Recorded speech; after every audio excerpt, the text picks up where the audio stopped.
A shock of golden sunlight spreads through the area, an endless expanse that spreads out over the city, characterizing the dome that surrounds the burning world. This large sphere constitutes everything that she knows. Seeing it from the outside, instead, it's quite a shift in perspective. The vast void yawns behind her, flicks of flame occasionally animating it, adding character to the vast abyss. This area in between, the Golden City, this place is defined by flame. One of the few places that is. She looks at how insignificant her world looks, simultaneously all-encompassing, a grand cage, but all she ever really knew. She steps forward. The demon in front of her turns and smiles lightly. The character of the flame has shifted just a little bit from your world. Now, my own understanding of it is somewhat limited to what the demons around me pick up, what they understand. So, it could be passed through their own filters. I might be getting the wrong read. But, she tilts her head, I think I'm starting to understand how your world will be remembered. Riddle, annoyed, looks away. Yeah, I think I've heard this one before. A world of freaks, science experiments, and mutants, right? Oh. I mean, I guess. Maybe. You could think of it that way. So long as you remember your world that way, I'm sure that'll count for something.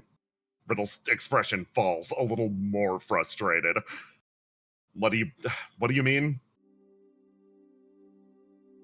Not many people understand how their world will be remembered while it's happening.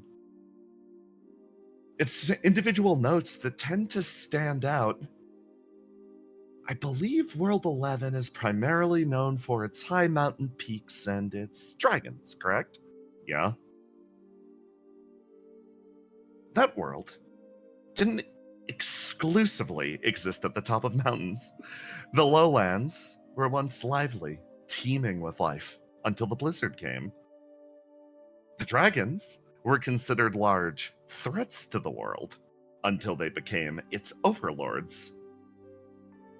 Memory and the way that people remember things is different than the way that Flame remembers things. She walks forward, extending a hand.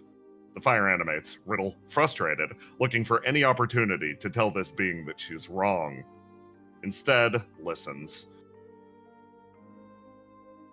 I believe your world is going to be remembered as a world of... sacrifice. She turns and smiles. Gentle as the air, but just the same, it's the words that Riddle wants to hear least. We promised we weren't going to go down that route. She lacks a proper refutation. She takes one step forwards. Moves her way up.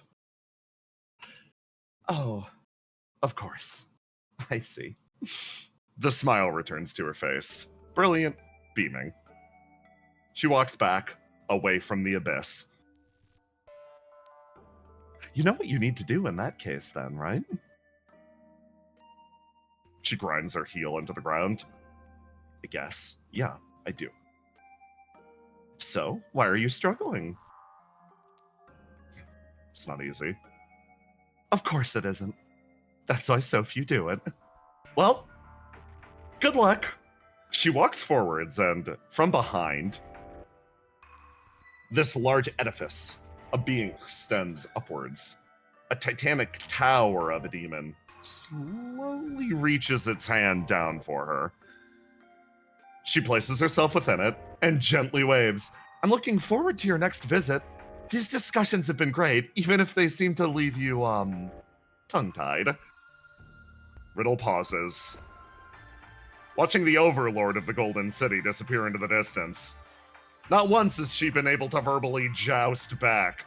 Instead, she turns, looking for any sort of an answer or an alternative.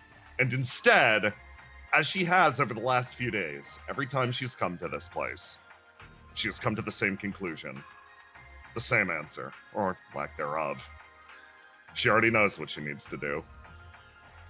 She sighs, thinking over Ace's statements from earlier, and watches as a rare occurrence moves, perhaps something that the messenger did, but that understanding of flame ceases. That fake daylight on the outside instead falls to the truth. Moonlight extends over the area, and Riddle watches as her own personal summoning fades, and she returns to the depths of that blizzard.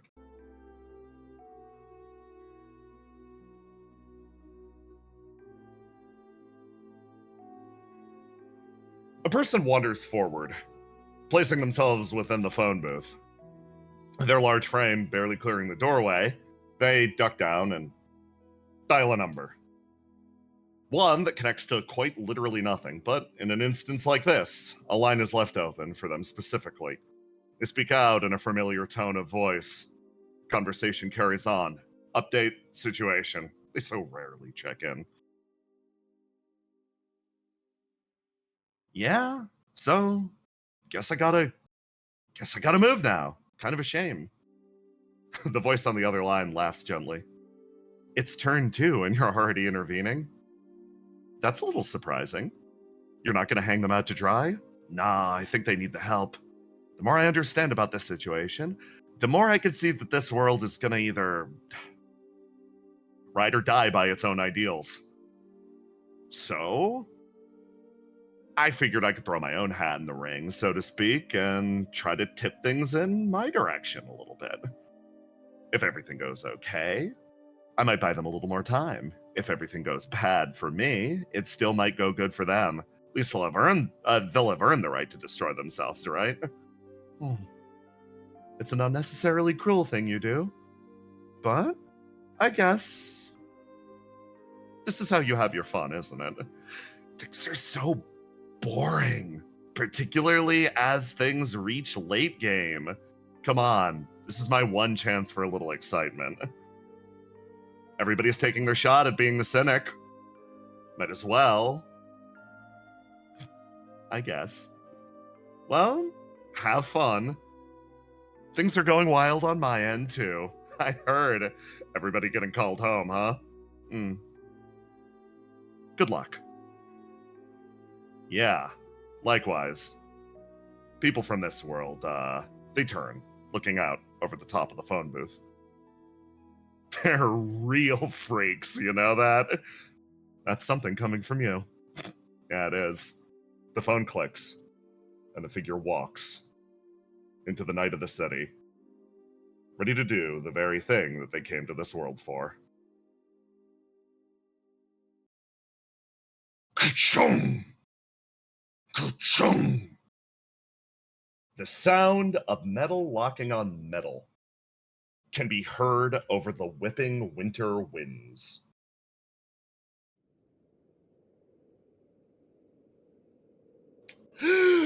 Mask! Oh my god, instantly. Hi. Yes. Cal, you are piloting one of the burners into the Oh, depths good. of the Zero Storm. Oh, good. Behind the three of you, you drag the large super furnace that you extracted from the depths of the Geist Lab. Now, do me a favor and clarify. Cal, do you have any lingering feelings for this place? You look to Ooh. your left.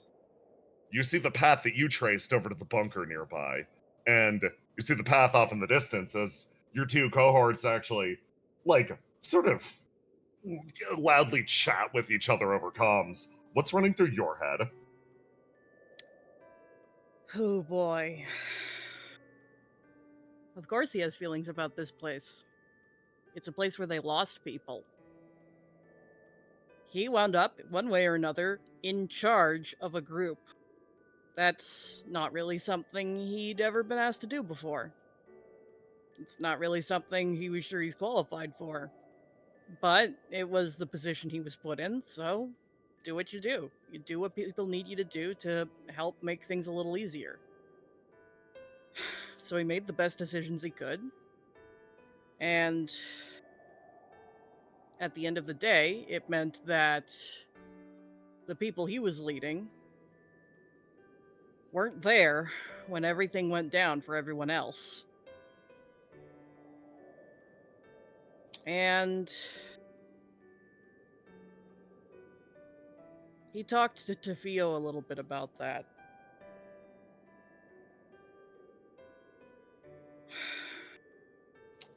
It would be an exaggeration to say he feels solely responsible for what happened. But it also is untrue that he was completely unaffected. You? I think I need to tell Riddle to take me off this job, is what he said to Fio. Mm. And Fio said to him, basically, that she thought he was still qualified. He's still not sure about that. Cal's not a particularly easy to knock down person in some ways, and he's become a bit aware of this in the context of those around him, as everything that takes place in this world has taken place. So he was told, "You're still helpful here." So he's gonna keep going. It's a strange thing to hear uttered to you, of all people. Something that, well, you've heard similar words before, usually not reserved for yourself, of you are more than you believe yourself to be capable of. It's strange hearing them, especially given the circumstances. It's a little wrong, but you trundle forward through the blizzard, and you hear voices over the comms. Hey, Cal, you froze back there. Everything okay with the servos? These things do tend to break down real easy. If you want, Yeah. I can trade places. Nah, this one's fine. Besides, Okay. yeah, it's one of those things where if I melt the one you're in, you're gonna be like, "Oh wow, I wish I hadn't traded that one away." Okay, yeah, fair enough. I don't want to get blamed with wrecking another one of these things. Apparently, the Yowie incident actually did a number on most of the frames, and Riddle had to rebuild a lot of them from scratch. Another voice over comms, this time to the guy on the Yowie left. incident. The Yowie incident? Excuse me? Yeah, apparently rode Ace like a toboggan. But, downside of this, these guys aren't exactly toboggan-worthy material, so... Oh, I see. Okay, got it. So that was true? That really did happen? Close enough. Okay. Yeah, I was on duty in the city that day. The figure moves forward, and you remember that day as Cal, your machine pulls itself forwards, and you feel that it's a twinge as you approach the location that you lost people. It's a funny thing. You feel your machine wants something again. Impossible to tell what it is. Hmm. You pause. The burner comes to a halt as the other two make their way forwards, continuing to chat, dragging the super furnace with them. Give me a sec, folks. I gotta check something. Kel's gonna look at the his tether to the huge furnace they're dragging. I'll tell you what, the last time something like this happened, there were unpredictable consequences, so I'm just gonna let go of this for a hot sec and stand Okay. over here. You know, at any other workplace, I'd be like, unpredictable consequences, who cares? But this is Opia. Yeah, you walk over there, He gives them outside mech of finger guns explosion as he range. steps away. You move your way backwards into the blizzard, stare up, and feel the whipping winds again wash over you. Cal, do me a favor. Just roll me a raw d20. Oh boy. Random numbers. We love random numbers. It's a 10! No, that works out. Listen, sometimes perfectly average is what we want. As you stare out into the distance, you think to yourself, and you think to this machine, what do you want? And there is a dull, empty ache inside of it. Impossible to put your finger on exactly what.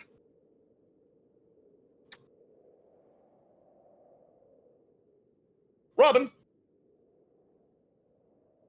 Your radio basically comes to life as mission control runs you through the details of the operation. You have been on standby inside a bunker waiting for, basically waiting for the delivery of the super furnace.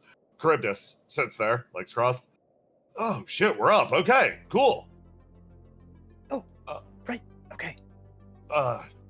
He turns, looks at you. You going to that thing later? Like, the big opium thing? I don't know exactly what it is, but, most everybody's invited. I was thinking we could wrap up here and actually head over in that direction. It's weird it's happening so late at night. Like, what is it? He checks his phone. It's 9 p.m. If I had to guess, it'll be starting in a few hours, so we gotta move fast. But, like, if you wanna... Ah, shit, I'm running my mouth. If you wanna just sit here and hatch the super furnace like it's an egg, you could also do that. He pulls his pork on. I treat every Opia function as if it's mandatory. Hey, I'm always there if someone needs me. And they rarely do, but Okay. sometimes it's bound to work out. Yeah, cool. You know, like the purpose of a function isn't necessarily like be needed. It's to like relax, right? The only thing that's needed at a function is for you to have a good time. He pokes you in the chest. I'm capable of having a good time, but also utilizing the opportunity for strategic, well, not exactly schmoozing, but standing there and looking ready to help. That was like 17 World 12 buzzwords and my brain shut off. I'm just gonna assume you're good. He claps you on the back. Okay, let's get this thing set up. Yeah. You walk your way into the blizzard. Begin to assemble the furnace.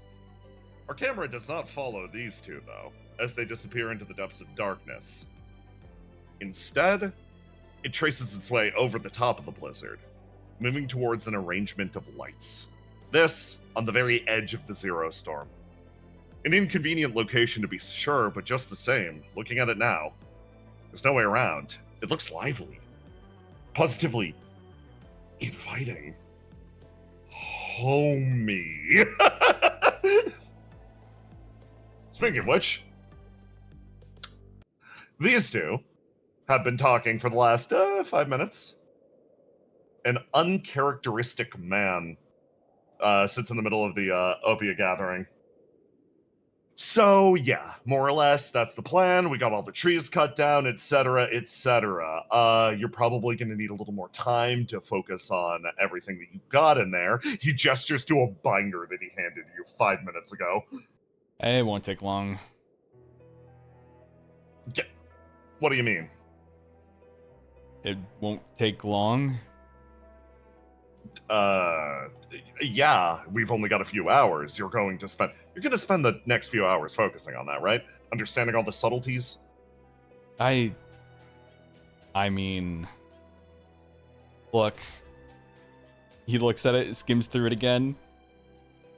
It's not going to be that hard. Good work, but as amazing as you are for making it, I'm equally as amazing for what I do. I'll let you pass because you said equally as amazing. For now, I'll accept that. Just don't don't miss a lot of the subtle metaphor, okay? Yeah. Is this what you call subtle? Yeah. A feather's touch. Listen, plays are characteristically extremely different than movies. It's an entirely different art form. You only have so much time, and you're actually accomplishing more with less. So yes, I am laying it on a little thick, but thick is kind of what's required. Yeah, that's understandable. Stick to the script. He pauses. You know what? Do your thing. Thank you. Look, I know how you operate. I've been in your shoes before, so. He lets out a grunt. Well, not many people can stand up to my style of performance. So I'm excited to see how this goes. Style of performance, huh? Mm-hmm. You think you're too highbrow? You think you're too intense? You think you're too subtle? Not many people can put on a one-man show. Well, you see, I don't think you could. You can definitely write one, but I don't think you could actually do it. Okay. Well, we'll see how you do tonight, and then, who knows when I'll have another chance to do something like this. He lets out a laugh. Here's hoping, whether it's a success or a failure, that people get a kick out of it. I'm sure that whatever subtle metaphors you're saying, they'll just place their own in, find their own meaning. Yeah, and even if you completely embarrass yourself, people still take joy from laughing. You, Basil, walk into the middle of this interaction as it's playing out. You have been spending the entire afternoon setting up everything that is happening here. And you have just finished putting down the 1000th chair, and you stumble upon this exchange. Mike walking in like, okay, vibes are weird. The vibes I mean, did you expect them to be better? I guess, no. They're better than I expected. Exactly. I expected them to be much worse. Look, I don't think you'd understand, Mike, because you haven't been in the sphere before, but this is perfect vibes. Yeah, this is what performance is. Also, subtle metaphor. Mike, like, okay, cool. I'm a stand-up comedian as a hobby, right? It's not, yeah, okay. That's Dude, laugh a little bit. Okay, that's cool. a good joke. Just don't be upset when somebody takes a different meaning from your message. Death of the artist and all that. God, I wish. Listen, that's just an excuse for people that can't properly convey their message. It's cope. Simple as. I feel like you're coping. He leans back. I have nothing to cope about. This is the first play I've written in literally millennia. So we'll see how I feel after the fact. But believe it or not, my works were celebrated in World 9. I mean, I believe that. Look, you could write probably something you've written before and just pass it off here, and we wouldn't know the difference. Make me a hack fraud, though. You're a hack already, so okay, I'm just gonna keep that to myself. Everybody's thinking it. Everybody's thinking it. We're all thinking it, yeah. If it's the first thought that comes to your mind, then it's probably not the best you can come up with. I didn't just come here also to deliver Ace's script. He looks over at you, Basil. The summoning's complete. It'll be ready to move by midnight. Oh, exciting. Are you excited? The air shifts. The vibes stop. Talking about plays and professionalism puts Deca in the bitchiest mindset possible. And then talking about science is like, oh yeah, no, I want to see if this thing actually moves. This is like our play. Mike moves over next to Ace. I don't know why, this makes me angry. What exactly are they summoning? Mike is going to take a second to explain the demon summoning around the outside of a god, blah, blah, blah, blah, blah, over to Ace in the corner. He's like, as far as the collaboration goes, I have to say it's pretty good. It will come down to, he looks over at you. It's going to come down to the skull of the pilot. Unlike most of these machines, which have a lot of safeguards in place, you basically have nothing. No guiding AI, no safety protocol. You summon something into place. You can literally rip your own machine apart or cause it to explode with the faintest gesture or thought. So, Ace like walks up and kind of takes the script binder and lightly taps Basil on the head. That also means the sky's the limit. Yeah, honestly, that's kind of what I'm thinking. Most Very pilots don't have the benefit of being the ones that designed the god. true. Yeah. True. He Did you just boot me? he makes his way backwards and sort of waves. Similarly, I'm going to be here watching how the performance goes, obviously, but I'm going to keep Dreams on standby. He looks over to you, Ace. We probably only got till midnight, right? I mean, Ace kind of just looks up at the sky. I haven't really felt anything so far, but that doesn't mean that it's not happening. If anything, we're in the calm of the storm right now. Shit's probably gonna go sour any moment. Okay. Well, better make what little time we have count then.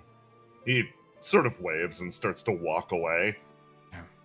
Why do I feel like that skill as a pilot thing was aimed at me and not you? I feel like he'd be completely fine with just saying it straight up to your face. Yeah, I Subtle think he just has metaphor. that- Yeah, I think he also just has that type of voice. I felt like it was aimed at me, and I don't even pilot a robot. No, we could get you one. I'm good for now. You- Mike can be stronger than a robot if she so chooses. You That watch feels Mike. targeted too. You watch Mike shrink to the size of 2 feet tall and become a fucking marmot creature. She is pleased. She sort of turns over and looks at Basil. Well, now that we're finished up here, we've got a little time before the performance starts. We still gonna go see, you know who? Yeah, if that's what you want to do. She watches you closely.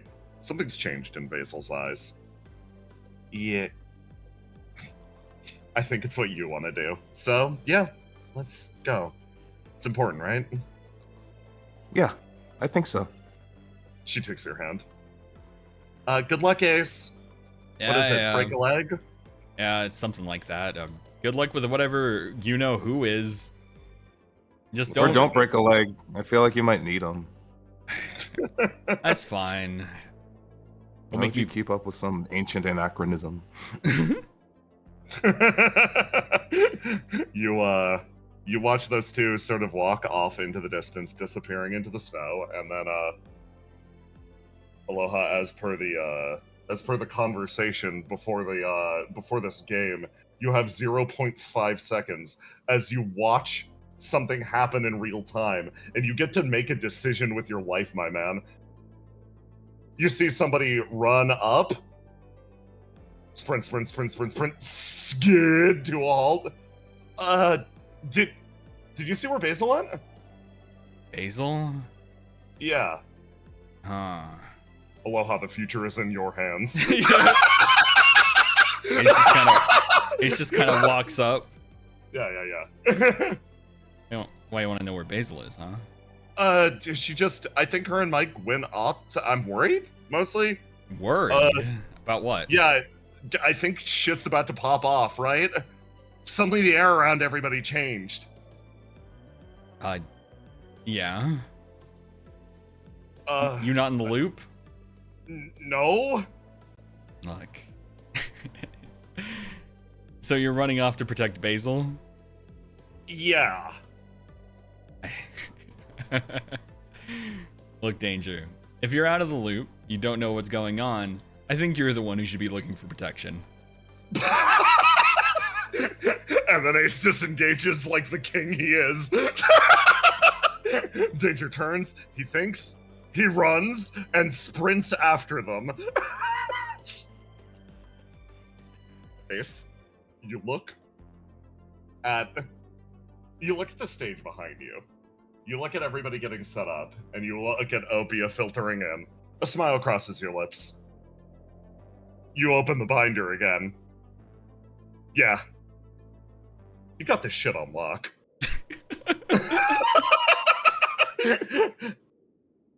But for somebody else, somebody who's currently in the fucking suffering, the car has grown very quiet. Argos, you got the call a little while ago that there is indeed a fully matured apocalypse seed. Stony silence extends over as 8 is the one that breaks the silence first. We should put on some music. Unhelpfully. Riddle like, yeah. She turns on the radio, it clicks to life. Seagazer in the back sort of sits up and she's like, well, okay. This is like it's bad, obviously, that there's a fully matured seed, but it isn't over yet, right? We can still do things, right? We're good. It's still doable, it's still winnable. If it's fully matured, it means we can't perform the operation. Yeah, which means we need to discover our alternative now, Riddle says, driving straight ahead. She sort of tests her teeth with her tongue, taps her feet on the ground. You watch anxiety literally dart to her cheeks. Her body locks in place and her driving becomes significantly more robotic.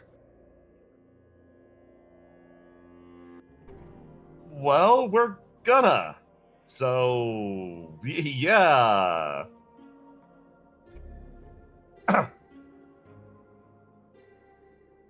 Riddle looks over at you, Argos. Her eyes kind of meet yours. She takes a hand and she puts it on your shoulder. It's shaking. And the car jumps a little bit. She offers you a smile. Pained as it is. And the car keeps traveling.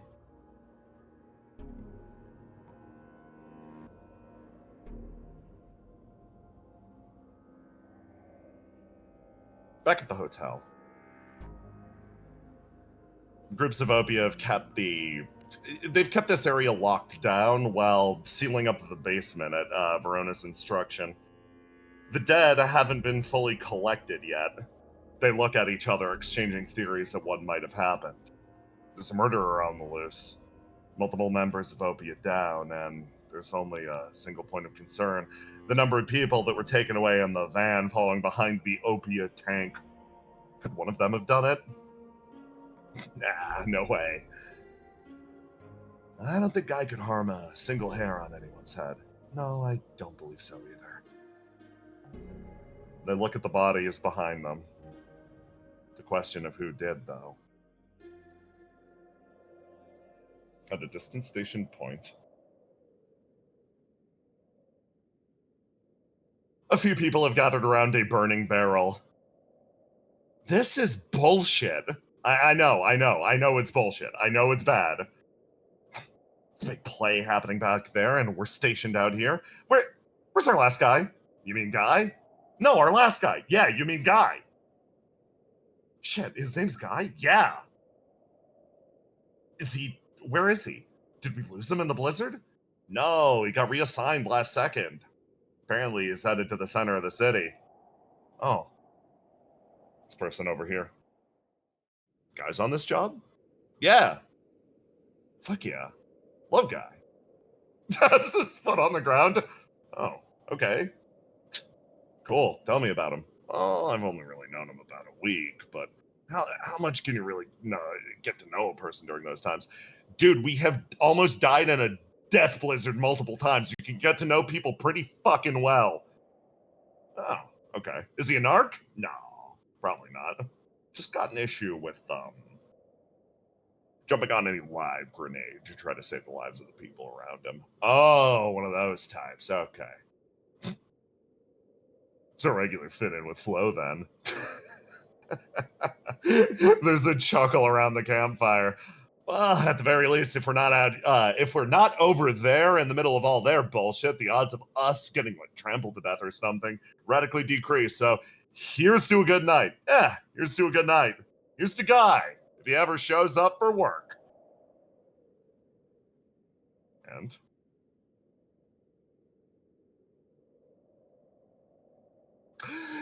Tiny, it's finally your time, as what happens now is not chronologically aligned. In fact, we roll the clock backwards a few hours to what was occurring within Fuse City. Willow, you traveled to and from Snowfield to help set things up, you and Melly doing all of your hard work. And in the process, you've stopped repeated times, like in and out of the city, eventually coming to rest at Melly's Cafe. You walk your way into the room. Hope you guys are sort of moving their way back and forth. Thank you for the coffee, this one says. Yeah, no problem. Oh, hey again, Willow. Yulilara waves twice. Hey. This guard moves his way over. Is it wrong for me to ask for, like, any extra rations or anything? They're not rations. It's literally just a big bowl of rice. Take whatever you want. Cool. Work our way back to the back of the building. Wait, it's Ross again? Hold on, I gotta turn you up. You're set up! Okay, I can hear you now. Go for it! Speak! Willow asks, it's Ross again? Listen, I had to make it fast, and like, while Maribel's up staying at the Opia building, I am less inclined to actually try, I guess. We had a short period of time I was moving boxes. I could throw it in the rice cooker. It was simple. Don't blame me for it. I get it. I get it. It's not a complete meal. But if you throw, like, I don't know, an egg on top, which we don't have, admittedly, but if you did... That is protein, so I'll It's give you points protein. for that. And then you have a cup of coffee with it. That's not a vegetable. That's caffeine. It's one of the core chemicals. I think you just need it. Yeah, I do. It's like we've been working away all day, and it's kind of getting late in the afternoon. When are we going to be able to stop and enjoy the thing that we're putting on? Can't believe they're putting on a fucking show in the middle of the blizzard, and they didn't even invite me, and I'm a rising superstar. And she starts muttering to herself. Wait, the show's today? Yeah, turns out, Melly's expression relaxes. I actually had a chance to talk to Ace about it earlier. Turns out my role in things is going to be a little different this time. I'm not going to be holding things down back home. She looks over at you, Willow. I'm coming along, and turns out we think the god's dropping tonight. I guess technically tomorrow, if you want to be pedantic about it. Looks over at Yulilara. Thank you, she says with a smile. Best estimation is sometime after midnight. Oh, so this might be the last party till things happen, I guess. Pretty much. Craziest thing in the world. Ace of all people asking for this to be put on. Melly sits down next to Twice. Twice like, Wait. he has this streak in him. I was his roommate for a while. I don't know, he can be theatrical sometimes. Melly sort of turns. Kind of surprising, right? A little too surprising. Are you sure he doesn't have some ulterior motive? Well, yeah, he kind of does, I guess. She sits down and lights up a cigarette and sort of like looks straight ahead. Stop smoking indoors. You have a child now. My child's a robot. It's still not an excuse. It smells putrid.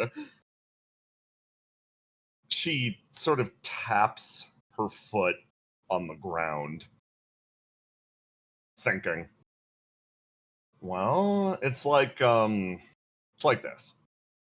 So she like looks over, sort of gestures to you, Willow. Almost like a pull yourself in. Willow gets closer. Ace and Argos and the rest of them, I got this situation with these things called apocalypse seeds. Turns out that the gods like sprout out of those guys. So one of those apocalypse seeds is set to pretty much burst soon. The plan is based on Argos's decision, based on what Riddle's capable of.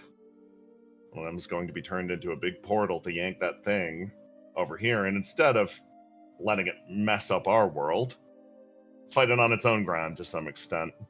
At the worst, share the damage, and at the best, limit the amount of damage that it can do. She taps her foot on the ground. Oh, so we make a portal that won't kill a person, right? It necessitates a sacrifice. One of the people bearing the apocalypse scenes, She sort of grinds her foot on the ground. Is there no other way? I have no idea. Asking the wrong person. All I'm gonna do is show up and make sure that the sacrifice, if it happens, isn't wasted. She sort of tilts her head backwards, cranes her neck, cracks it. Just, All right. I think this show ain't just a show for us. It's a show for the person we're about to send into the wild blue yonder. Well, it could be that. Or if I find another way. Melly sort of lets out a laugh. You see her, like, genuinely 100% of that, like, tension, her guard drop as she's like, yeah, or you find another way around, right? Big smile crosses her face as you hear a voice sort of like laugh out next to you, a cackle from the big fucking rabbit. That is what I like most about you. Even now, you're still trying to find another route around. Big smile crosses her face. But, at least for now, sorry, Willow. I think, at the very least, we're going to do things my way. You hear the discharge of a pistol, and a hot scent fills the air. Willow? You look down at your gut. As everything fades to black, you hit the ground, and you realize Twice has shot you. There is a yell and a call that travels through the room as everything fades to a pitch black. Your instincts fire simultaneously, blood rushing to your head as soon as it rushes out of your body. You throw yourself to your feet, muscles tightening, and you stand. Where are you? Where are you? You look around. Your body's heavy. There's still that scent of blood in the air. That weight against your chest. You look around.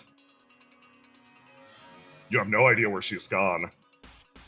You stand up. When did you get here? How long's it been? Your clock's ticked forward. It's a half an hour later. You pat yourself down. Your body feels heavy. Hey, Willow, wound yourself. If you're not wounded from last session, you can keep the wound from last session, actually. Yeah, I think I'm wounded. Let me see. Yeah, I'm still wounded from last session. Yeah, perfect. Keep that. You stand up. You look around. Twice shot you. Shit. Where is everyone? Why you? Why here? You look around.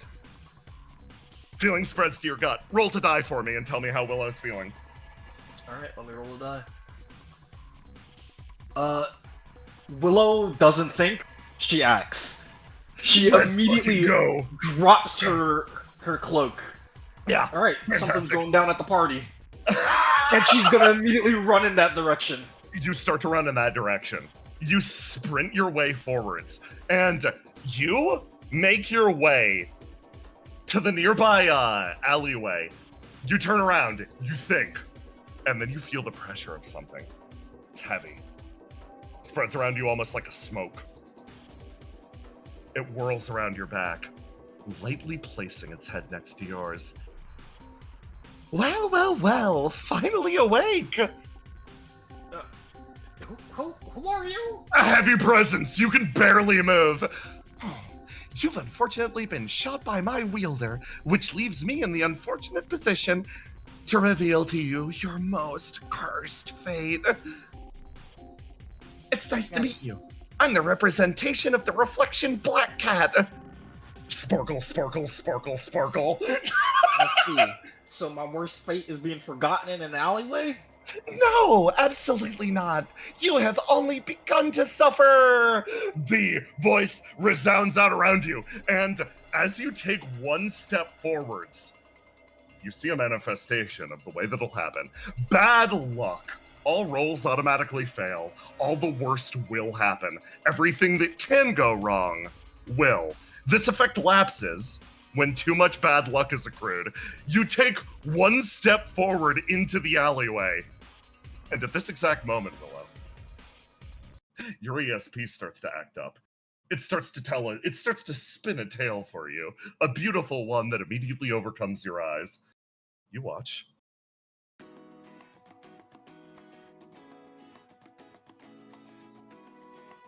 Hey, I'm taking off work a little early tonight. Oh, that Obia gig, huh? Okay, yeah. Good luck, have fun. I guess, you volunteer, so you get to go. Can you sink anyone in? Do you get +1s? No way. Plus, I wouldn't invite you to begin with. Shit. Okay. Have fun, I guess, asshole. This worker, having finished up their shift in a still active Fuse City, makes their way forwards. They've spent all day awaiting this exact moment.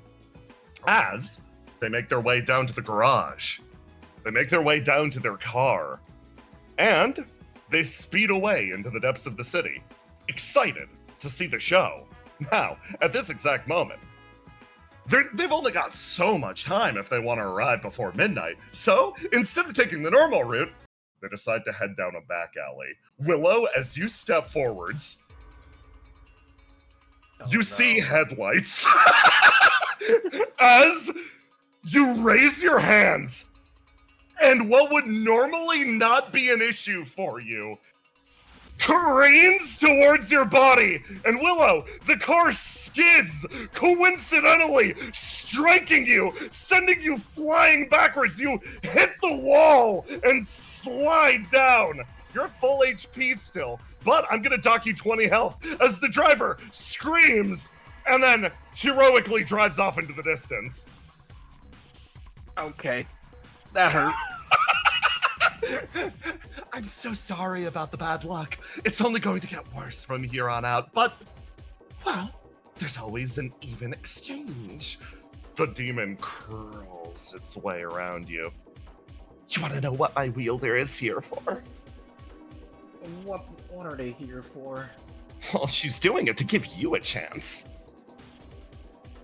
Black Cat places its head as close to you as physically possible. This is a very specific time in an apocalypse seed's maturation that you can kill it and functionally insta-gib the god on the way through. She's trying to get you an opportunity. So, she's chasing down one of the most lively apocalypse seeds she could find. What was her name again? You feel a strike through your chest. Absolute fear spread over your body. But no, Argos already took a look at her. You know that Mellie's clear. You know that Mellie's fine. The cat's head twitches to the side. Yulilara, that's it. Well, Willow starts laughing. You made one mistake with your powers. Oh? The worst thing happens to me, right? Yeah. Well, at my worst, I still win. Oh, I expected you to run far, far away from my wielder. So rarely does that happen. You see Black Cat twitch, pointing her head in this direction. She's over that way if you want to go. Unfortunately, I can't lie about our location. Also, I do have a functional range, so if you make your way just a little too far away, it won't work out for me. I'll just dissipate. So all you have to do is run. Take the opportunity that's been provided for you. The grin spreads wider. If I didn't know better, I think you wanted this fight.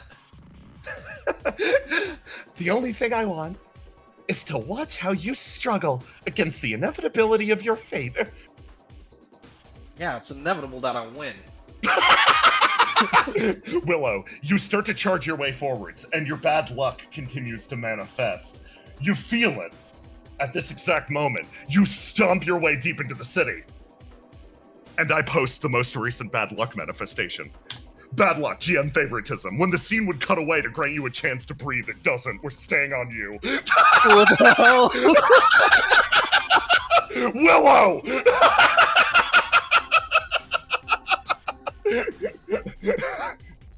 You make your way into Midtown. You're managing to keep up with Twice. It seems like your girlfriend's doing an exceptionally good job of fighting her off. But just the same, as bad things happen to you, good things happen to my wielder. So, it's like you're funneling all of your misfortune into her. In the reverse. All my good luck? Oh yeah, that's exactly why you were left to bleed out in an alleyway.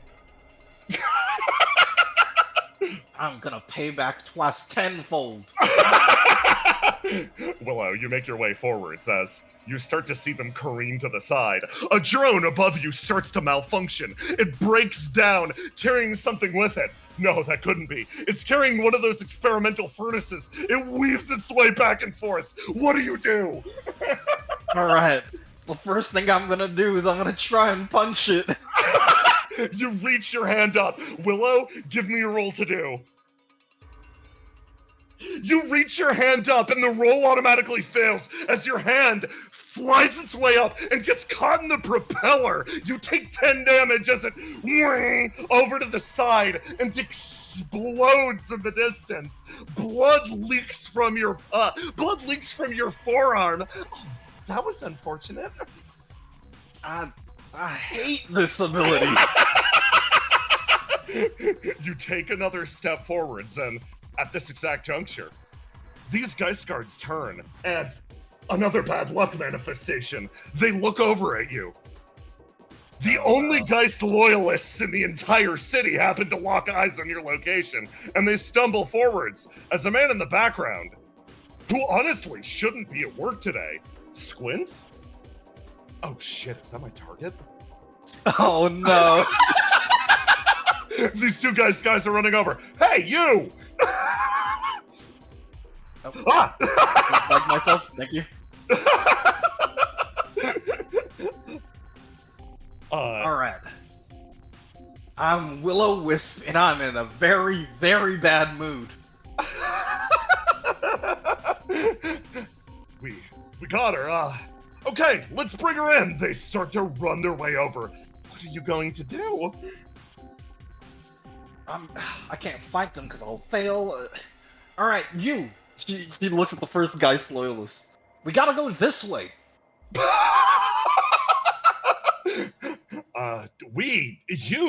only place that you're coming is with us. And the only time I'm going is if you follow me in that direction. He thinks about that. He thinks. Your reputation precedes you. I mean, if you're functionally coming along quietly, yeah, sure. He starts to move off in this direction with you, no roll required. Oh, nice done! Just horrible. I usually just beat up goons. It's a rather unfortunate thing. Plus, every time you try and fail, that's another success for my wielder. The two guys goons move with you. This guy stops and turns over at you. And you watch in slow motion as he reaches down. He clicks the top of his soda cabinet, starts to set off wildly, spraying soda on all sides around him. You and the goons are spraying. Ow, fuck, ow, God. Oh, shit, sorry. I didn't think it was shaking that much. Oh my gosh. I just had the coat cleaned. You continue to move your way forwards as this man sort of stops and heads you off. Will-O-Wisp, right? Wrong. What? He literally stops dead. For real? Sure. Well, let's go with that. I'm not. I don't have time for this. Hey, did you just a question. Did you kill my partner earlier today? Why would you ask a question like that? You know what? These two look at each other and they're like, don't worry, sir. We've already got her under control. She's coming with us. Sam thinks. Looks over at you. Well, is it true or not? I didn't kill him. I just threw him really hard towards the moon. Well, actually, that might have killed him. He thinks. He's probably fine, all things considered. Huh. Okay. He thinks. And then gestures with his head a little bit up ahead. Thank you. I heard them call you Sam? Yeah, name's Sam. He actually pats you on the shoulder. And then you watch as Sam walks over back here. Blackhead turns around and watches. See Sam. Yeah. I owe you one. Oh. No, I actually owed you one. You watch as Sam pulls out a combat knife and slips it into the gap under this man's helmet and just drops him. He moves over to the next one and starts tangling. Blackhead I'm not gonna interfere with that. I'm just gonna keep running. Oh, that's so interesting. Don't you want to see? I mean, one of their guns could discharge and fire off in your direction. That's even worse. I'm gonna run faster. You make your way forwards, and you charge as Sam, literally you hear people screaming in the background, as Sam just starts quietly infighting these guards in the background. You make your way around the corner. This crowd of people, these two people are carrying a giant pane of glass between the two of them. Oh no. Willow, forgetting who runs through the pane. Slam through the pane of glass, rolling across the ground. Give me a roll to die. Oh no. It automatically fails. You're like, God, 5 more damage as your body is just lacerated.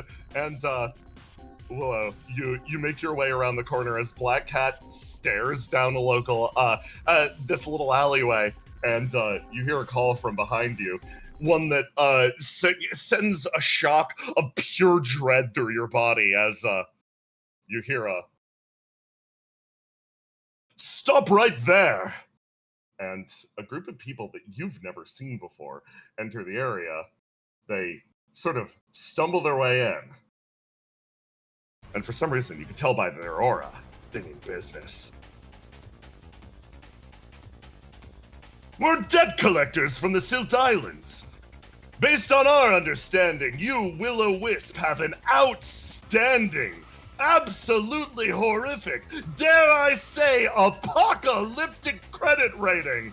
Boys, light her up! Oh no! The debt collectors appear. The crowd scatters. They actually hold their fire for a second. As Willow, what do you do? All right, I'm gonna win despite the failed rolls. I just need to fail forward. So literally everything else happening to you, you're like, no, I can't resist it. But then suddenly the debt collectors come and it's like, no, this is the most important role of my life. Winning despite a failure. Oh, I wonder what the cost is. I wonder what you'll give up. Willow, give me a roll to do.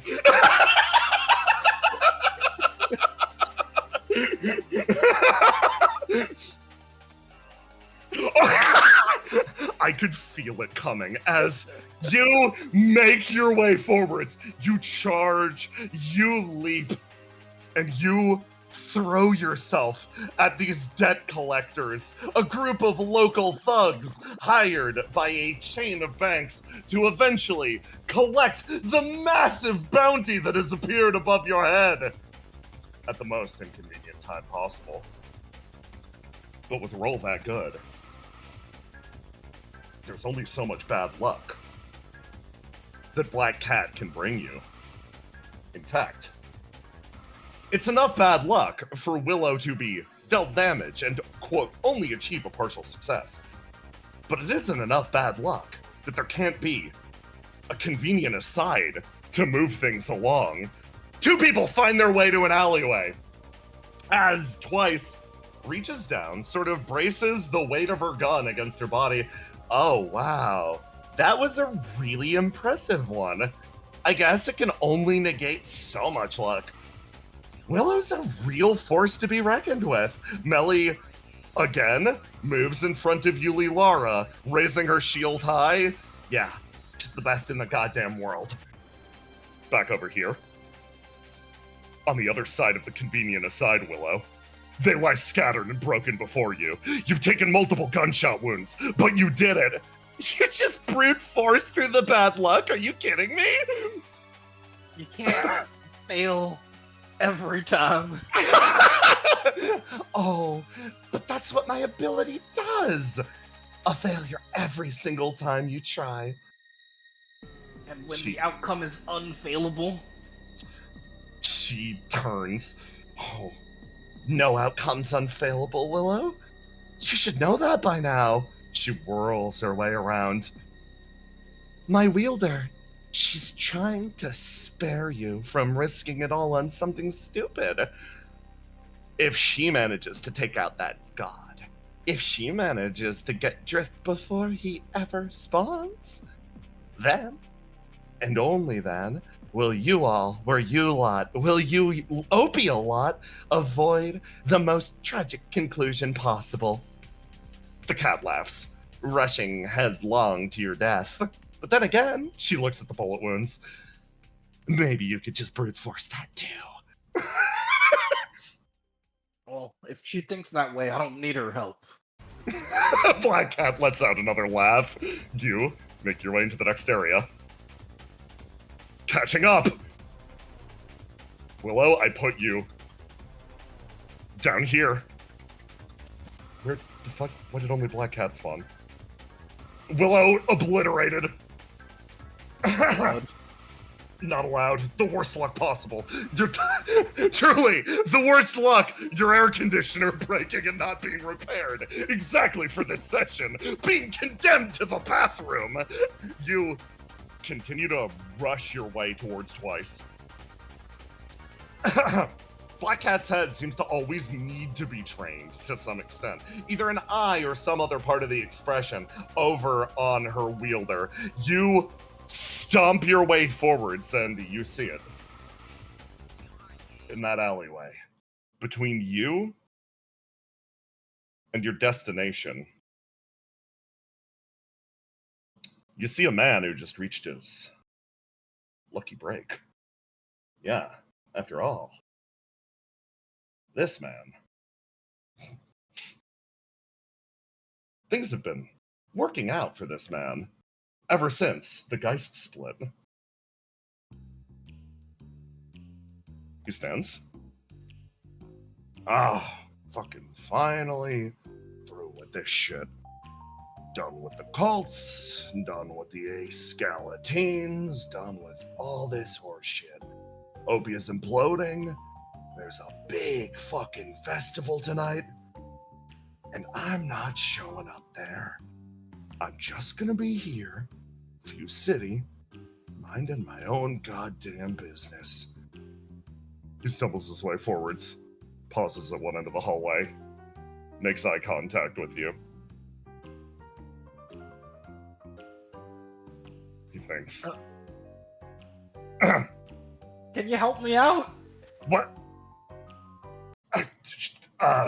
He thinks. Sorry, I don't want any. He turns around and just is like, nope. That's a whole lot of not my fucking business. He just quickly leaves.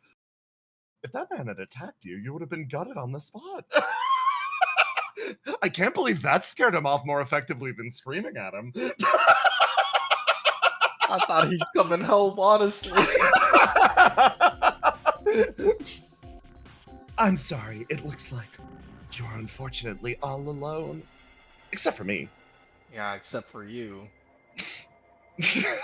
Black Cat continues to watch you. You hear another gunshot around the corner this time. Oh, looks like you better hurry up. You don't have to tell me twice. You called? The rabbit yells from around the corner. Hey, Willow. She waves. Alright.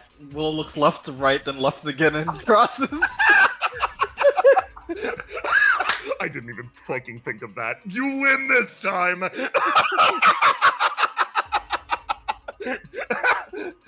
Oh, looks like you really paused on those train tracks. Don't worry, these things have been closed ever since somebody suplexed something through them. Melly looks over. Thank God you're here, Willow. She's doubled over. Wounds leaking flame. Elilar Now is I'm mad. holding herself backwards. She, Melly, like, pulls herself back. Twice again, cocks the gun. It's honestly a shame. Yeah, it is. Melly looks over to you. Willow, she's not actually targeting our vitals or anything like that. So literally, we can use ourselves as shields. You look at Melly. You can tell she's been doing that up to this point. I think I can handle this. Mhm. Twice looks over at you, tilts her head. Black Even Cat. with the bad luck, I can beat you. One-on-one. Honestly, you bounced back a lot faster than I thought. But if anyone could, it would be you, so, okay. Let's go for a repeat. Desert jousting, round 2. She takes a step backwards, grinds her boot against the ground. Give me your best shot, Willow. Show me how much you've grown.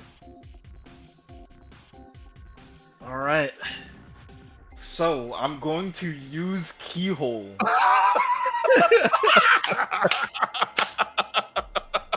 Yeah? I'm gonna cheat a little bit. Oh, of course! I'm going to use Miracle Manifestation. Yeah. Alter the outcome of an event that has already occurred. Paying 20 HP as the cost.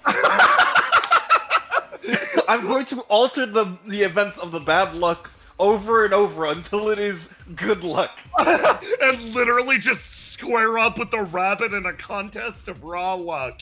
You run your way forwards as Keyhole activates. Twice is gonna take the gun, actually slide it, unchamber the bullet, and then just run at you. She's just gonna try to punch you. I'm gonna punch back. You raise your fucking fists up. You aim. You raise your mitts. You take aim at Twice. Give me a roll to do. Alright, this one, it's got a lot of anger in it. Wait, I can't be red. Hold on. Let me. Oh, yeah. Let me roll to die. Very important. Oh yeah, that makes sense. I rolled to do. You move your way forwards, and the dice is naturally a failure. The cat cackles over your shoulder as the curse applies, harvesting your luck for Twice. Her fist angles back, and she knows it's coming in for a good clean hit. And instead, you pay the cost of Keyhole, and you cross-counter each other. Fist to face, you both just stagger backwards. Black Cat lets out a, oh, okay. That's interesting. You have an ability that can overcome luck. And then you take the 20 HP of damage as your wounds continue to leak. Oh, but apparently at a cost. Twice takes another step backwards. With wounds as bad as those, you know you're not beating me, right? Oh, that depends on how healthy you are compared to me. She looks at Willow, looks over at Melly, sort of sighs, picks her head backwards. Huh. She comes to a realization, looking at you. You're the type of person that would fight herself to death to protect the person behind you, right? Anyone? Yeah, that's who I am. Kind of defeat the purpose of what I'm doing if I didn't at least spare you. Okay, I see what that. This is annoying. This is why getting attached to people sucks. She takes another step backwards. Gonna give you a little time to reconsider exactly what's happening here. So, do your best. Try to make it out of the district. Keep swinging those fists. I'm coming back. She takes a step backwards, and then almost you see Black Cat's ability manifest around her, and she literally disappears into a pool of inky darkness. Melly sags to the ground. Oh, fucking hell, thank goodness. Yeah, that hurt. She's not gone. She's not gone. She's not gone. She's still around. Yulilara is shaking. She came after me. I'm sorry. I'm so sorry. What are you sorry about? She attacked all of us. She's coming after me for some reason. Why? You've got an apocalypse seed, apparently. Fuck! Ah, this hurts! Sags to the ground. Willow, do you think you can get her out of here? I can. Okay. I'll be fine. Just go, okay? Bring her to Alright. safety. We'll get this solved, you, Laura. Thank you. I'm sorry. She keeps apologizing. Black Cat whirls around, and it seems like you're the only one that notices her. She, again, peeks her head over yours, and you watch that eye twitch around. Well, shall we go? This big smile crosses the face. And as you start to walk, you realize a few things. You move into Fuse City. Bad luck horror movie communication. Receiving backup or sharing your situation with others becomes physically impossible. Even in the densest city in the world, you are functionally alone. You walk, and more bad luck manifests. Wrong turn. You somehow find your way off the path you intend to travel, despite taking this route every single day this summer. You walk with Yulilara, and everything just gets worse and worse. You find yourself down a long alleyway. Black Cat stretches in size as you continue moving, carrying a terrified Yulilara. Blood, wounds, and flame leaking from your body. And now we're gonna take a break. Not even bad luck can stop us from taking our hour-and-a-half mandated piss break. Tiny, Wow. you're a champ. So, for those who don't know, because I explained it in pre-stream, but this gets cut out in the VOD. Yeah. Tiny's AC got fried, so he's playing Reflection in a bathroom with a fan on him. Already bad luck, and then Jay decides to rub it in his face. Yes, this is Poor fucking the man. Willow needs to lock the fuck in session. Tiny, I was dead serious about you're gonna this entire session. It's all you, baby. Yeah. The themes. It's hitting me in real life too. Are you sweating, I Tiny? love Willow. I So am. You love getting your own special session? It's I all will be you. Make sure you drink lots of water, Tiny. Yeah, please don't die. It's fine. He has a sink and a toilet next to him. Bro, I'm so tired today. Wake up. I'm glad this is the Willow session about Willow because I'm so tired. I'm glad I don't really have Dude, to play it that much. Same. I'm just fucking vibing. I being spent all day, like, because I woke up at like 6 a.m. and I was like, no. And I went back to sleep and I tried to sleep more so that I would be not tired. And then as soon as I joined call, it was like tired, and I was like, dang it. Curse of sleepies be upon ye. Yeah. How y'all doing, chat? Everybody getting your waters, getting your bio breaks, getting your food? These run long. Remember to eat. I have a chicken wrap waiting in the fridge. Oh, that rules. I have like a crepe. I got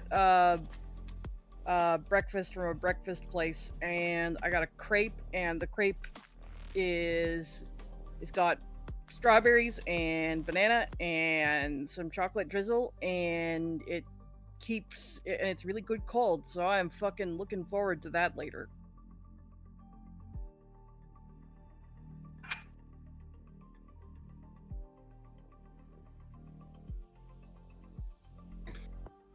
I'm back. Welcome back. Holy shit. It was incredibly validating, by the way, to see everyone go, wait, what the fuck? Oh my god. She has been waiting so long. Oh. This is Tiny's fucked up reward for calling it early. Everybody, Tiny gets all the credit in the universe for calling this really early in the game. That's amazing. Calling what really early in the game?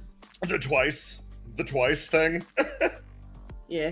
Tiny was just like, hey guys, what if? And I'm like, Haha.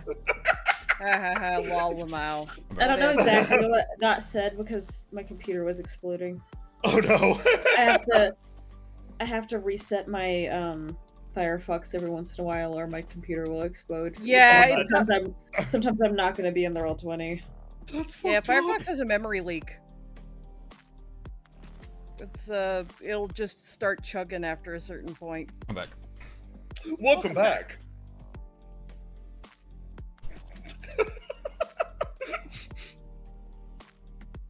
I'm having a wonderful time. As you should. We're really playing with the format here, beloved Black Cat. Mm-hmm. They're just a little guy. They're just quirky. Manic Pixie Dream Shadow Cat. Yeah. Of the worst possible outcomes. With your Manic Pixie Dream Rabbit. Manic Pixie Dream Rabbit! She's so quirky. She's not like other girls. She shot you in the stomach. Yeah, she did do that. Based. Oh, Willow will be fine. Ella will be fine. I've seen Willow Nope. I've seen Willow eat things that will do worse things to our digestive system than this bullet I'm about to pump into her. Arguably, this bullet is more nutritionally safe than some of the things she's eaten. Willow, hard disagree.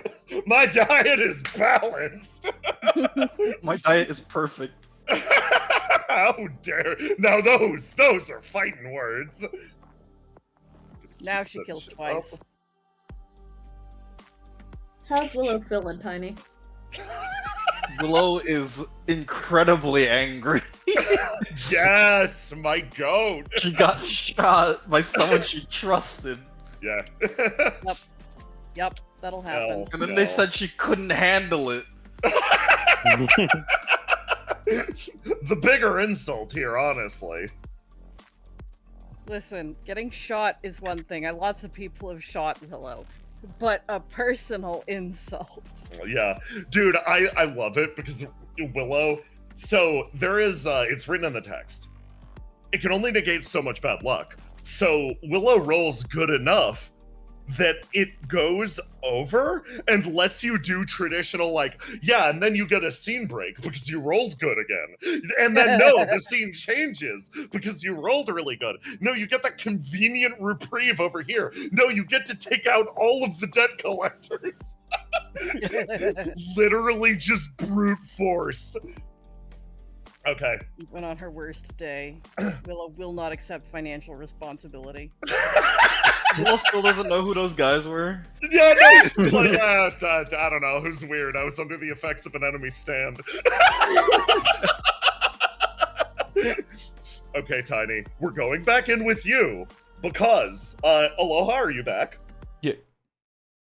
Because I gotta reveal the effect of this one.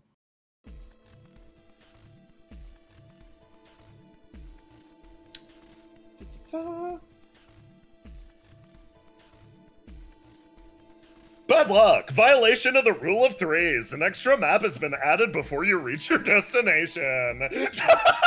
Oh no. This alleyway. It was never meant to be a part of this course. Yeah, normally, when you fight somebody, it would have wrapped up with your last engagement. But instead, you find yourself in the worst possible position. You find yourself walking down this alley with this billowing creature surrounding you on all sides. You're not doing so hot. Blood is leaking from your body, and you look at the person behind you. You can tell, if you don't protect her, she will be sacrificed for the sake of the world. She will be sacrificed to buy this world the fighting chance.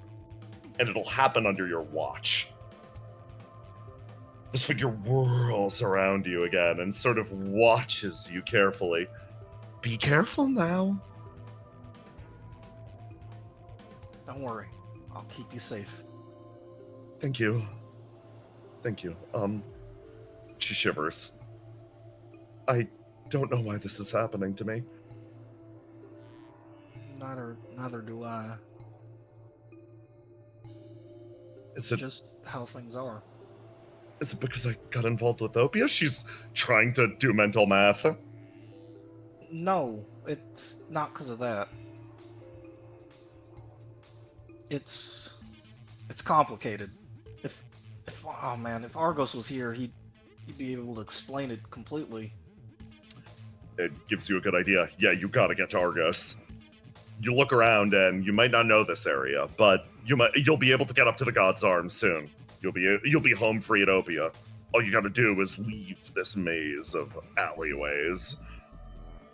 Alright, the glowing green hallway. I think this will be the right way to go, maybe? You make your way down in that direction and you hear a tap, tap, tap as somebody slowly walks her way out of the darkness. She blends out of the shadow and sort of starts to move her way forwards again. Pretty scenic location, huh? Oh crap, we gotta go this way.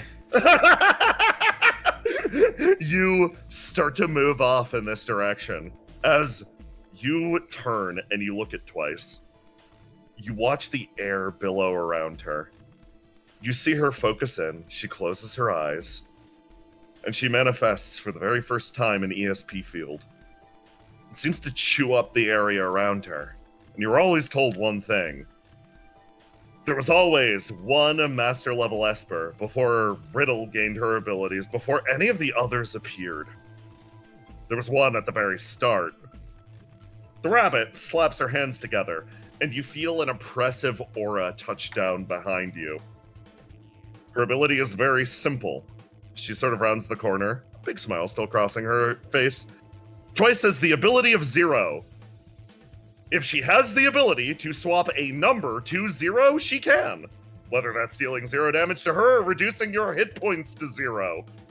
It is a very straightforward power that has let her square up against Vinter for a long period of time, reducing the damage she's sustained until she could sort of delay it no more. Combined with Black Cat hanging around you, the sense of an overwhelming advantage in her favor becomes absolute. The cat laughs gently. Why does you don't want to do this? She steps. She thinks she's gonna drop. Roll to die. Oh, so we got 0 in, 0 out, and then another round is hers. Yeah, another round wins out. In this case, it's slightly higher. She sort of scratches the side of her head. You know, I really don't. It's actually a shame to call things to a close so soon. Hanging out with you guys was pretty much the best time I've had in millennia. The rest of Exulansis, they don't really know how to throw a real good party. Gran's got his head stuffed up his own ass. He's too busy navel gazing. I guess head up ass really more applies to Dekka. She stops and sort of like tilts her head back and forth. But I get sent down to World with a very simple objective. Infiltrate the hero organization, and when things get difficult, when the heroes start to need to make difficult calls, I pulled the trigger first to spare them the pain of that. I saw it. You guys are ripping your hair out based on the anxiety of having to sacrifice someone, right? Yuli Lara hears that. Sacrifice? So, this service was decided to be pretty much necessary for a world's continued survival.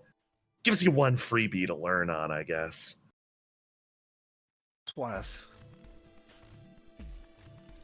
If you don't stop, I'm gonna be forced to not hold back on you.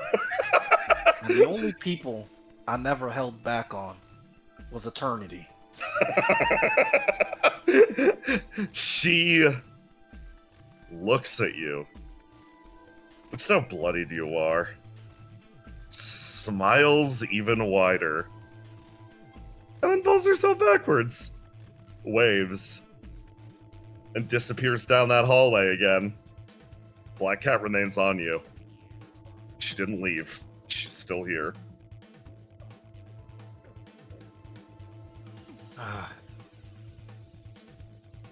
Why did it have to turn out like this? Yulilara shivers. I mean, this is the story of how it always goes. Bloodshed and knives bared at each other at the end of the world. Once the gods descend, that's when the chaos starts. There's still a chance we could fix things.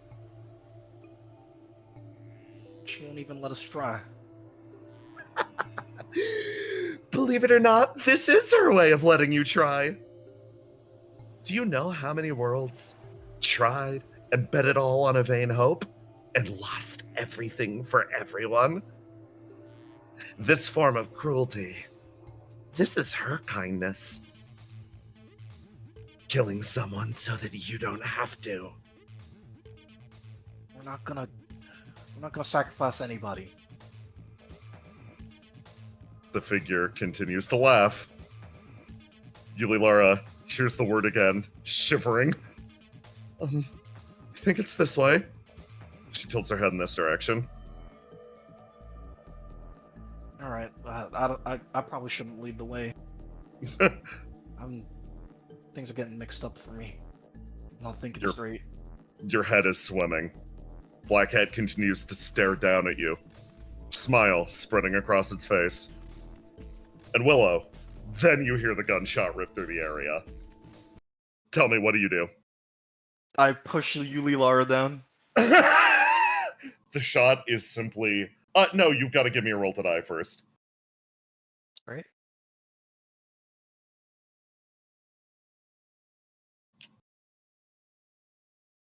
The shot travels, and it hits you. And you double over. This is another 20.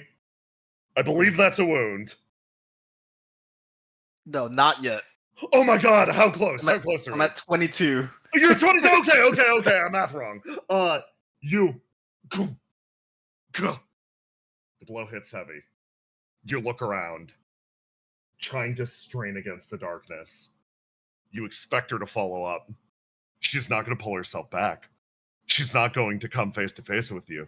She's going to simply needle you to death. The cat smiles and laughs at you. You feel your reflection screaming against you. And for the first time, you feel help yourself responding. It's not anything complicated.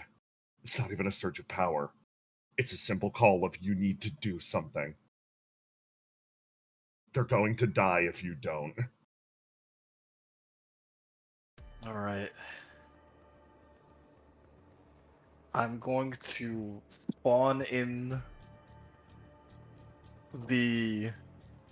You know what? I'm spawning in the minigun. You call out the minigun. Okay. Boom. It whirls. You hear Black Cat. Oh. I'm really, really angry. Yuli Lara, stay down. She ducks. Do you start spinning and firing? Yes, I spin and fire in all directions. You give me a roll to do. You spin, fire, and you hear Black Cat laugh as she forces it into a failure. But as a result, Twice is actually forced out of hiding, and she separates herself from her hiding spot. Closing the distance rapidly, she moves in for another brawl. Fist reeled back, she aims it at you. Give me a clash with her.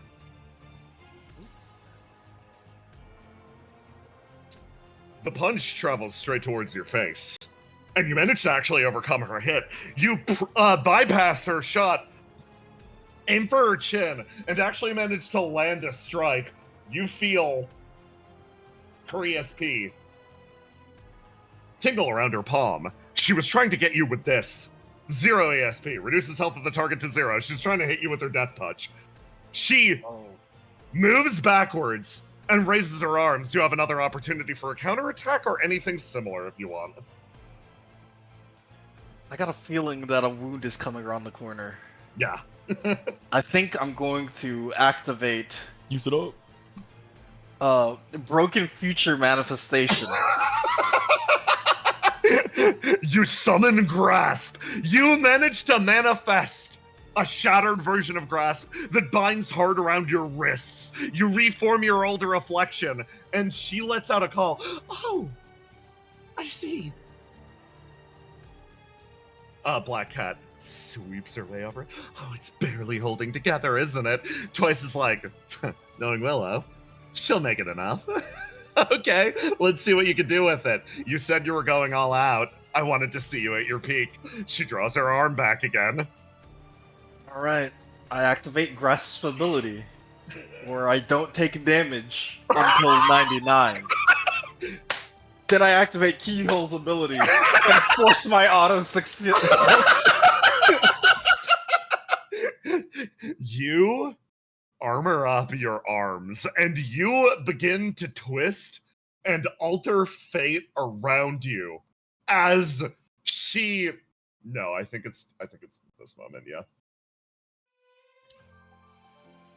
Grasp reforms, and again, forgive the idiom. It is very on the nose. Fits you like a glove. You remember all of your time together. You remember the strength that Grasp gave you. You remember the strength that he gave you to overcome eternity. This is the first time that you are no longer holding back. Twice's eyes light up, a look of sheer delight spreading over them. Willow, you really are the best. She closes, ducking her head down. And, give me that roll to do. It will be an auto success.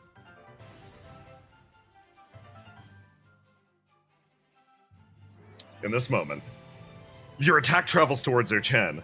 This battle of luck versus unluck. The dice don't matter. This is an exchange of deeds instead.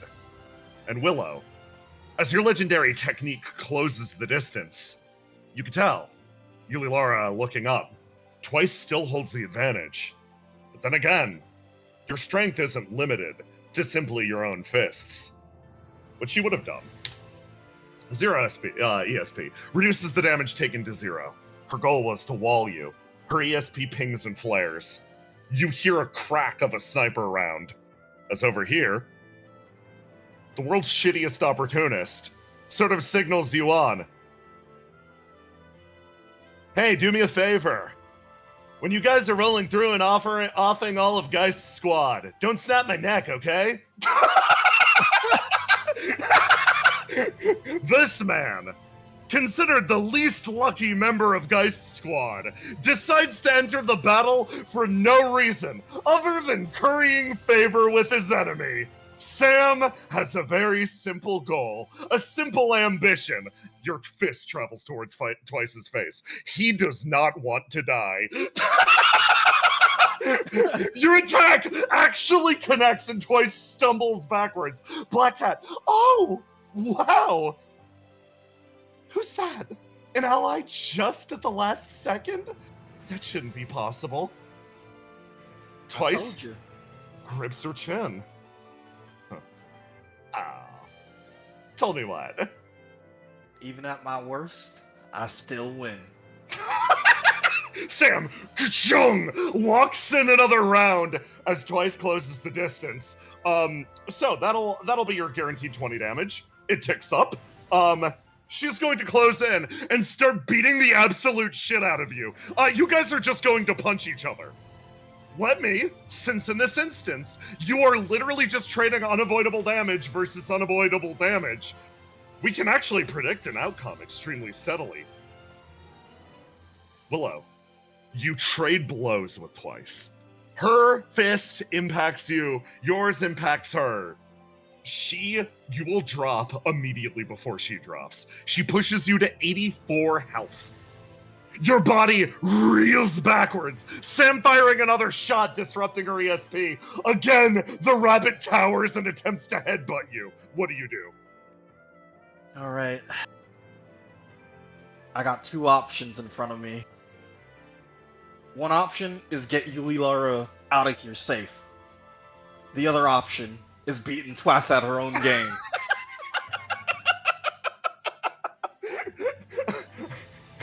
Willow, which path do you take? I wasn't raised to be a quitter.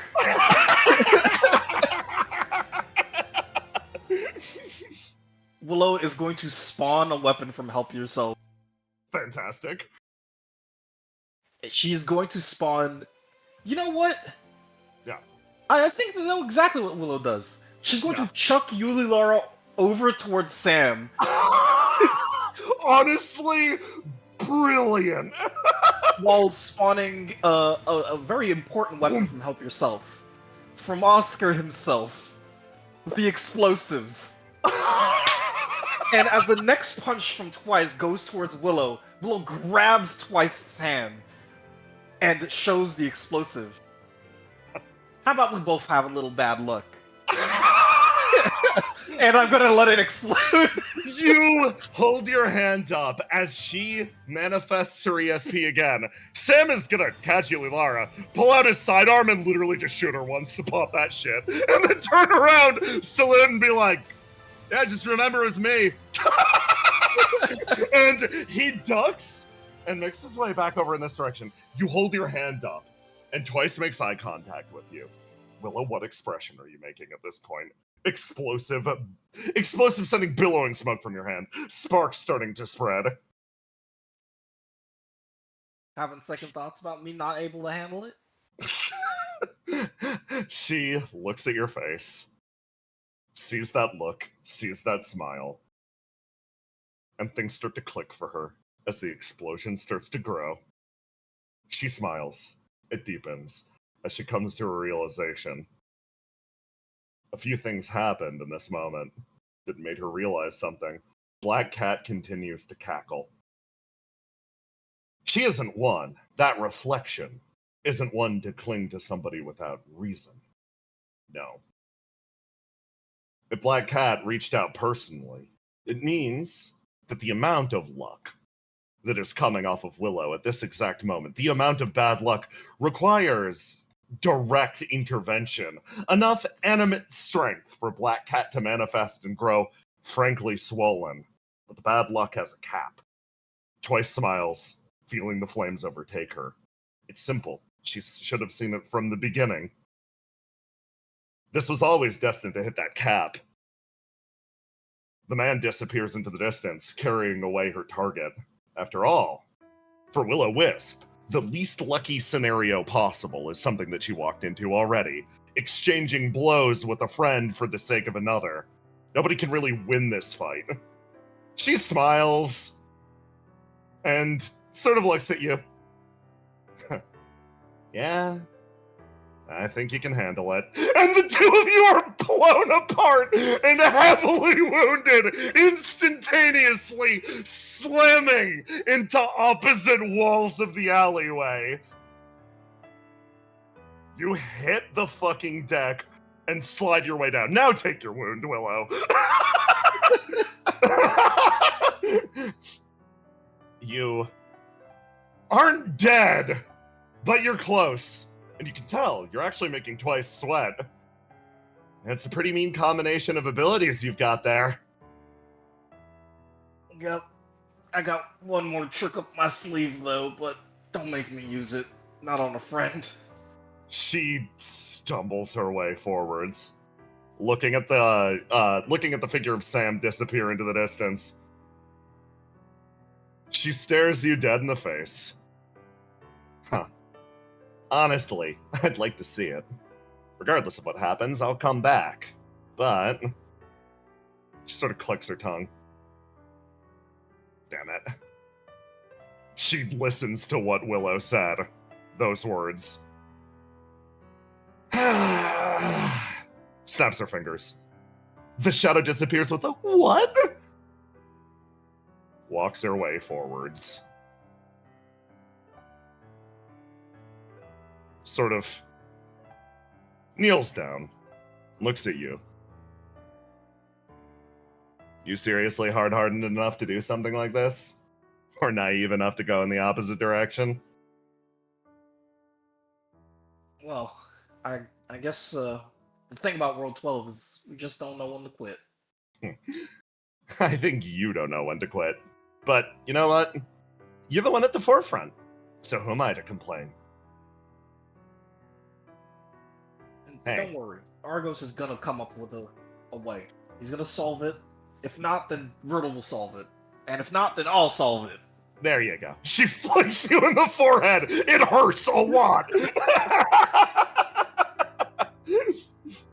You know, there's something that no world ever before this one has done. And I don't know if you guys are on pace to do it. I could give you a hint or two, but I think I'm cruel enough to want to see you guys play this out on your own. I think you're close. But you might just miss the mark. She looks back over the edge of the alleyway, ears twitching. They settle back on you again. So, if you miss again, you haven't blown your one chance for a get-out-of-jail-free card, me popping one of the gods. I guess I can always come back at some point in the future. Not that you'd want that, right? No, not a chance. Yeah. She reaches her hand down and actually, pulls you up and out. You got a mean right arm. Yeah, you got a horrible left arm. That hurts. You see her expression again fall. So the only way I'm gonna get hit by that secret technique of yours is if we're no longer friends? Basically. Mostly because the technique will also kill me in the process, but... Why didn't you lead with that?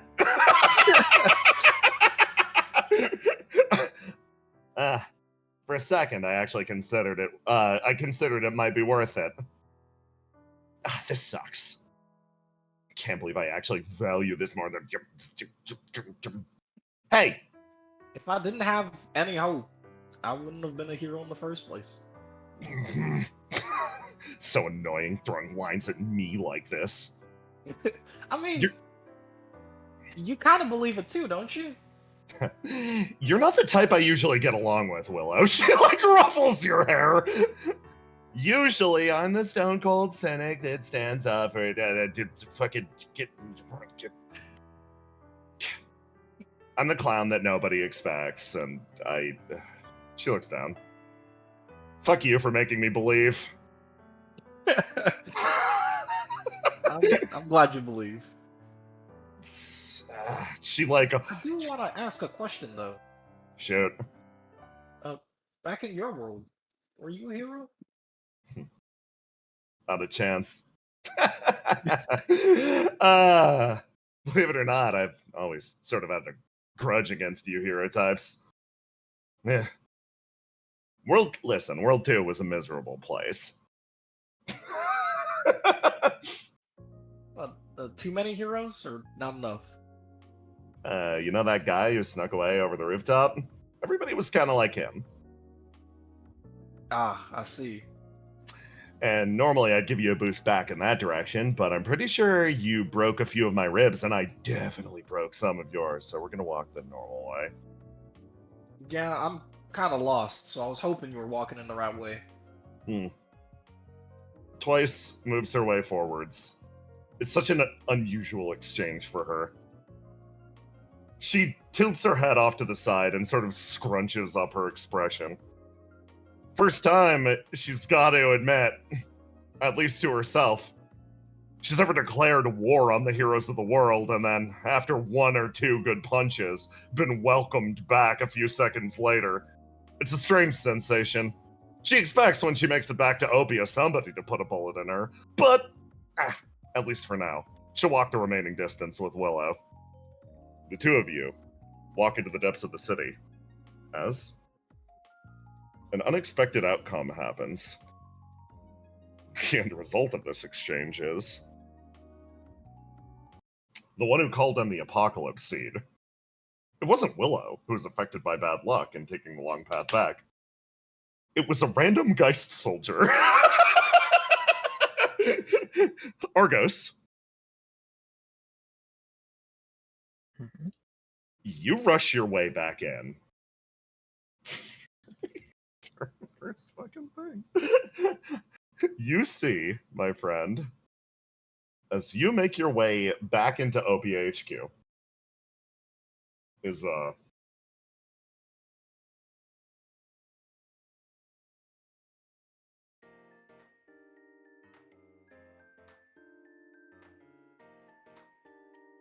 down here. Riddle's parking the car.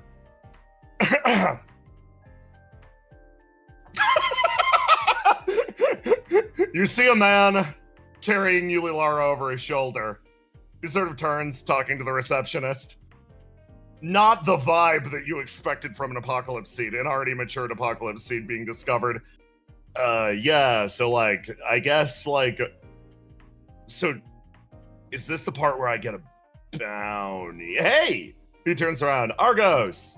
I've got What's a up? hard light gun in my hand. Hi.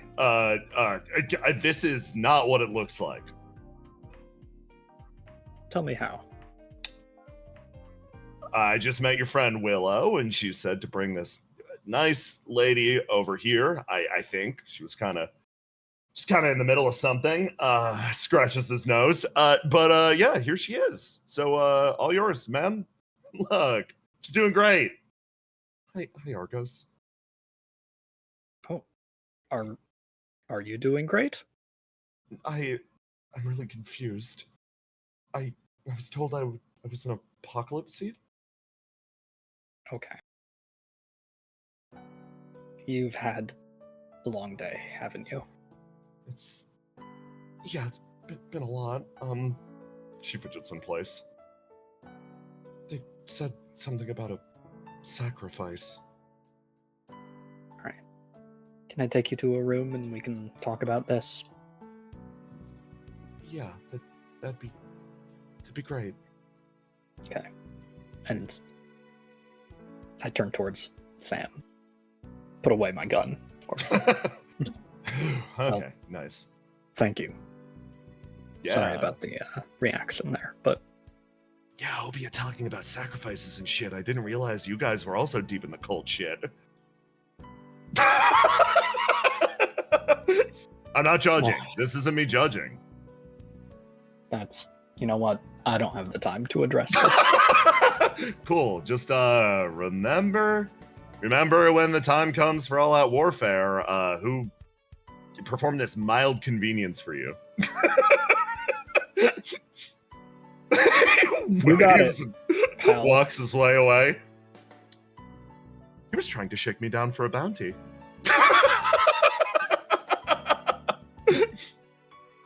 I'll remember that part too. You take Yuli Lara. You put her in a room. And you confirm what everybody already knows. You confirm the fact that she's already an apocalypse seed. I'm going to move you guys up here.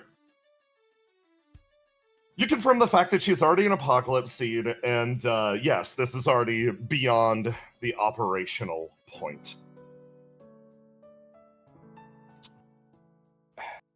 Can I?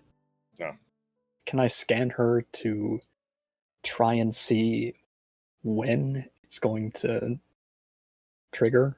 Oh, yes. Okay, so while Yuli Lara is in her room, she is going to be monitored 24/7 by Cast, who will relay any information you want. No scan roll required. Literally, she is just set up, literally under observation. I'm not going to be like, oh, rolled a 2 again, so you don't get anything. Let me move you up here.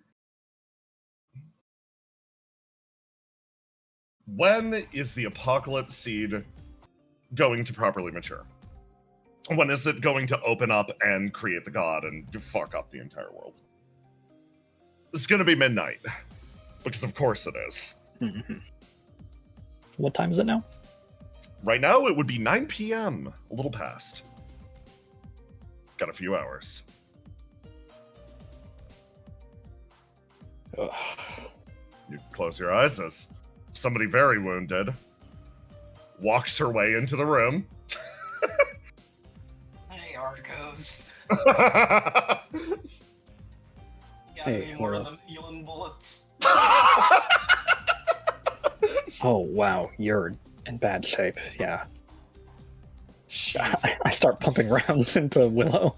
So many bullet wounds, so many lacerations. She's been set on fire somehow. Willow is not looking too hot at all. Riddle walks up. What happened? We did the initial checks on Yuli Lara. Oh my god, Willow. I got in a fight with Twice. We really disagreed with each other. Twice. Say what? Do you fill I mean, everybody in on what a Yeah. good? It's probably the only person who could beat you up so bad, but Yeah, why? that's actually incredible. What the hell did... Okay. But you fought her off? Yeah, I fought her off and broke almost every bone in my body. Okay. Well, we can get you up and running again. Riddle sort of looks you up and down. She looks back over... She looks back over her shoulder and thinks about Twice, says, Roma, are you here? Yes. Trouble is in this scene. Grab her. Riddle seems to, like, internalize what happened. So she was trying to stop you. She was trying to stop us from doing anything risky. Okay. She was trying to make the decision for us. Basically, Try to cheat out a god. Okay. A look of frustration crosses Riddle's face. But you convinced her otherwise? yeah, the usual hero thing of convincing people that they're stupid for not trying, then we should give something a try. I love the choice of unwounded dice for Willow. Just like, no, I am doing this one thing. I love her. She's But- so. so what do we try? It's a matter of Uh, hours. I don't want to put any pressure on you guys because I care about you. But my entire argument with Twess hinged on the fact that you guys would know what to do. Riddle. You see Riddle's expression set. Trouble, you walk in and you hear the I assume that Trouble was received the report that Twice is doing her thing, yeah. Well, it's like she probably received Exulancis's report that Twice was going to kill. Yep. And then she received the Opie report that Yuli Lara had arrived, and so Yuli Lara arrived, okay. She probably like spent a while trying to figure out what the fuck she was gonna do. Yeah. Before coming over, like, she just walks up. She doesn't say anything.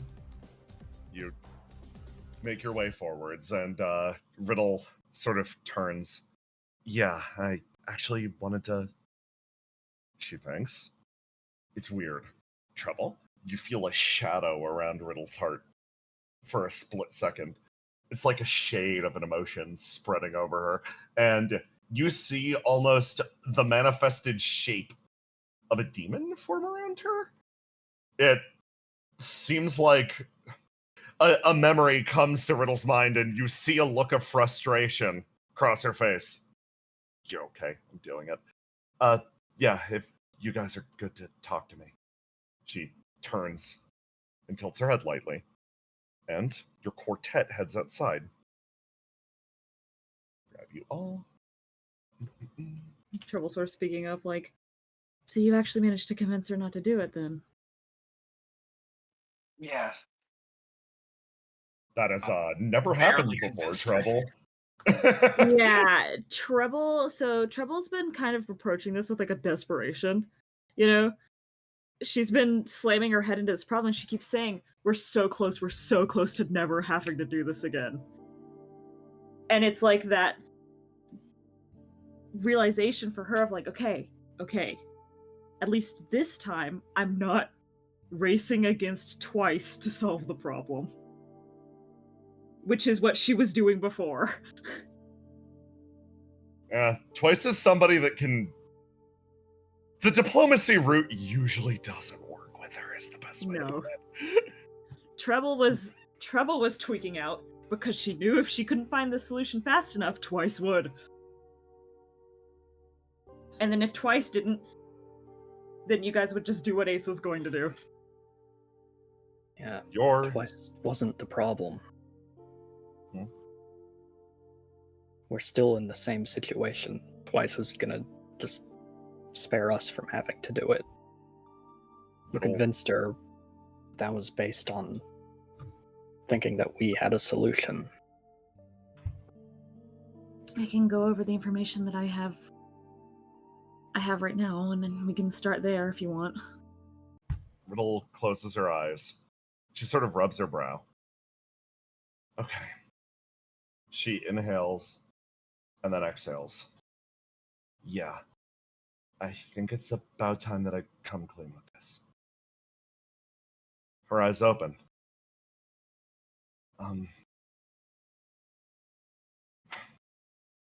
She thinks about how she's going to say this. Ever since Ace made his suggestion, I've been thinking about this. I've been trying to think of a clever way around. I've been trying to think about any way that we can avoid the concept of necessary sacrifices. She looks at everybody here. She opens her mouth. In Trouble, it's weird. At this stage of the game, in every previous world, you've seen similar looks, similar sensations of desperation. Somebody throwing themselves headlong into something blindly, on a hope that everything would turn out okay. But Riddle's expression does not shift to that sense of bravado. Instead, she shakes her head lightly and closes her eyes. I'm going to be honest. I have no idea what to do. Right now, we've got a few good ideas. We've got a few good starting points, but I'm out of ideas. I don't know how we avoid this one. Her chest eases up. It's been a long time since I felt this helpless, to be honest. I thought that if we just tried, a solution might magically appear. She closes her eyes. I'm not giving up. She points to the side of her head. My head's empty because I've been focused on a certain inevitability. I'm going to talk to Yulilara about this, and I'm going to ask her. I'm going to lay out the situation, and I'm going to do the most cruel thing I can. I'm going to ask her about it. Because I don't think I could do this. I don't think I could rip somebody apart. Unless they knew why. And unless they were a volunteer. Her body's shaking again. I'm getting myself ready for this. But she looks at all of you. That doesn't mean I'm resigned to it. Her expression lightens a little bit.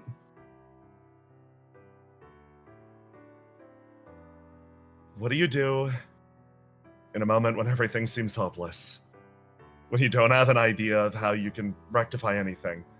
Where all hope seems lost? And you need to commit to a very specific course of action. She closes her eyes. I'll do everything I can to assist you. But for now, this is my order as leader of Opia. This is my order to you all. Please, help me. And in a moment like this, you receive the most important mission you've ever received from Riddle Arendite. A plea for not only herself, but the future of this world. Riddle's ready, if it comes down to it, to do this, to violate her own principles. She's willing to rip her own soul to tatters. So she can only ask you, truly, for one thing. Your mission for today.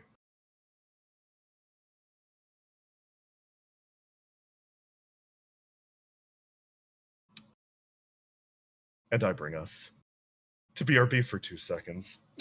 After a very heavy scene, we are taking a temporary break. So, we are going to come back with you guys, but we naturally have other characters to come back and check up on. Theorize about what you're going to do. As your GM, I'm going to say this for the sake of not only the audience, but all of my wonderful players that are going to be functionally brainstorming live on stream. I will not hold you to finding the precise, absolute solution. Truly, in a moment like this, in a moment when despair becomes absolute, simply doing anything, making any motion, will add to a brighter future that nobody can particularly see. So do your best. I am rooting for you so fucking hard. I heard to you, Jackson, is Willow going to be joining them? The brainstorming team? So what I'm going to do is I'm going to spawn Willow and Argos in the main hall, and I'm going to ask, where are you guys headed? Roma, I will be giving the brainstorming team their own rotation. You get to just go at it. So basically, so we have until the end of stream to find a solution. Yes, good luck. Am I allowed to catch Jackson up on the research Trouble's been doing? I think you can do that with the brainstorming team by expositing.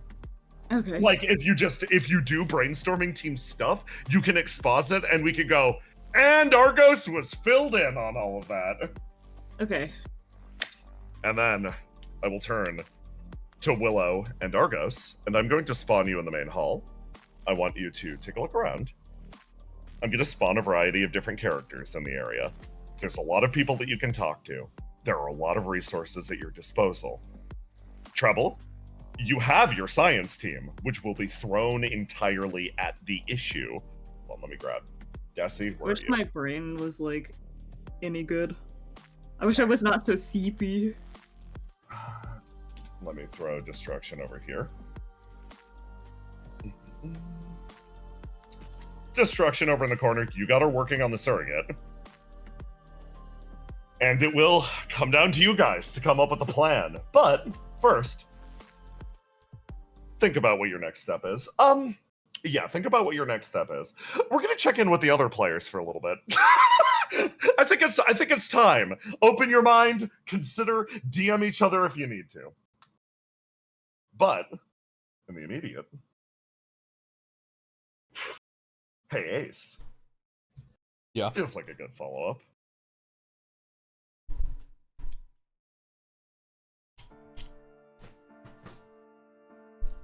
In the depths of the underworld!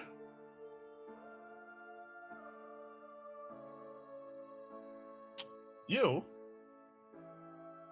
managed to catch someone in a rare moment when she's feasting upon the gathered flames in her throne. She sits there and lets them, again, almost circulate around her body, adding sustenance to her physical form. Wow. Ace, so good to see you. Having fun? Oh, you might be on mute. Oh, wait, fuck. I was muted in Discord, not OBS. For some reason my toggles aren't working. That's fine. Well, having a lot of fun, aren't you? It's a rare moment that I'm able to sit back and simply watch things unfold. Did you just see the directive that got sent out to the rest of Opia? What exactly is that? She makes the display. You see it too. Do everything you can, huh? It seems that they've come to the very end of their rope. So, it's time to see how things play out.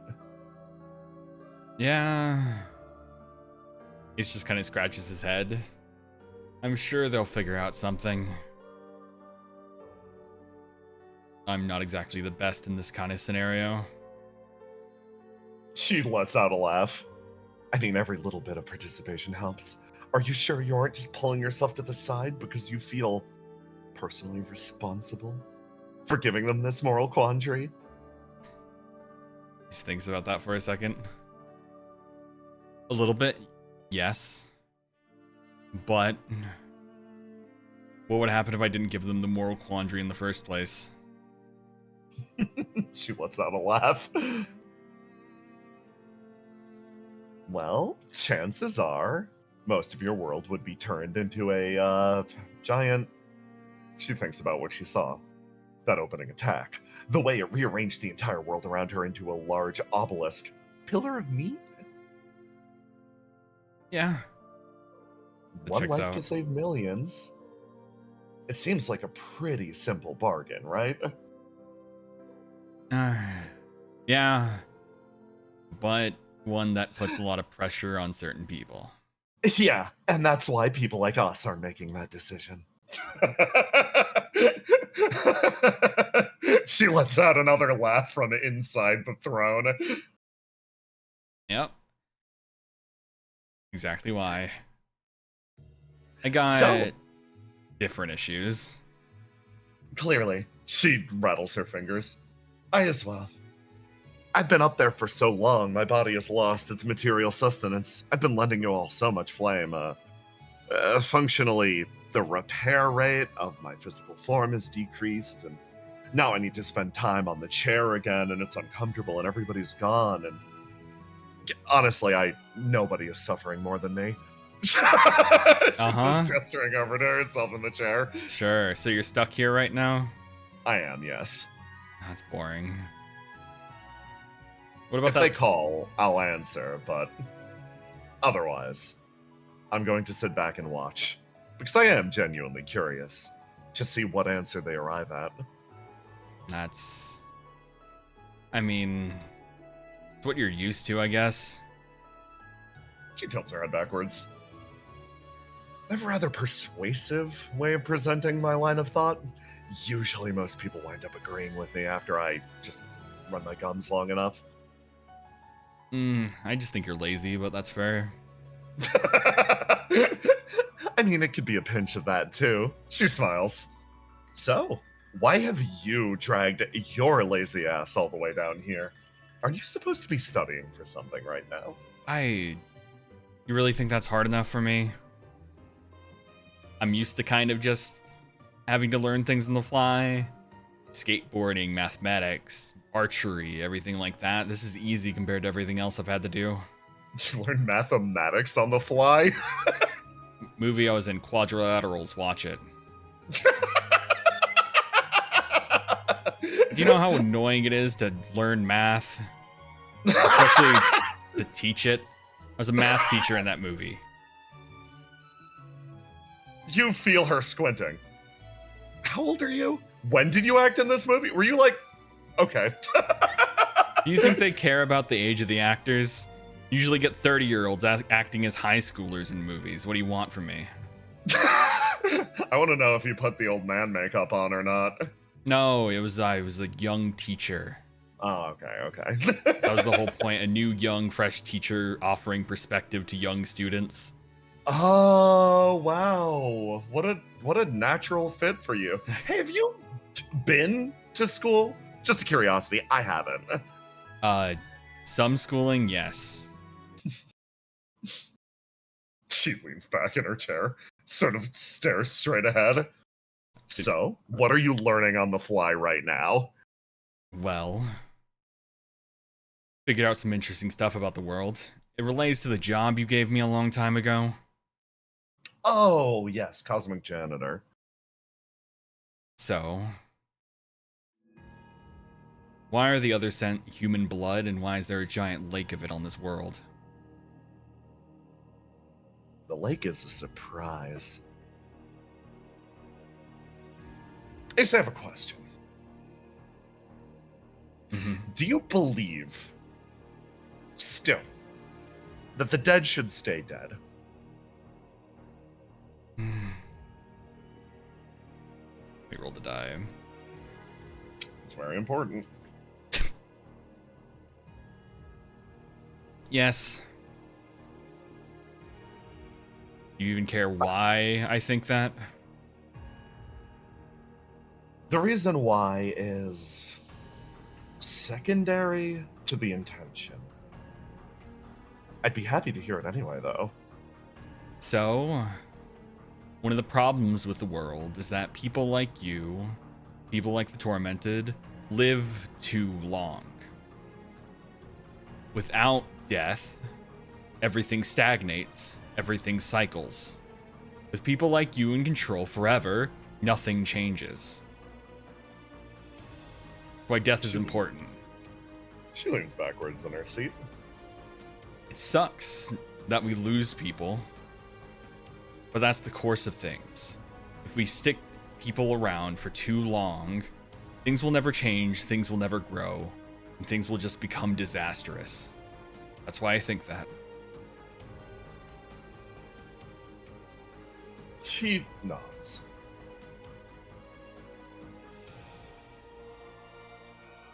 I'll offer a simple cautionary tale, then.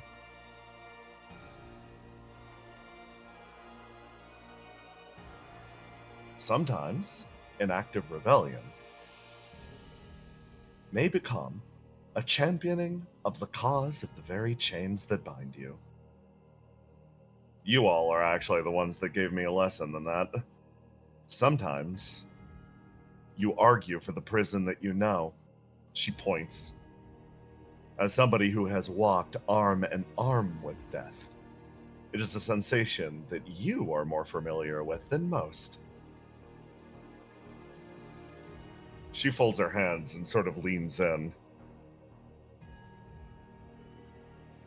Be careful that you're not arguing for the very chains that bind you.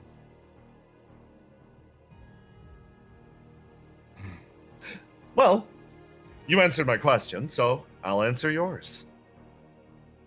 She snaps her fingers and you see a manifestation of flame. shape forms. Disgusting. You asked why they're collections of blood and other fluids. I never really thought about we bleed, but is it actually blood though? It isn't. Not in the way that they understand it. Yeah. You also have organs that work in concert with your flame. You can obviously think and act and breathe in the absence of flame. You've experienced it yourself. But you can also think and act and breathe in the absence of a brain, of a chest. Flame touched are a frightening breed. She Yeah. looks over at that being. You've experienced many of your friends slowly lose their flesh and blood bodies, correct? You've experienced it yourself. Yeah. A long, long time ago, humanity feared something very similar to that. They could replace parts of their bodies, parts of their brain with machinery. They could replace it with flame. This, at first, was considered an absolute delight. A levying of life's various problems. A lift of the curse of death and even beyond. But naturally, that comes with it the horror. What you were describing earlier. Unnatural life that extends endlessly. Do you know how they responded to that horror? I don't know. Fear? They sat down, and they defined what natural life was. She points at that blob next to you. And they made it so a machine could never take it from them. Never truly. If the fear was, if you cut too deep into the brain, you would lose all emotion, why not build a system that would safeguard the brain no matter what? If you could lose the soul, why not build a system that would convert the soul to ichor that would last, well, forever? She opens a palm. That thing isn't just a collection of blood. There are other organs spread out throughout it. That is the vestige of a human consciousness. That is a vestige of somebody who refused to change. So, all of this is artificial. She tilts her head. I suppose it depends on your viewpoint. I mean, this isn't what true humans were like, right? You said this is something they adapted, something they created just to preserve themselves, correct? Correct. So the true humans that believe they're the true humans are the fakes after all. She lets out another laugh. Oh, I didn't expect this conversation to be this stimulating. That's a very fun way to think about it. To them.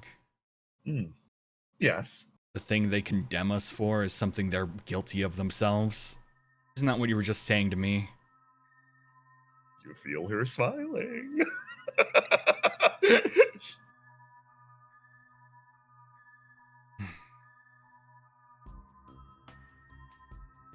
Ace just kind of sighs while looking at this thing. Do you want to know a fun story? I Before the mean, Burning Worlds, in my world, I'm sorry, I'm going to tell it. You're in my audience chamber. She points. Before the Burning Worlds, in my world, the Omarians produced us bodies that resembled humans, the original humans, so closely. Whenever we became infected, she points, we would vomit up our humanity as if we were true humans. We met all the criteria. The Ilmarians met their goal. They made such an accurate human. They were subjected to the same curse. A curse of eternal stagnancy. She looks over at you. You, Flame Touch, don't exactly have that issue anymore, but even then, these guys still crop up in your world, right? Just remnants. I mean, that's why you wanted me to clean them up, right? She folds her hands. I wanted you to clean them up, because regardless of who won our little war, these things are all of our problems. Yeah. That's why I'm learning about them. They just made things a whole lot more complicated.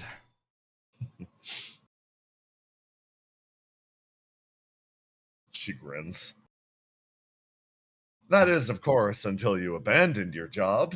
You collected so many of them for us. They're all still down below the building, by the way, in the big trash compactor. Nectar's been trying to find a way to get rid of them, but it's going to probably take more time. Yeah. I turned one of those humans, quotation marks, into a flame touch, and they spat one of those things out. That's the natural response. As Yeah. humanity experiences a true loss of itself, it just cuts off the rest like a lizard losing its tail. Yeah. And thusly, you get a big blob of raw humanity, which is what we're looking at right now. In the ideal world, I wanted to turn all the humans in the human heaven into flame touch, but that would just cause a bunch of these things. And despite this being so similar to flame, it seems like these is the direct antithesis. Something that holds information, but anything that conflicts with it gets burnt up, right? She smiles and nods. Useful information. It just... The thing that upsets me the most is... For every answer I get about these things, the closer I get, the more questions I have. But I guess that's the nature of the world, and it's annoying to be on this side of things instead of just ignoring it. So... But I feel like you're getting so achingly close. Yeah. Because the biggest question I have is... Why did Riddle and Basil both have human blood in them? She laughs. I don't have the answer to that one. It's a fascinating train of thought, right? Yeah. The man that I can ask that question to is probably ducking me the hardest anyone can. She rattles her fingers against the side of her head. Well, there happens to be a city full of people that you could ask this question to. Yeah? How much of a hassle is it gonna be? I think it depends on what you want to do.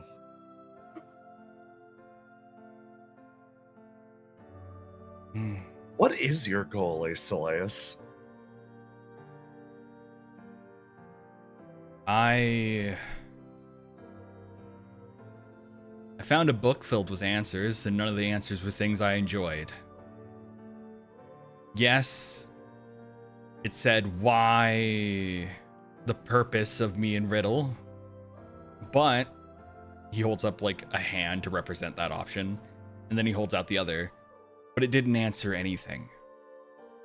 There's so many questions I have about me and Riddle's existence. Currently, how we were created. Riddle with being some, I don't know, potential hybrid of humanity and flame touched, and me who had formless. We've gotten no answers about why we exist. I mean, I guess how we exist is the best answer. And I feel the answer to escaping our fate, or the predetermined outcome that Lafadel wants for us, is figuring out the how, not the why. You hear her let out a little, oh! She thinks. This is the part where normally I'd act super wise and coy if I had an actual answer, but I genuinely don't. I mean, at this point, we got to be made for a purpose, right? And I am wishing you the best of luck in figuring out that purpose. Yeah. I can give you my own perspective on your existence. But You. that would be ultimately meaningless, right? And unfortunately, I think I'd sway you to my way of thinking. I'm very persuasive. She places a hand against her chest. I think it's important that you discover this for yourself. You said that the why is important. Why do you exist? A lot of people have given you that answer. A lot of people have told you why you exist. A lot of people have told you what you are and why. Yeah. Until we hear the answer from the horse's mouth, I don't think we're going to get any closer to the truth. Yeah. So it's just finding a way to force him out. I have a few ideas on that front. She says, beaming. Yeah. Well. Oh, but based on your attitude, that light in your eyes, you do too, huh? Yeah. As much as I'd like to, I don't know, pick your brain about stuff, I kind of have a play to put on. But I do have one last question. Yes. How'd you live so long being the devil? Oh, she loves that. You feel her entire body rock. It's my favorite thing about this world. It's my favorite thing about this burning world. In the absence of a person's true nature, in the absence of understanding the why of someone, you could only really call them one of two things. She puts up a finger, a god, or, and she points her finger at you. It settles there. Good luck, Ace. Yeah. Thank you. You walk. One foot in front of the other, traveling towards the edge of the ash sea. A brilliant light on the horizon burns behind you. She watches you go. As, without a doubt, she feels another page of the legend set itself in the making. Brennan!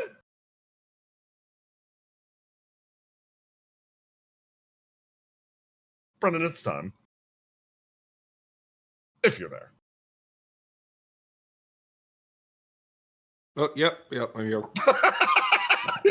Yes, wonderful. Okay. Hold on, I gotta hit my music. Okay, there we go.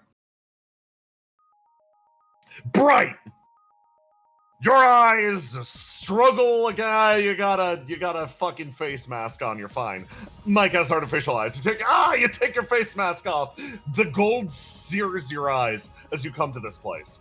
It's resplendent, billowing with flame. The Golden City remains as gorgeous as ever. You hear Mike lightly intone, "Whoa," next to you before the second event occurs. The crowd descends on you. See, I told you. Wow. Okay. It's really impressive. Hey, hi, hey. Mike says as people gather around on all sides. You see the little one make her way over next to you, and she's like, "Oh wow, you brought somebody new this time. That's so exciting." Yeah, this is my best friend. I told her that everybody would really be impressed with her here, and I think she could use the positive affirmation. works their way around. Hello, little sparkling. How's it going? They work their way around, and this hot Mothman makes his way over to you, and it's just like, oh, it's been a little bit, I think. Yeah. How long? For you? For me? Are you asking me, or are you asking the city itself? Yeah, I Those didn't. answers are I very didn't want to different. assume how time works for you. Oh, for you me, guys here. It's been little more than a blink, I think. I've been preserving my flame just for such an occasion, just for you to come back, my dear. He reaches out for your hand. Do you let him take it? Yeah. Okay, he's gonna grab your hand up and start to run off with you in this direction as you, similar experience as last time. This one in the back is bouncing on her heels, trying to make noise and draw attention as, he's just gonna run with you off into the distance. You make your way all the way to this side of the screen as you leave Mike to be devoured by a crowd of demons. That sounds bad when you say it like that. He sort of skids to a halt as this demon stops him, just like, hey, why don't we pause here for a second? Pause? I mean, little Sparkling needed a tour around the city, of course. Didn't you? He says, whirling on his heel, looking over. I mean, Love already took me on a tour last time I was here. It sounds like she's already well acquainted with our city, so why don't you leave her to me? You hear Mothman throws himself up on the nearby bench, sits down, crosses his legs, and is like, you'd rather stay with me, of course, though, right? I can feel it in your heart. You're lonely. I can feel it in your heart that you feel like this is your only opportunity to spend time with me, which is very important to you. This is correct. This is correct, because you, he squints. He squints and holds one hand out, and he looks down his finger, and he just presses it against your nose and just starts smushing it into your face, like he's thinking really hard. The window's closing. Your opportunities are shutting. You're desperate, not me. Why? Where's the door closing for you? I guess we just found out that we have a few hours before the next god comes, and I'm not sure how much time we have left. And you... I mean, how many times can you roll 1,000,000 without being selected, right? Oh, is that why your heart cries out? Partially. There's also things that I wish I could do that I don't think I'm capable of, and less out of concern for myself and more out of concern for the people that'll get left behind. She motions to Mike. You look at Mike, who is surrounded by a group. Hi, yes, hello. He sort of leans forward.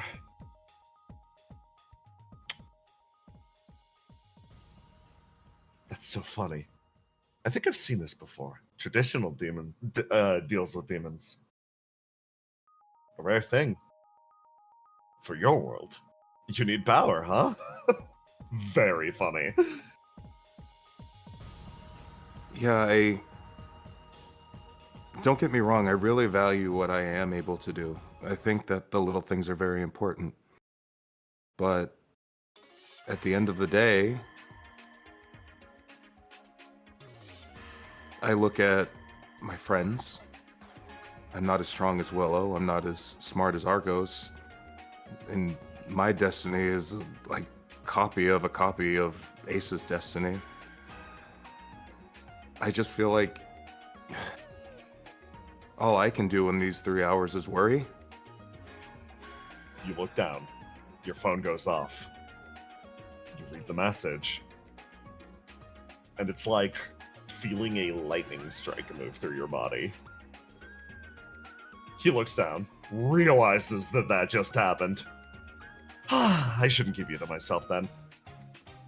He stands up and starts to bring you back in this direction. Walking back over here, he smiles. If you ever are alone, genuinely. He thinks. Well, you aren't, but you could be less alone. I feel the door shutting. I feel you walking into the vast emptiness. You are afraid. He pokes you on the top of the head. You could be less afraid. Summon a friend. Yeah. And just because you were such a selfless demon, when you could have had me all to yourself, you'll be at the front of the list. Oh, the front. You honor me. He sort of turns back and looks over at the crowd of demons who are all like watching him be deeply impolite. And he turns back and he looks and is like, you will get me ripped to shreds because they are deeply jealous, but it does mean a lot. To me. Well, and to you. Inequity is kind of part of being alive. And as you brush away from him, you hear his voice whisper, you're headed somewhere where not many people know you, huh? And then you make your way over to her as the messenger turns around, giving you time. And you walk up, and she makes a big show out of looking back and forth. And, oh, me? She turns back over and is like, Basil, it's been far too long. Has it? Time has been passing agonizingly slowly for me. Your friend continues to traverse the city. Honestly, it seems like she can't get enough of us. Yeah, I'm kind of partially why I'm here. I'm a little bit see. worried about that. People at work, the little people, they feel like she's getting a little distant, and no offense, but it kind of hurts to hear that she's been spending all that time with you. She lets out a laugh, and it's funny. It's a cold laugh, one that definitely does have a hint of like, oh, that's wonderful, good for me. Yeah. And she sort of shakes her head. I see that you're running away from the realities of the world, at the very least, Les.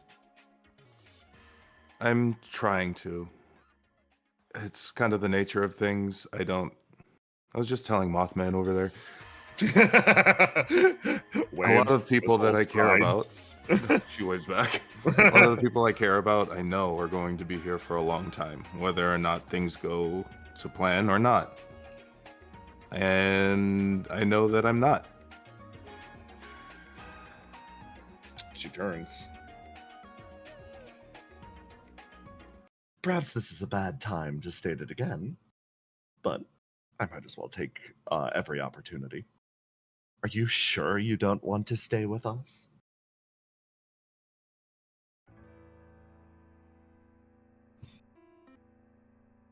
I assume that's, you guys have been here forever, right?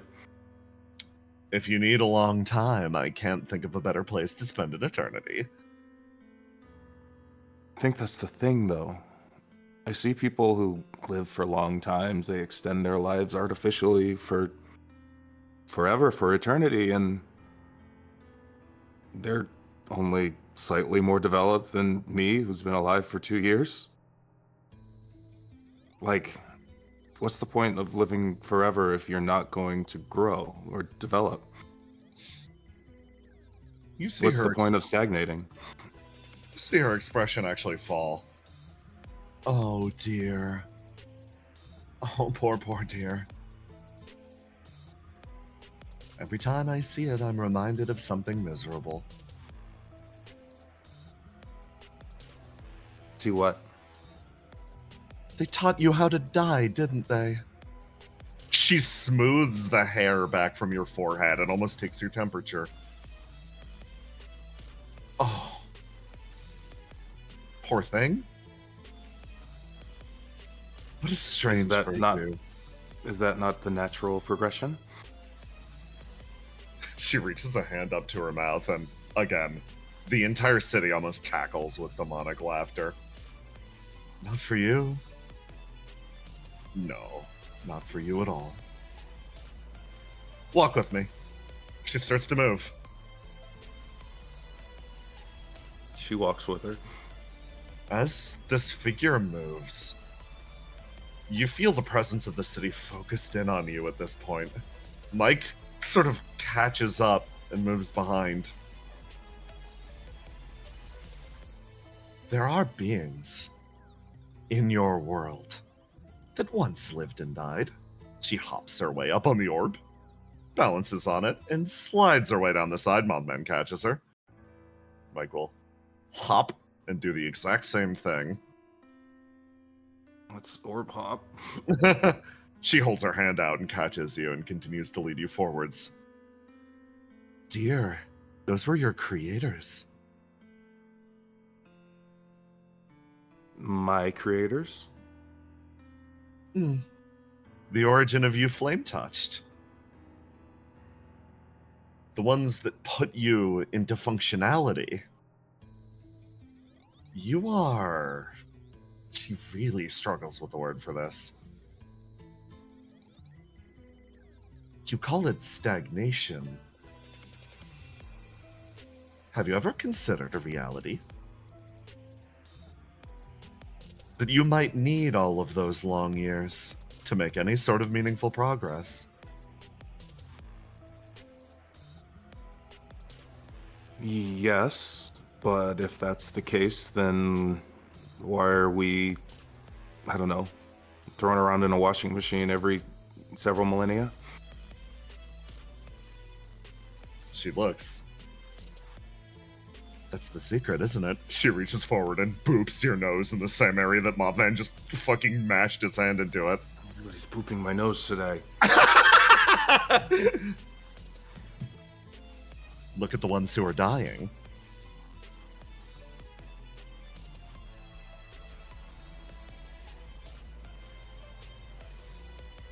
Your world only lasts so many years. It can only develop so much. Look who's being put to the torch and who isn't. That's the inequity. She smiles. Well, then who gets to be the ones that live and die? She tilts her head to the side.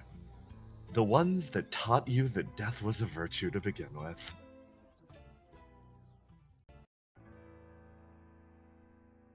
If you could die with a smile, why would they ever have to kill you? Ah, come along. Things are getting rather bleak. So Mike travels next to you and holds your hand and grips it tight.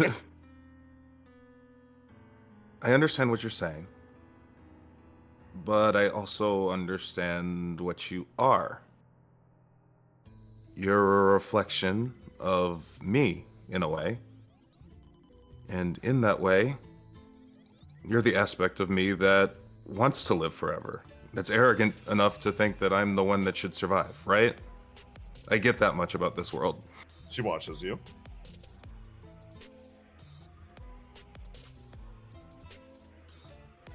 And sort of tilts her head.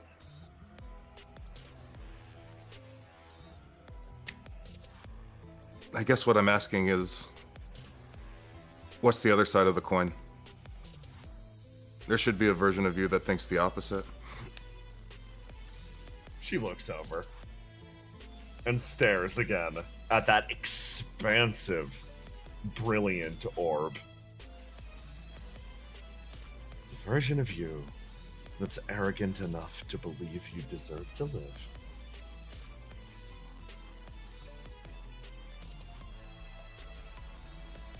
She really thinks. Unfortunately, I think you may be contradicting my purpose here. Yes, there may not be a version of me that believes otherwise. I suppose my viewpoint is rather limited in this case, then. She looks back over. Well, I guess that's why we've come together. I would hate for you to stagnate. She shakes her head. Do you believe death is the answer for stagnation? I think that finality gives the short amount of moments that we have meaning.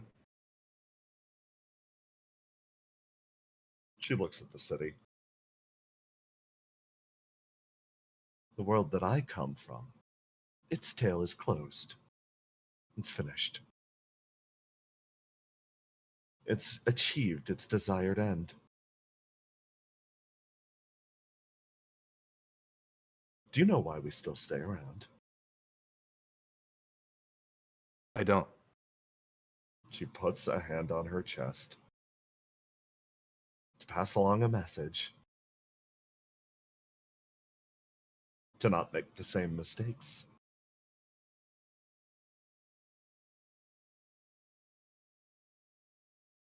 She looks at you, sort of leans in. My world's demise did have meaning. It should act as a warning for all those that come afterwards, not to peer too deeply into the flame. She looks at you, eye to eye. They match up, and you feel something deep and burning inside of her. But there's not much meaning in a life that simply exists as a cautionary tale for others, right? Death, demise, oblivion. My world. My world died a long time ago. And in it, I was allowed to live. None of the beings that you see here are the denizens of the world that I came from. We came from far, far away. We are manifestations of their memory, their remains.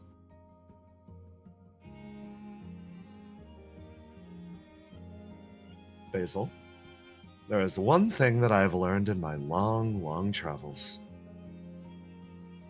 There is no such thing as true finality. A proper ending doesn't actually exist. This world turns on. She looks back over at the burning ball in the distance. It is a question of the length of cycles and what you do with them. I think we can agree on that. I mean, even if I were to die tomorrow, the people that I love, like Mike, I still exist within them.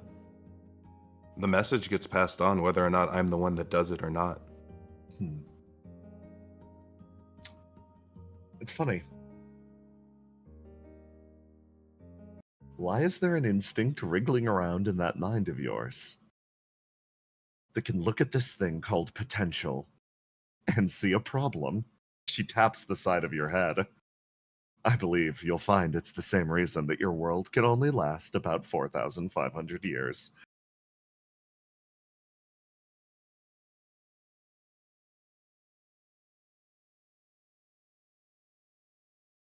Mike, what do you think? Mike is frozen looking at this being in front of her.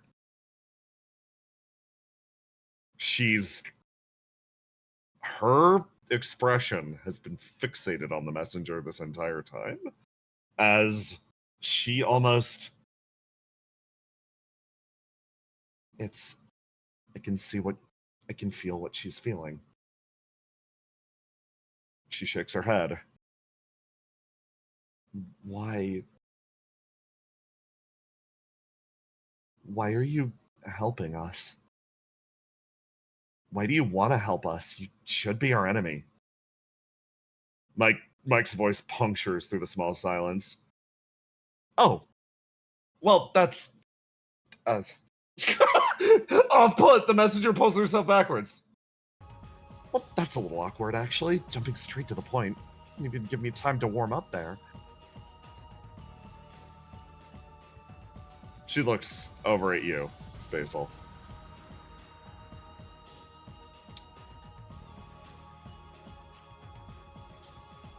I find your struggles to be something that I personally identify with. I am speaking from my own perspective now, not as a representative of the Golden City. This burning world is the entire reason that I exist. I was allowed to come into being to pass a message along.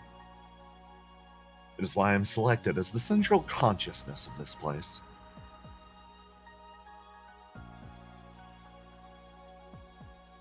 But it is, perhaps, within the nature of this place, to fundamentally be your opposition.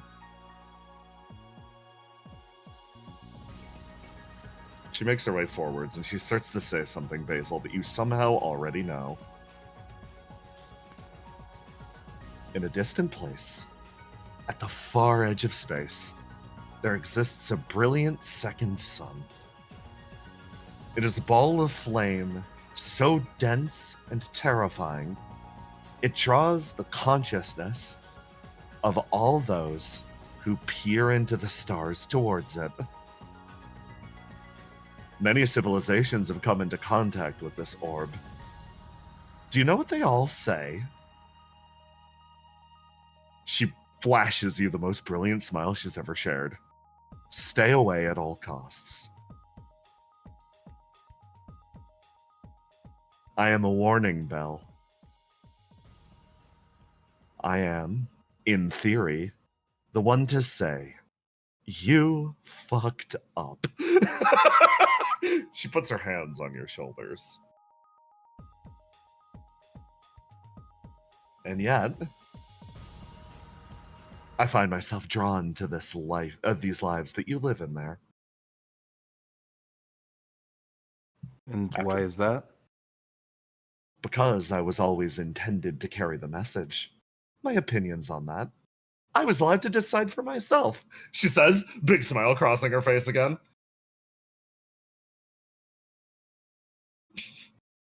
So then, talk to me as you, not as the messenger, not as your job. You've been carrying this message for a long time. Surely you have thoughts? She looks back. And then turns back. Really? Yeah. Do you not? I do. I haven't had nearly as much time as you, and I have nothing but thoughts. She picks her head up. This is the second time this week this has actually happened to me. Deja vu. I'm sure you didn't give Riddle as satisfying an answer as you're going to give me. I've been told that I'm full of nothing but unsatisfying answers. She gets a little huffy. So, what do you want my opinion on? Life, death, the termination of things, carrying on, the weather?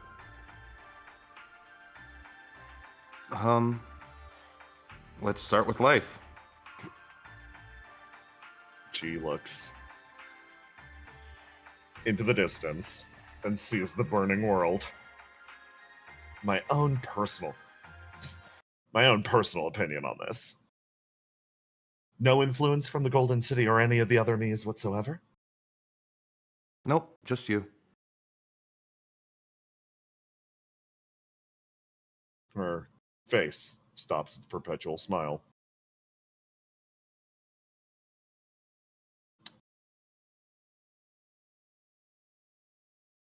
Watching a world burn and while away endlessly has made me believe one very, very simple thing. She looks over, smiling again. I don't think there's any particularly good or bad reason to live. I don't think there's any particularly meaningful or deep or significant moment for life to exist. She struggles to articulate her words right now. I don't think it matters. And I think in that, there is freedom. Oh, that felt nice to say. You sort of see her pull herself backwards. As long as there is a reason. I think no reason can be a reason in itself. Even if you do it for no reason, isn't that still giving you a reason? People love to exist and find themselves plenty of reasons to keep carrying on, but even if you're carrying on for no reason, I still think that life is just as valuable. It's kind of a... She folds her hands. She tugs at one of the long ends of hair next to her. It's my own personal opinion that those that haven't touched flame will not understand the joy of it. So, I want the people here of this city to understand what it's like to actually live. So why keep them so far away? She points at the wall. Well, that's keeping me out, and definitionally speaking, you are my sworn enemy. But, I think I could put this in a far better way. One that resounds far better with your World 12 self. She folds her hands, creating a little tent, smiling. Basil, definitionally speaking, if you're asking what I, the core, Horizon the Messenger, believe, well, I'm an alien invader. Yeah, I know. And I would love nothing more than to smash the Golden City into the side of your world. Yeah, I get that. Wonderful, so we are on the same page. And So you... why don't you? She looks back. Oh, I'm working on it. But I Just can a only wall? do so much.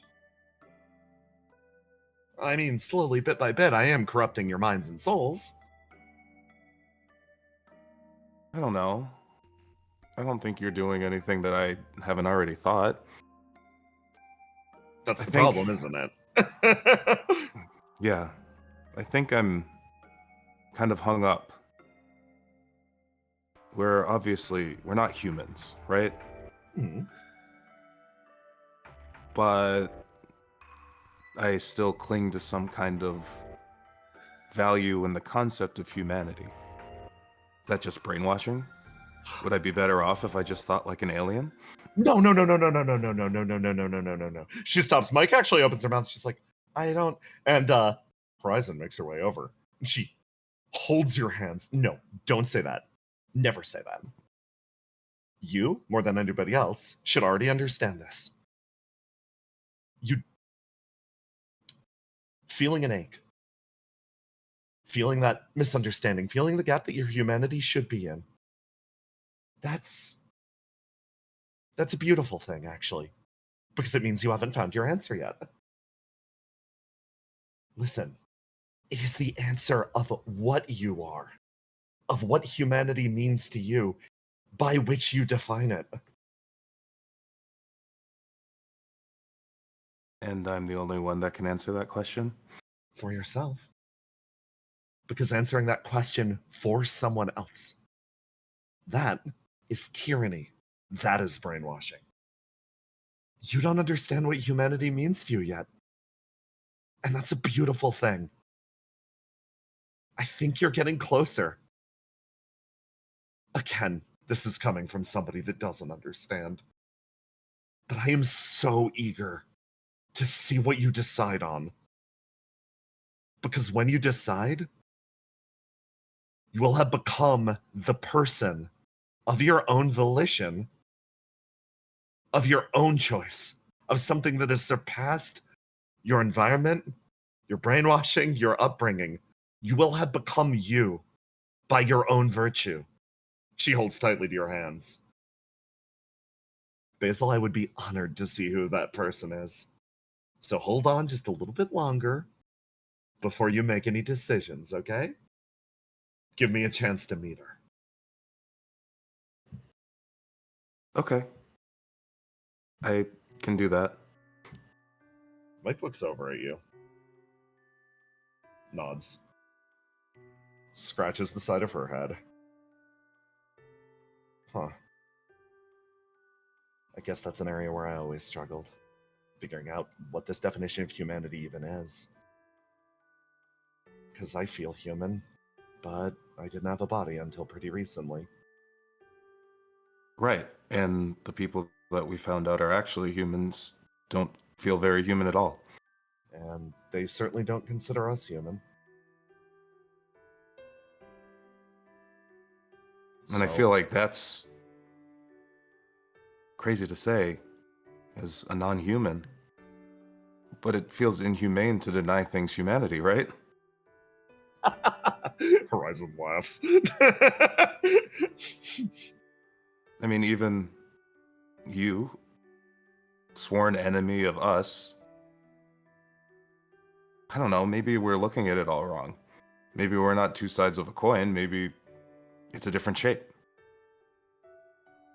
We have common enemies, right? She smiles. So why are we diametrically opposed to one another? Could be a different shape, not a coin, could be a triangle. I'd be so eager to share a shape with you like that. Oh, well, I am capable of reading a little bit of what you believe humanity to be. Do you want me to start? Do you want me to give you a hint? I've been polite up to this point. I haven't overstepped, have I? Just one No, little not at all. Go ahead. She leans in. For you, what is a cornerstone of your human virtue? I mean, it's obvious, isn't it? She claps her hands together and something manifests behind you, large. Oh, finally I can come out. Hi. Sorry, I was waiting for the right moment to, you know. Horizon starts to laugh next to you again. It's a bit on the nose, isn't it? It's love. I'm sorry. It's just you set me up for the pun.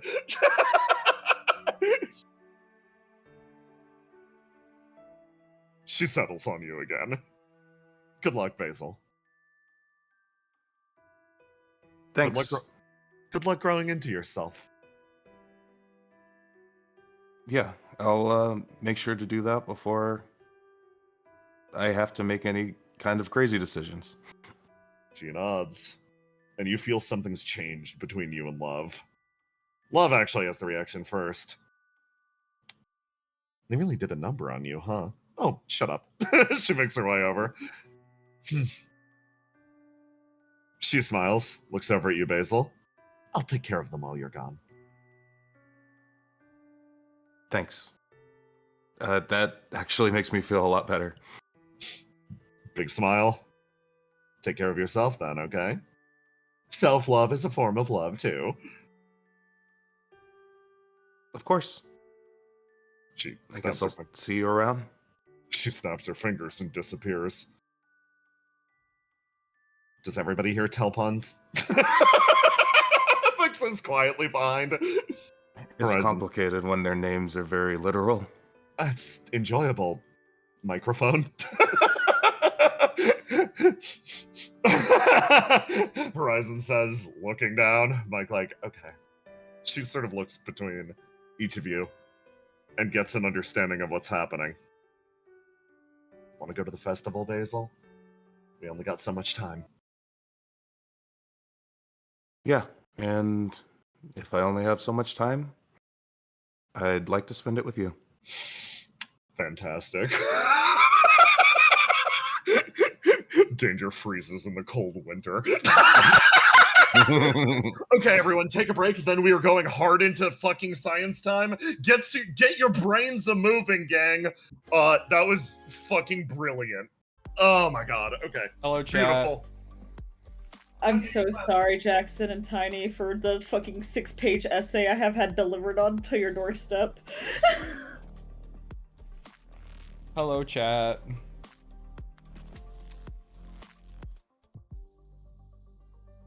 How is it going? Fun teehee question of the day. What does humanity mean to you? Smile. Tiny. He's dead. He has passed out. Oh, I was gonna ask him how he's doing with the heat. Yeah, he's unmuted, so. Yeah, he probably just got up to take a shit. He doesn't need to. He's on it. Yeah, he's right there. You don't shit where you work, homie. You literally can if you do set it up in such a way. You guys having fun with the session? Yeah. I'm so CP. I'm going to have to do science CP mode. Jay's very nice, and he's like, yeah, just do everything you can to make things a little bit better. You don't have to worry about making it perfect. And I'm like, okay. Falling asleep.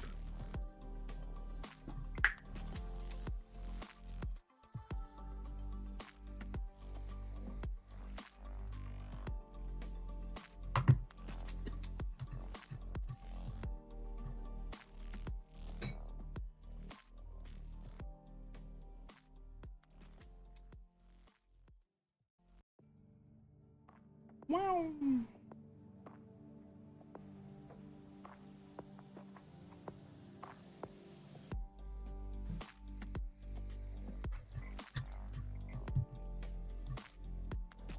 Can't believe Gorilla's gonna lose your wife. Fucked up, man. Yeah, man.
What? I'm back. Welcome. Thank you.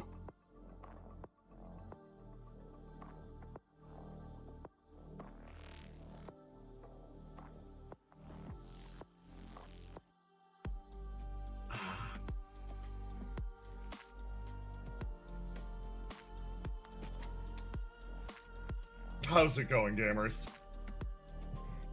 I'm CP.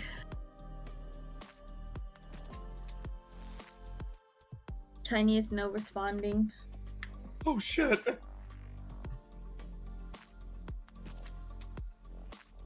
He fell into the toilet. It finally claimed him. His throne. I just have a little bit of a headache, but I took ibuprofen about it. Mm-hmm.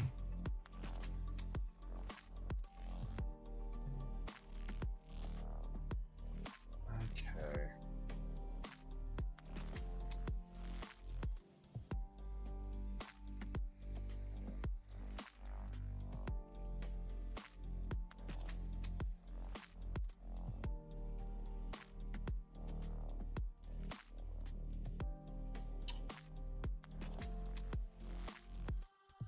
Over at Obia HQ. There we go. This map got you guys set there.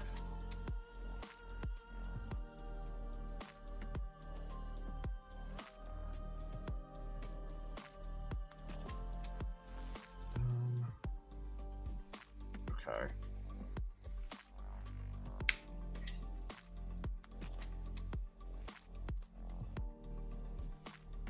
Yeah, I think I know how I'm doing this.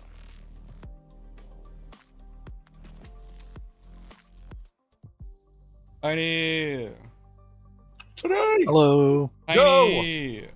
Today! Hello. Are you dead? I'm hydrated. Did the toilet swallow you?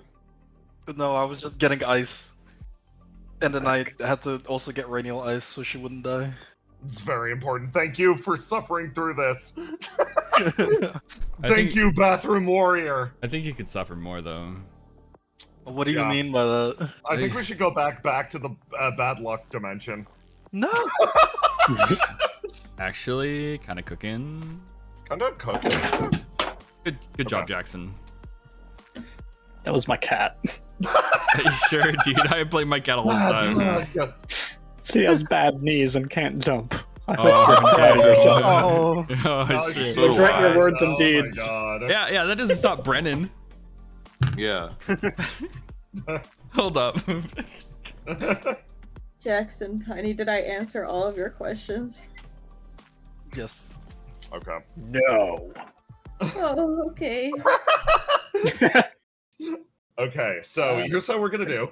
We're gonna start with Trouble on the research team to basically again say this for the rest of the class so that everybody understands. Then I am going to just pan the camera over to Argos and Willow, and I'm gonna look at the two of you and I'm gonna be real.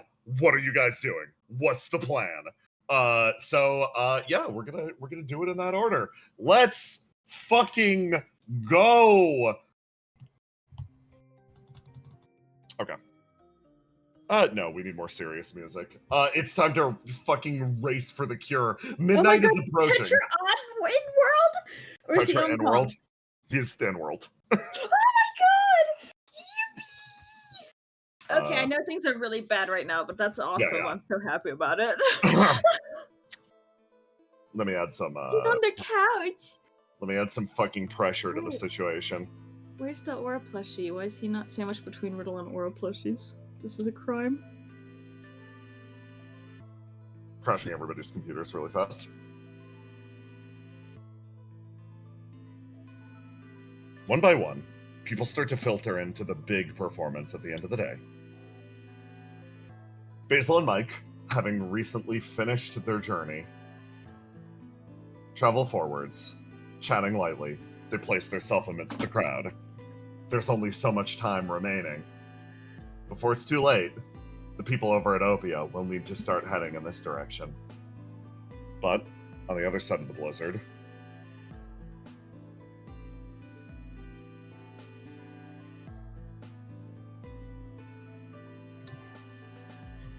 Okay, everyone. So here's a rundown of what we're working with. As we understand it, the apocalypse seeds are planted into a person via some kind of input. Based on the stranger creation process, we can sort of determine they're putting in some kind of input and it's causing people over here to have this connection formed between them and the original source. Vrona's figured out that it's got something to do with proximity to the coda, and we know it has something to do with burn. exists in high burn individuals, and specifically those who are yes.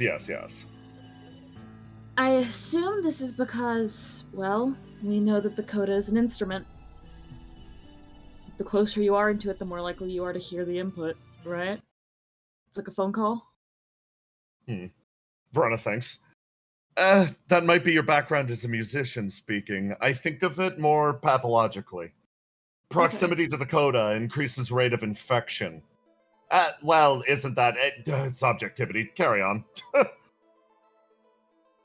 So, right now, our issue is Yuli Lara's apocalypse seed has met maturation point, which means we can no longer remove it from her body. Yeah. Shit. Going back to the original example of an elemental cage, think of it like a water bottle. It's full of water, and that's your flame. This would be like somebody from a really far away point slowly sticking a straw into your water bottle and pushing a sponge into it, and the sponge is slowly absorbing water, but once it goes in there, it's going to absorb all of the water, and there's not going to be any water left. Yeah, and that sponge is crucial to powering their giant fucking robot. Yeah, so we need to figure out how to either move the straw or make it so that the sponge does not absorb all of her flame and kill her. We can move her to another body if we keep enough of her flame.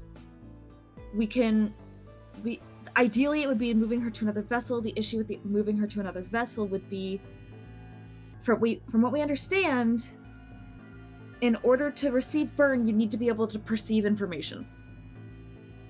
So we would need to put Yeah. enough flame into a vessel to make it able to perceive information.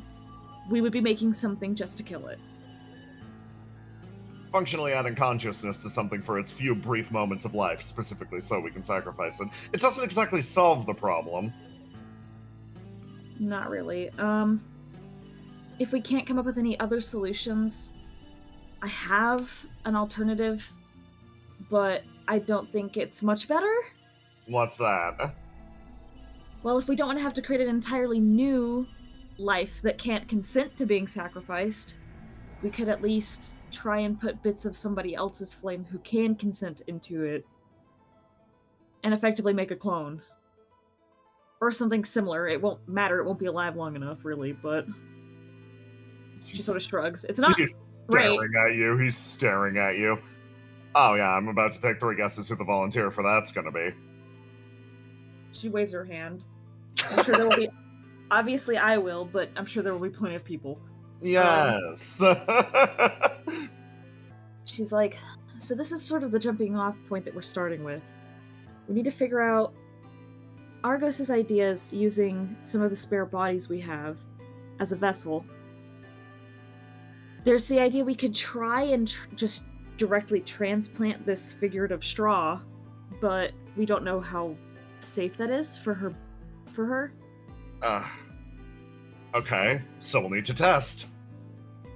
Yep. Okay. We could probably have somebody working on seeing if the bodies can receive burn without perceptionary sense, because if they could, that would be really convenient. Yes, I can work on that front. Is there a way to cause burn without perception? Do we want to haul them to the Coda entrance? That's a good idea. I'll contact Destruction and get the circuit moved in that direction. That's a good idea. As far as the straw transference principle, as you were saying, how are we testing that? Well, right now the way that we move Apocalypse Seeds out of somebody's body is using my ESP as a net. I sense out where the Apocalypse Seed is in their cage so far, and then I slowly fish it out with my ESP, and then we take it out. This would be fishing it.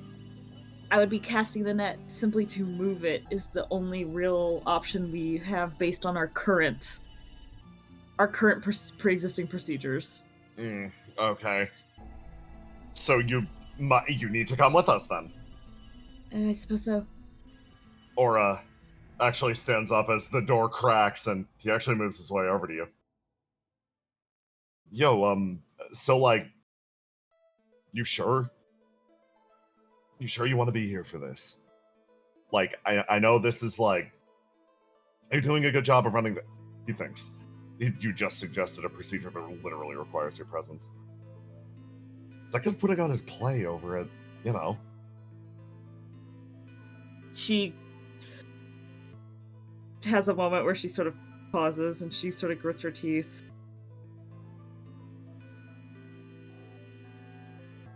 I know.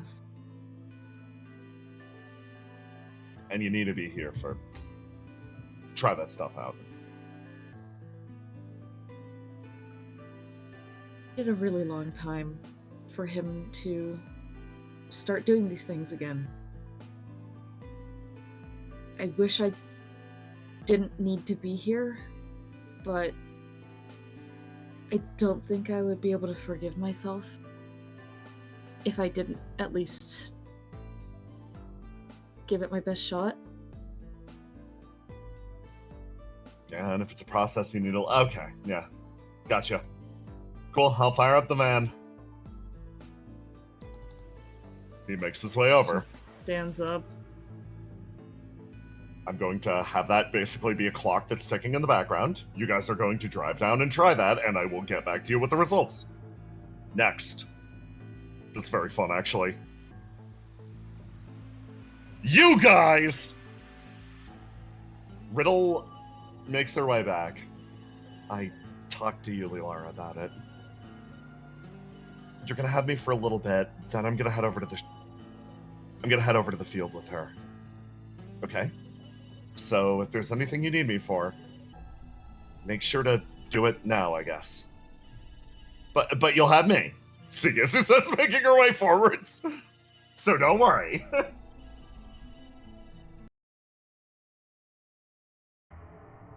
So, I asked the question to you two. What do you do? I think Willow is going to seek some guidance and ask Keyhole, how did they handle apocalypse seeds? Fantastic.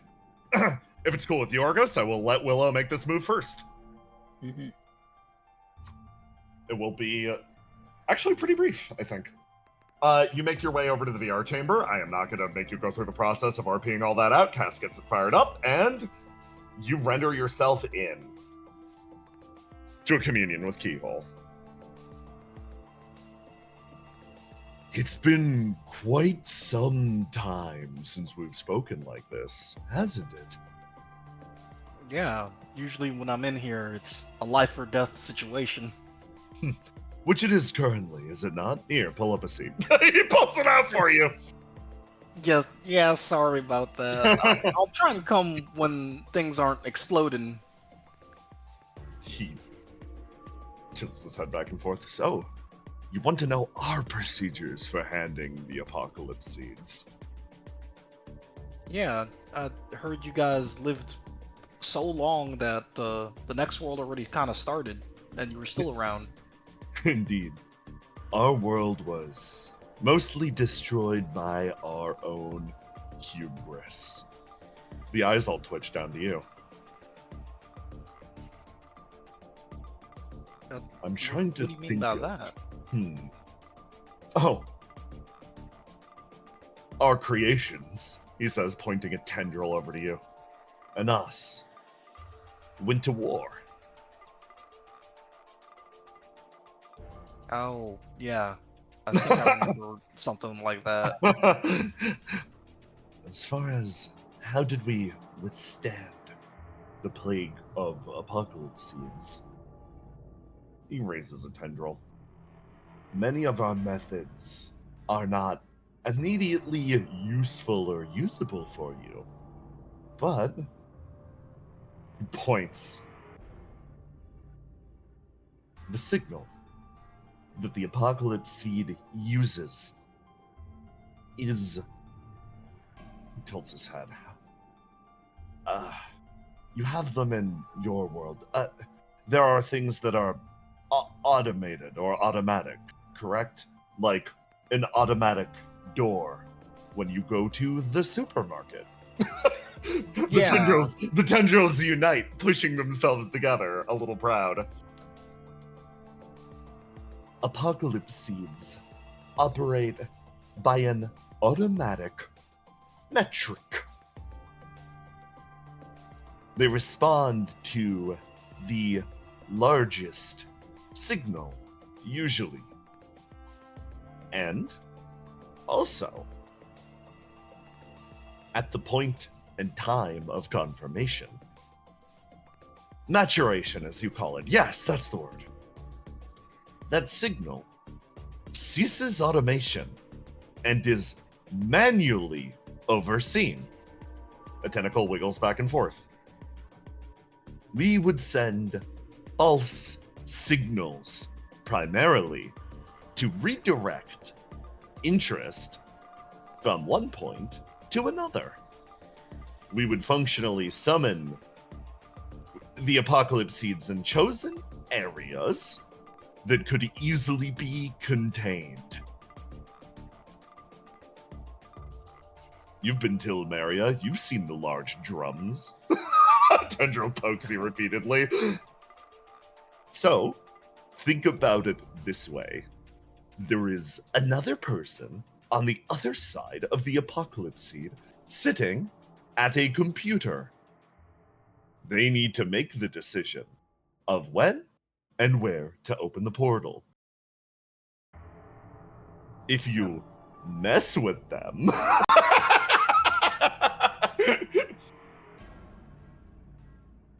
If I mess with them, I can get them to shut it off or open a portal where they can't send anybody. nods, and then he tilts his head. Shutting it off would be difficult, but redirecting it elsewhere to another eligible signal, that is more than possible. Once the process begins, it is unlikely that whoever is organizing it will walk away. They will continue to try until they get a success. So you feed them a false success. Okay, I like this idea. I gotta tell Argos about this. It is deception and subterfuge primarily. I hope it is useful for you. He shares, and then I bring you back to the map. Argos, you got all of this. That was their method of survival. Functionally, to summarize, when a signal would go out and apocalypse seeds started to bloom, they would functionally create a secondary location and send the god over there, inside a big drum, and then they'd seal the drum, and now that was no longer anyone's problem.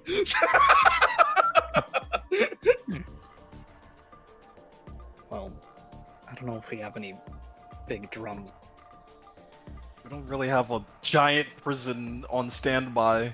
Yeah. But Well, But we that don't does have- mean there's a bunch of them sitting in big drums at the bottom of the coda. We don't talk about that. That's fine. That's normal. that's for later.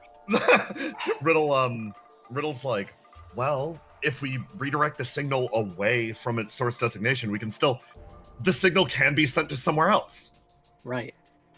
I had the idea to sort of take an apocalypse seed and put it in a false body, but with how far Lilara's apocalypse seed has progressed, I don't know if it's possible to transfer hers if we can't remove it. But Oh, I am working on that, Destruction says, walking into the room. It's still going on in the background.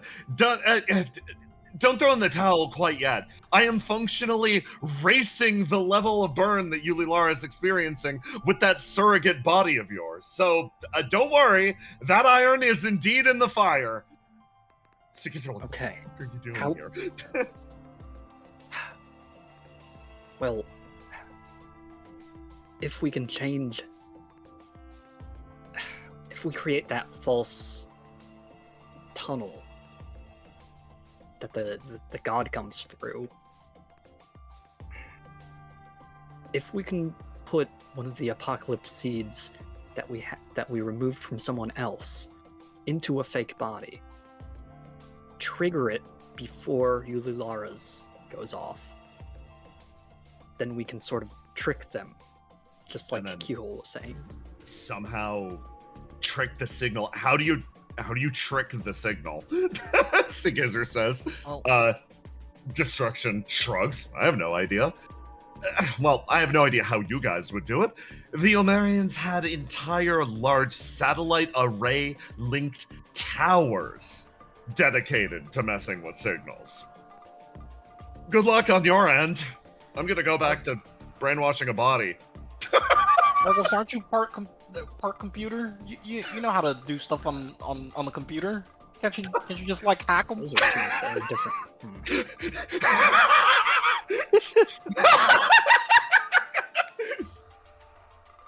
I do wait. I I'm do not a have hacker. a guy that can go inside.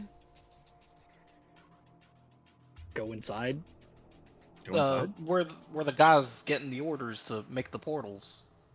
Oh. Little blinks and looks over. If we could somehow trick them into changing the destination, maybe we could do something with that. Riddle blinks. Wait, are you talking about that random member of the mass that you gave egg to? Yeah. Riddle actually closes her eyes. I mean, I'm gonna be honest, it's kind of brilliant in its simplicity. She takes a step forwards, looking to each of you. It's like what Keyhole was saying, with like tricking the signal and everything. What better way to trick a signal than punching the person at the computer who's deciding where the signal goes? It's... I will admit, this is an idea only you could have thought of, Willow. It'll work once. We go in, we change it, or we can, I don't know, give him some fake orders. Maybe he'll believe it. It's a little too risky, though. Can you... So you'd be telling someone you met there to do this to someone? Yeah. Can you trust them to pull it off? Yeah, I trust them. It'll come down to you being really persuasive or really tricky. Riddle says, This idea's insane. You see a smile cross her lips. Okay. Well, I think we need insane. Yeah, But- we're at yeah. the end of our rope. She looks between the two of you. Do you want me to send you guys over? I can't quite create a portal for a mass invasion, but at the very least I should be able to throw you guys over for a few minutes. You can actually send us over? She nods. And you notice the veil around her. I've been holding back on this thing since our very first day at Opia. This is even beyond the furthest stars. This is the reflection I chose that day. Its ability is to connect 2 points in space. Willow left us a signal with Egg. All we gotta do is chase it. It's only gonna work once. But, at the very least, I can throw you over in that direction, and then you can find the guy at the computer that's doing this, I guess. Alright, Argos, this is gonna be on you. Is this a stealth mission, or are we going in and we're smashing the computer? Why I'll not probably both? be able to rebuild it. Yeah. But... I think you're going to be the one to smash, and I'll be the one to sneak. And whoever pulls it off first wins. Seagazer steps forward. What am I doing? How many people can you send over, Riddle? Riddle, looking at Seagazer. Seagazer looks at her with the biggest, wateriest eyes. Seagazer, you can be on backup. Yeah, you can Yeah, be lookout. Yeah, I could probably manage 3. Riddle says, looking at that face, and then Seagazer's expression just.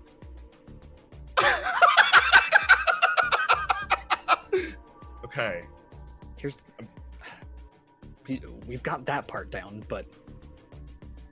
If we switch the target away from Yulilara, we'll be sending it to the fake body. Wait, don't we need, if we're gonna change it on the computer over there, don't we need access or something like that? We can... We got Threaten the the store guy. girl. You. Don't she got access? Oh yeah, are you gonna take violinist's severed head? I mean, it's an idea. It's Wouldn't good. Riddle, Can you send 3 people and a head? yeah, that part is super manageable. Riddle says she's gonna rush away and do it, and when she leaves, somebody else walks up. Hey. He makes his way forwards, fidgeting. If you're looking for somebody to send the signal towards, send it towards me. I've got one of the seeds too, right? What? If Why would we do that? If the spare body thing doesn't work out, don't sacrifice her life. You can sacrifice mine. It's fine. Visibly shaking. You can tell it. This man has gathered all of his courage to say this to you. Willow karate chops this guy in the forehead.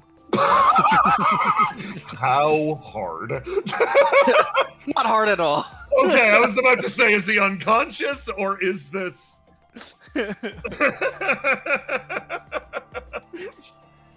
Alright. Don't be a hero for this type of stuff. The whole reason we're in this situation is because we want to save people from unnecessary deaths. And you jumping in the line of fire is making another unnecessary death. Yeah, dude, don't feed. Seagazer punches you in the side a little bit, very lightly. She understands these words now. The man's expression actually looks over to you, and he shakes his head. He's like, "I'm not being a hero. I was thinking about it, and like, What, you think you're useless?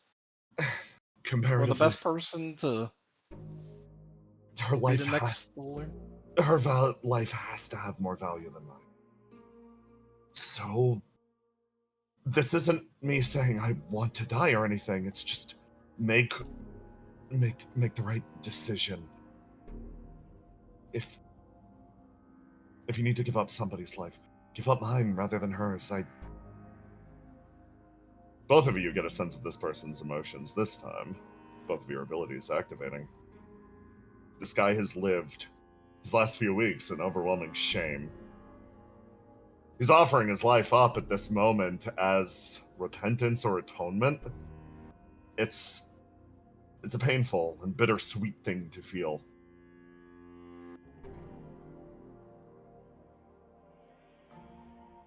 Guy, why are you on our side fighting? Because I want to help. I don't have anything more complicated than that. I just want to do what I can to help. You want to help, and there's people out there that can't help, so you feel like you should. He goes quiet. He looks at you. He looks at your fucked up arms, all the bullet holes. He looks at the burn marks. Is that why you do it? So when those people I want to help come to me saying they don't have that much value, makes me upset. You're the exact type of people I want to save. Oh fuck, man! you see the man's entire upper body quake visibly. I'd like to live if possible, then. Just keep me in mind. I don't... He looks back over his shoulder. You realize the room that he just came from. Talk to her, and she likely told him the same thing. I don't want her to suffer alone, okay? So just... I'll respect your decision regardless of what it is. Just... Thank you. Alright. Now get out of there and get out of here and I'm pretty sure I was moving boxes before this, so pick up where I left off. Riddle turns over. If you're that dead set on it, I'm pretty sure there's a play that's about to go on that's just for, I guess, people like you. He looks, eyes pause, turns, nods, and runs away. You can tell the man's crying, but he doesn't really let it show until he makes it past this duo right here. As 8 continues to watch. And Argus, you get that same sense of smug satisfaction as she watches him go, that she personally is taking credit for all of this. She's like, God, I really fixed his life by stealing his wallet. 8 gives you like an okay hand, thumbs up. Okay. So, if we alter the route that this god of drift is taking, it's going to go to the artificial body. Or we destroy the console and delay them who knows how long. But Riddle's expression, you see another knot of worry go to her brow. I'm gonna be counting on you guys for that. She doesn't want to say it. If the time comes and goes, and it's between millions of lives in the world, she needs to go through with the original plan. But you see those eyes set on yours. I have faith. I have faith. Okay. Let's hope Trouble finds a way to swap the signal over really clean and build up a bunch of burn in a spare body. Let's hope that you guys are capable of destroying the computer. Wait, Riddle. Hmm? One more favor on Yeah. top of all of this. If everything does go to plan, can you find a place to put that body? Yeah. Yeah.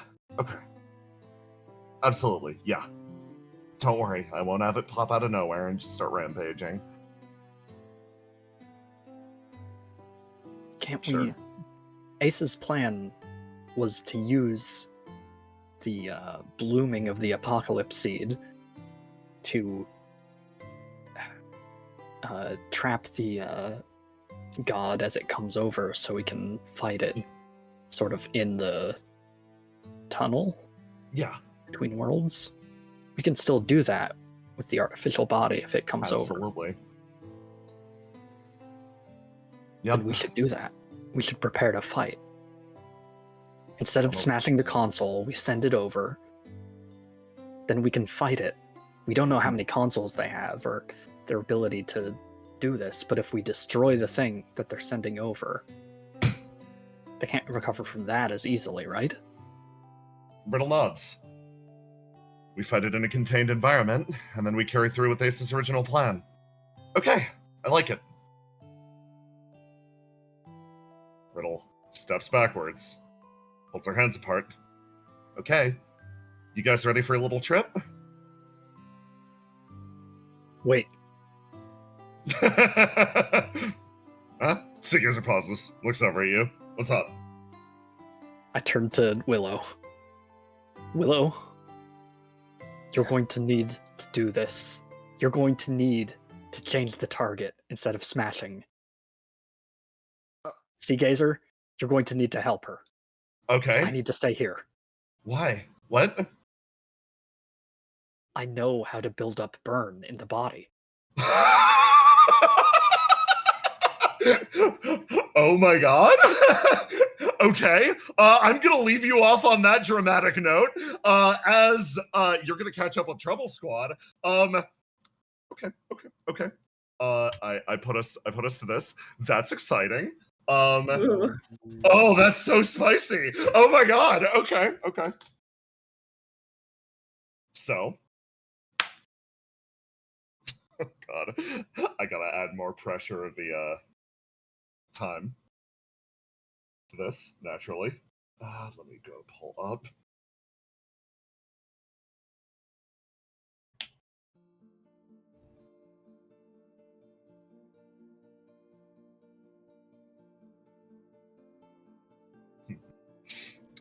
One by one, people start arriving.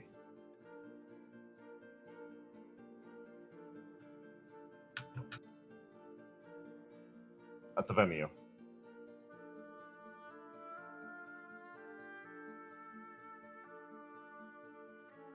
Hold on, let me... Ace, get the fuck over here. Basil, Ace, you wait at the edge of the stage. A large crowd has gathered behind you. Mike looks between the two of you. Tekka double checks the distance, taps his foot repeatedly. We can't really hold on much longer, but yeah, it's probably time to start the show soon, he says, looking over at Ace. Yeah. That's fine. Good luck. It's a solo performance, right? That's kind of audacious for one person. I mean, Yeah, especially with your popularity ratings. yeah. It's fine. This isn't for the general world. It's for the people here. Also, stop acting like him dropping the robot didn't make him more popular somehow. Tekka says, Yeah. rubbing Kind his of forehead. concerning. You see Ace, this man, shaking, walk over and sit down in the front row. He looks straight ahead. You can tell he's been through hell and back. Mike looks over at that person, sort of tilts her head. Huh. Bizzle, do you want to sit in the front row? Get up close and personal? If it's all the same to you, I kind of would like to sit, I don't know, in the middle amongst everybody. Okay. She sort of turns. Good luck, you guys. Yeah. Don't break a leg, you'll need it. Thank you. Mike makes her way over. Actually sees the guy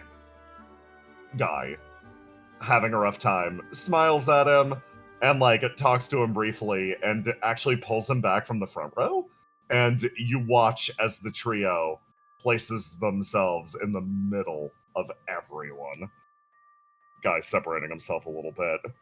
Dekka sort of looks, well, looks like the target audience didn't exactly arrive.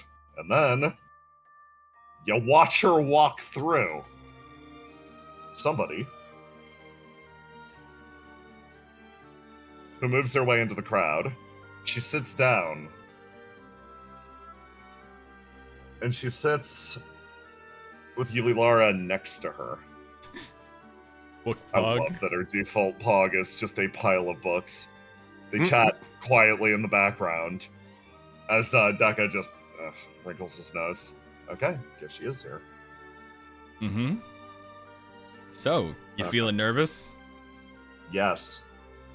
I don't know if it's the combination of the play or the god fight afterwards, or if it's... He knows what he wants to say. Opia falling flat on its face and causing a catastrophe that kills everyone. Instead, he bites down on those words and it just looks like he ate a lemon. It's nothing. Yes, I am nervous. Are you not? I mean, when everything's going to shit, that's when I feel the most calm. Good. Good for you. Said in a way of general light approval. Wrong time to say, but what are professionals supposed to say in a time like this? Thanks for the opportunity. I mean it. Yeah, I mean, getting a big name actor on a role like this, something you wrote, that's your first time, right? Yeah, and a big name playwright, and yeah. Big name. First time. Shut the fuck up! It takes a step forward! And then you hear a call move through the area as Holly Necessity announces, okay, everybody please take your seats. It'll be starting soon. Dekka takes his hand off of your cape. Good luck. Yeah. Good luck, man. I know this is gonna be weird to say, but this is Dekka's first play. So just try to enjoy it. You see half a second of this. You see half a second of that before he sits down. And you climb up onto stage.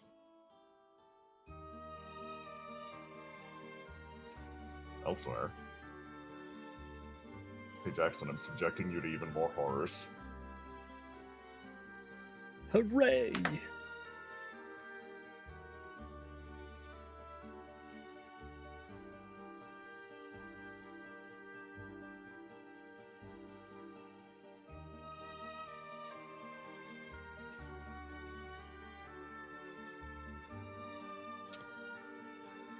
The pair of you climb your way up into the heart of the Zero Storm, dragging the super furnace behind you.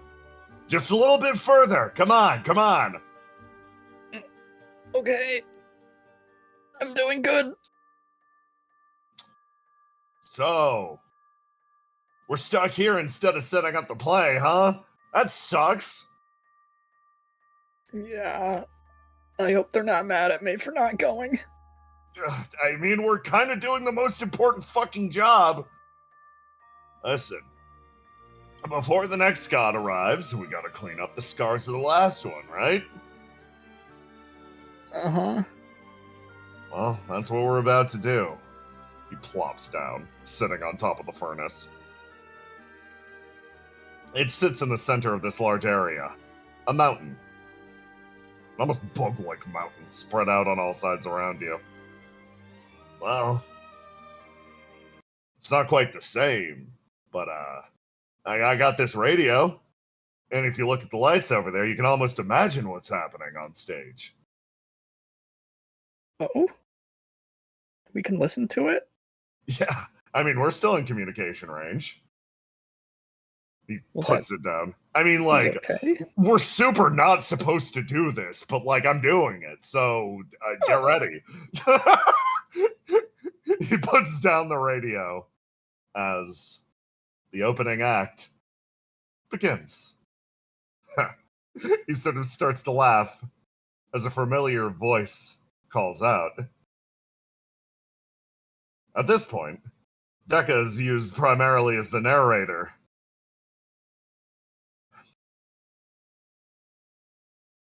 This is a story of a world wrapped in snow.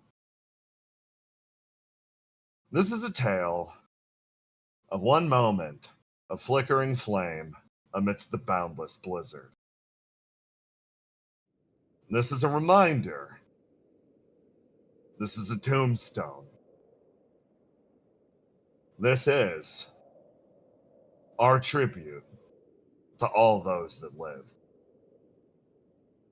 The play begins in silence. Cal. Yes. Your machine paused, and it started to walk its way towards the bounding point. It looks off over the play as the performance does begin proper. Your machine's calling for something again. What do you want to see? You hold your hand up to it. What's the matter, man? Their voices seem quiet by comparison. The radio flares to life, going almost quiet.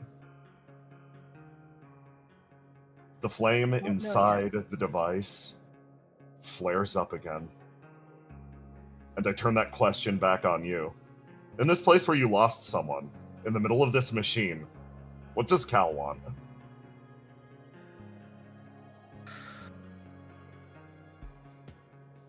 I want everyone to get to go home at the end of the day. You say those words. They start to echo out. And your machine flares up again. You feel it. Control almost pulling away from you. Oh shit, man. Oh, the unpredictable. Oh, fuck. Cal. Goom, goom, goom. Your robot runs its way over to the very edge of the Zero Storm. And the device slowly brings itself down and opens. Cal, wreathed in flame, you run your way up and up and up and up. You make your way up that tall mountain. Two guys behind you, sprinting along with. The flame comes with, and you don't know why, but wanted everybody to go home. You put your foot up on the top of the blizzard, and you actually see something. The opening acts of the play. This one all designed for one person. After a few minutes of consistent goading, Charybdis managed to do the impossible. Robin, you find yourself engaged in an imaginary sword fight with the man. Taking cues from what's happening behind, you said, "No, I used to do shit like this all the time. It's great to basically, you shadow cast the thing. Come on, Robin, get in on it with me. You've been doing this for a few minutes at this point. You run up. You're covered, absolutely covered in sweat, trying to keep up with the man in front of you. But it's fun. Robin sort of lets out a smile. Cal, you find yourself looking at these two people in front of you. And then Want Hey. to join in? No! This isn't what it looks like. Raise his eyebrow. We did our work. Good job. Walks forward. I don't know. I guess I just want to be here right now. You move your way forwards to the furnace. You look at the people around you. And again, you hear all of those voices in the distance. A smile almost creases your eyes. Something that you couldn't hear amidst the machinery. In this moment, all eyes are focused in on something singular. They're focused in on the performance. They're focused in on what's in front of them. There's no other way to describe it. The sensation that wells up in your chest. It's beautiful. Not just because of what's happening there, but because you can feel the presence of every last member of Opia. Maybe for the last time, drawn towards a singular point. His breath catches. And tears roll down his face as he can't help but let out a soft laugh.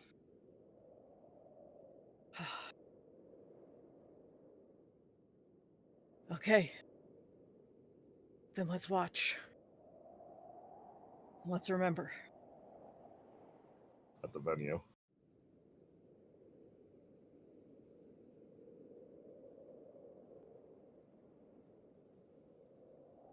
Basil, you're watching straight ahead, big smile on your face. As you look over at Mike, and she's been laughing and chuckling along with you up to this point. You take some fairly mean-spirited jabs at the performer on stage, who is doing what could only be described as a resplendent job. A way to lift attention. But it sets in. And you just watch the two streaks down either of Mike's cheeks. She's starting to cry as well. She's staring straight ahead. She doesn't know why.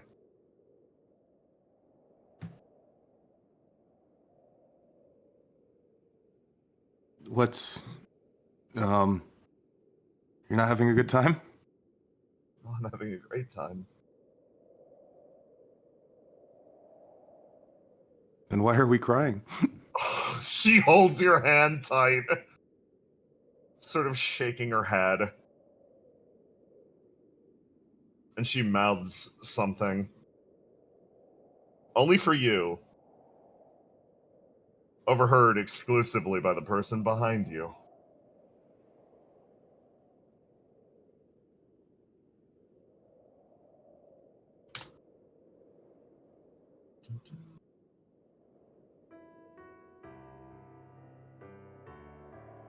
Riddle turns over and watches Yuli Lara's eyes in this moment. Her expression is difficult to place. She remains focused on the area ahead, almost trying to draw herself into the moment. Metaphors are a little on the nose, aren't they? Yeah, a little.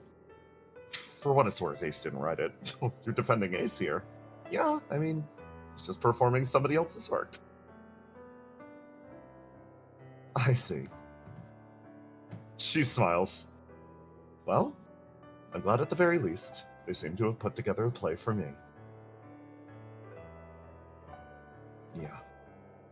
The plan, always.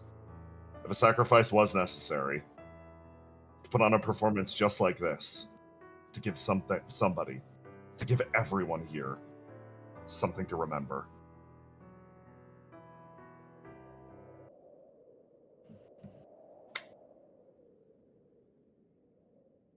And now, we get to the most important moment. Fate's die has been cast.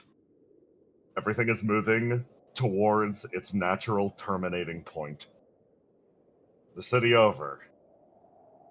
People watch and remark. About Opia and their greatest trial yet. to see if the pattern might break. To see if things might be different for this world. Willow, you and Seagazer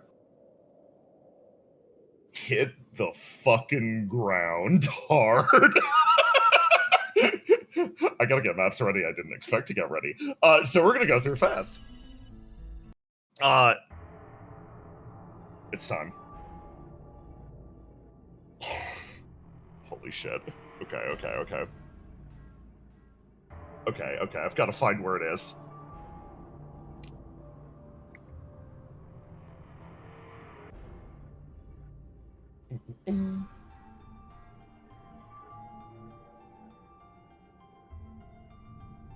There it is, other side street.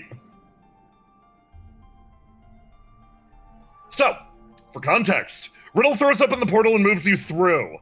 She says that your only way back is getting in contact with the holder of egg yet again. And Riddle, by your necessity, will need to be out of the building. As a result, you are, by every definition, on your own. You are thrown into this desperate and strange world. And you appear. You and Seagazer pile on top of each other. Ah, shit. Hey, Willow, sorry. No, it's fine. Time. Ribs are a little sore. Yeah, no, I'm so sick. Do you need me to carry you? No, wait, you can carry me? Yeah, I can carry you. Where are we going? Hey, Seagazer turns around and looks at everybody here. This entire group of people has turned and is all looking at you. Hello, everyone. Hey! Oh my god, Willow's back! Where'd you come from? Did you hatch from my egg? That would be very interesting, but no. We don't have much time. We're trying to look for the Seagazer. How do you explain it? The console? We're looking for the console that sends the signals for where the gods are going to come in. Oh! Okay, yeah, you got two big choices then. You can head over to, no, you only got one real big choice. Hey, door guy, can you help us out? Yes, I believe I could. If you need a door opened, I am your guy. He starts to move. Yeah, we're gonna be headed back to Company Zero. And hey, new guy. Yes. I mean, you're like big and muscly. If anybody gets in the way, can't you throw a fist? I suppose I could. A diminutive figure walks next to you, Willow. Something about him feels very familiar. There's no reason I trust this guy. Yes, hi, I'm New Guy. It's a pleasure to meet you, Will-O-Wisp.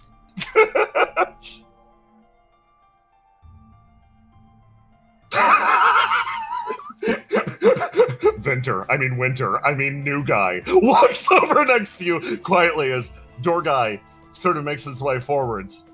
We'll be going into the depths of Company Zero then. He turns. So these are the guys that did this. Not usually. New Guy sort of speaks up. Usually, it's Company 2. But something that the people in the installation have done has demanded manual oversight from the highest authority to make sure that the mission goes off without failure. I can't imagine what they would have done that has them so worried. I mean, I can imagine a few things, but, we're kind of kicking ass over there. Seagazer says with a big smile. Yeah, we really pissed them off last time. What wonderful. My favorite. I mean, not my favorite. I do not cause problems. Door guy opens the door and you follow your little dudes into Company Zero. Your infiltration. I'm gonna need a roll to do from you, Willow. You are not cursed this time. You are heavily wounded. Okay, hi, Seagazer. Okay.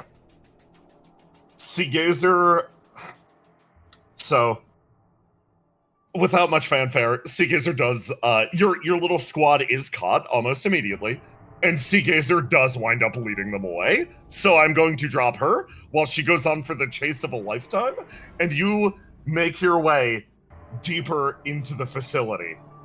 Meanwhile, Argos, you're going to catch up to Treble and Barona at Station 1.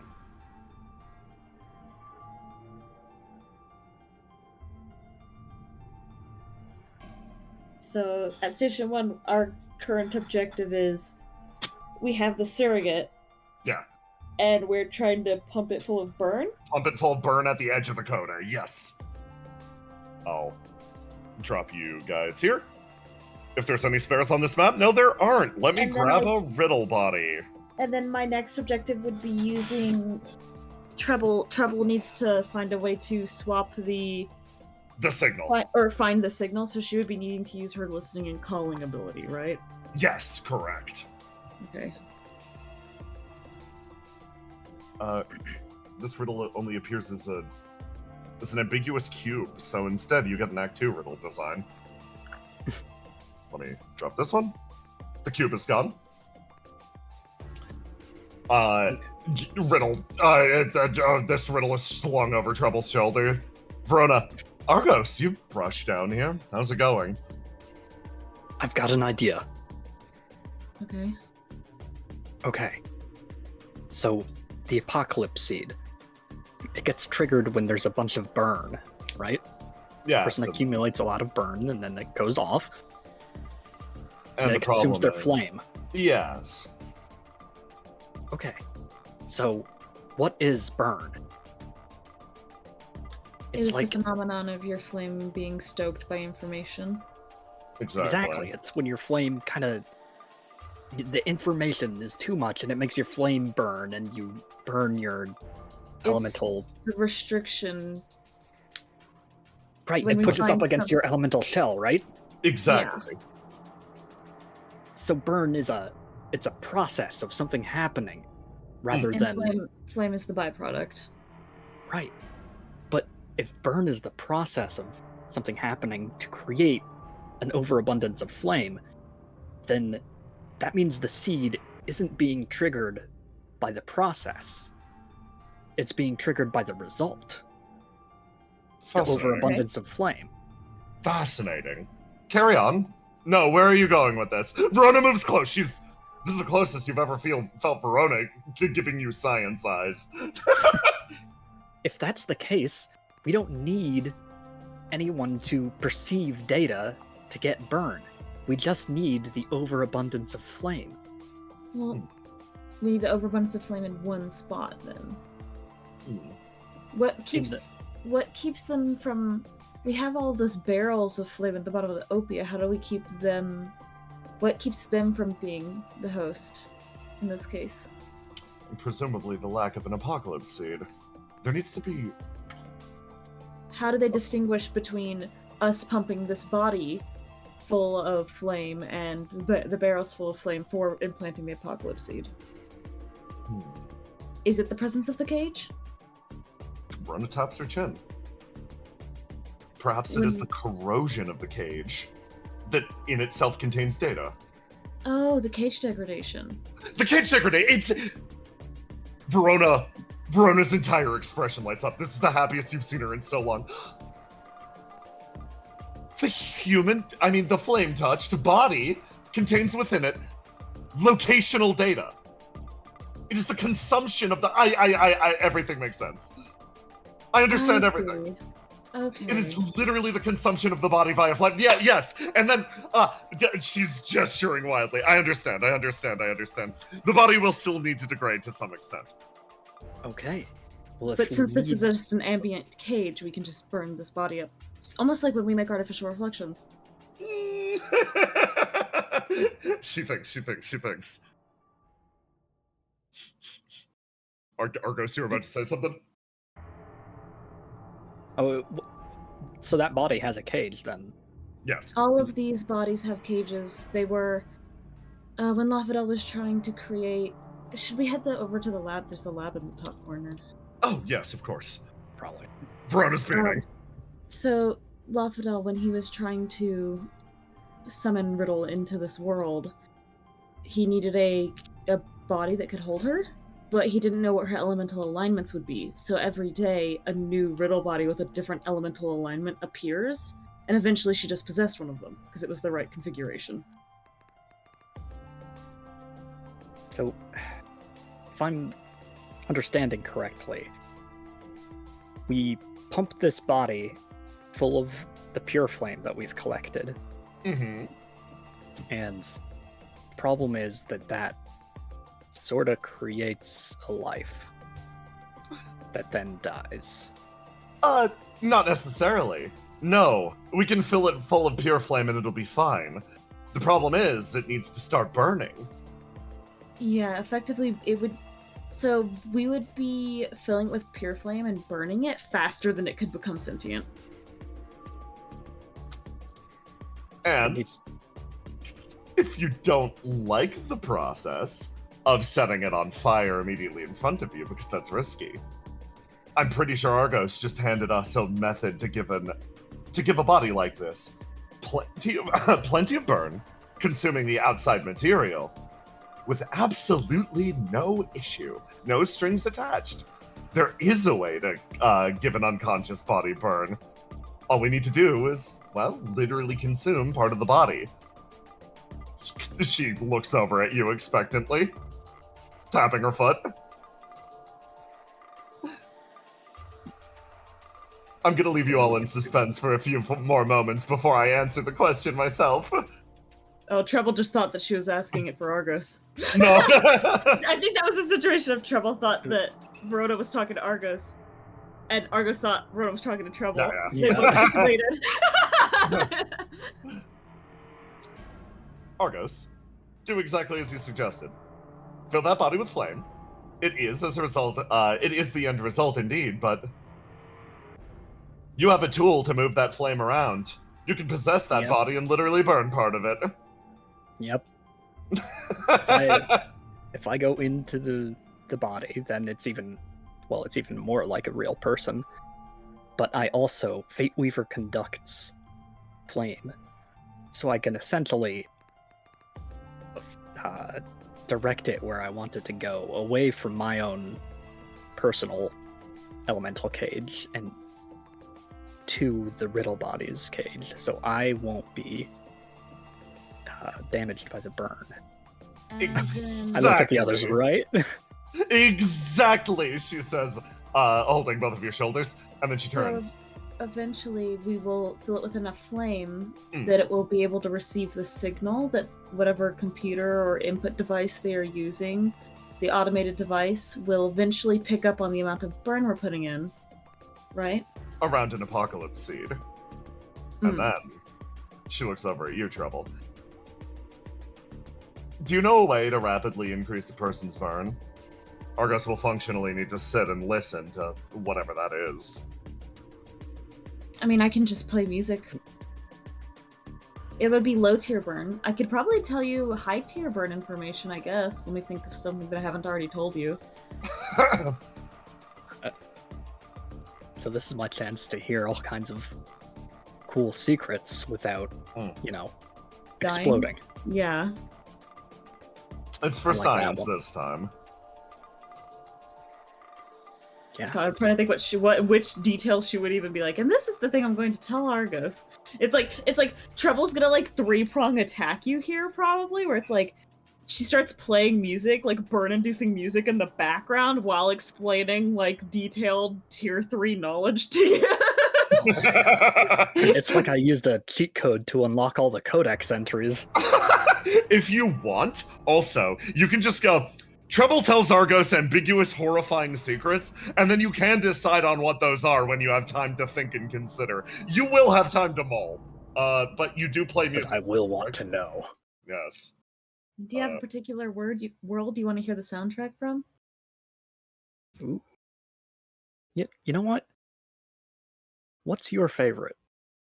Oh, you can't ask me that. I love all of them. I did ask But it's World 3. Anyway. Thanks, Queen. Very cool.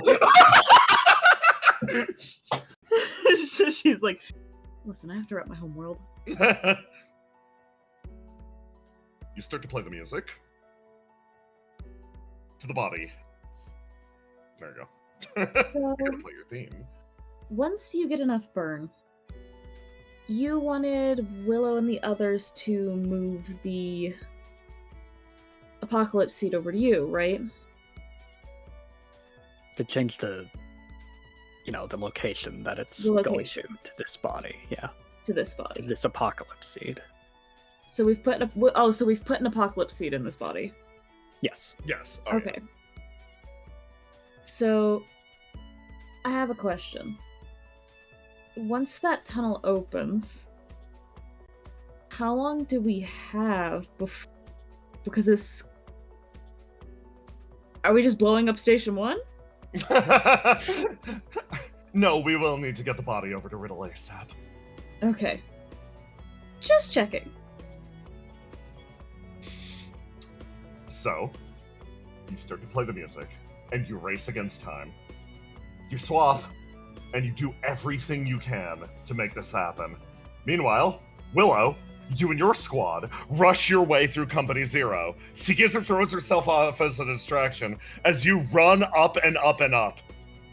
There was only ever one location that this would be broadcast from. It was obvious. You know exactly where to go. You make your way back to the office of the operator. And you run your way into the room and stop as you stare straight ahead at the person behind the command console.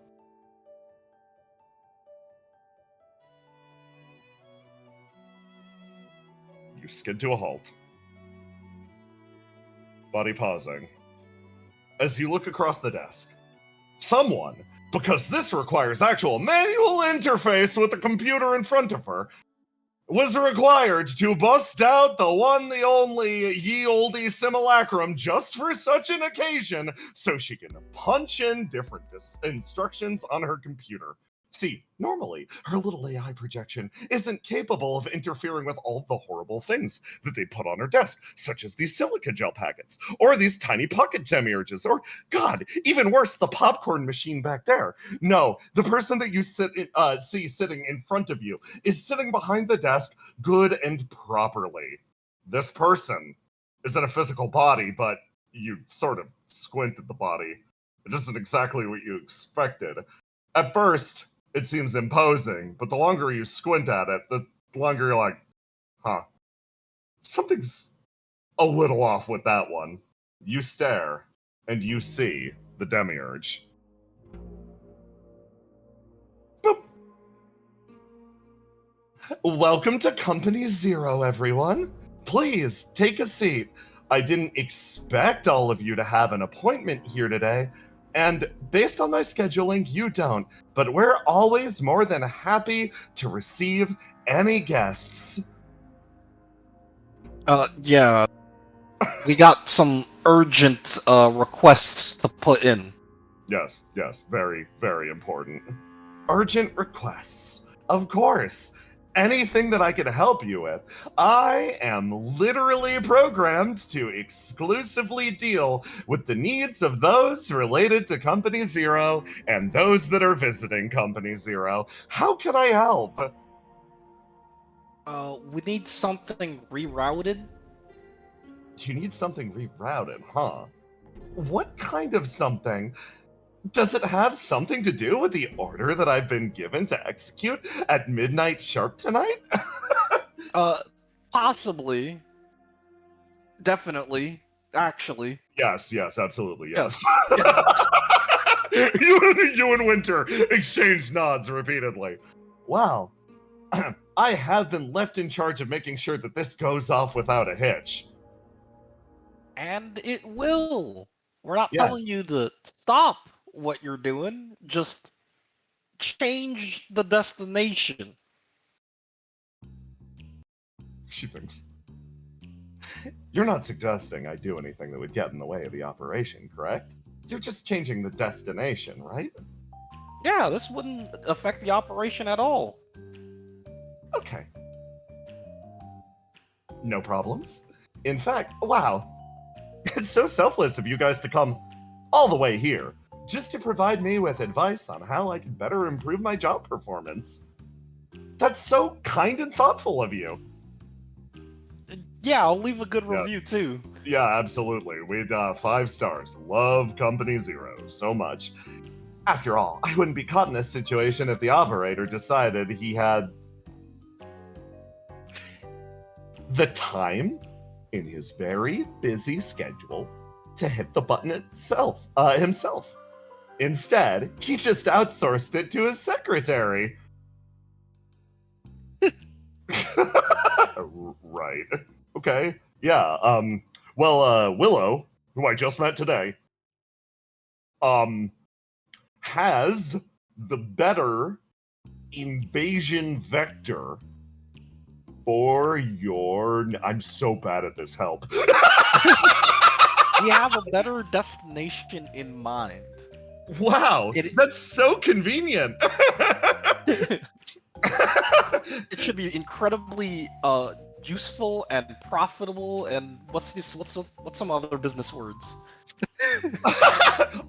Synergy. Yeah, there's synergy. Mhm. We don't need any more meetings for this. Oh, that's great. Okay, hold on. I actually have a call on another line. She stops for a second. Yes, hi. Yeah, meeting with some guests right now. I mean, sorry. I am consulting with a few individuals who have suggestions on our workplace. Yes, one of them. Yeah, they are the mass. Okay.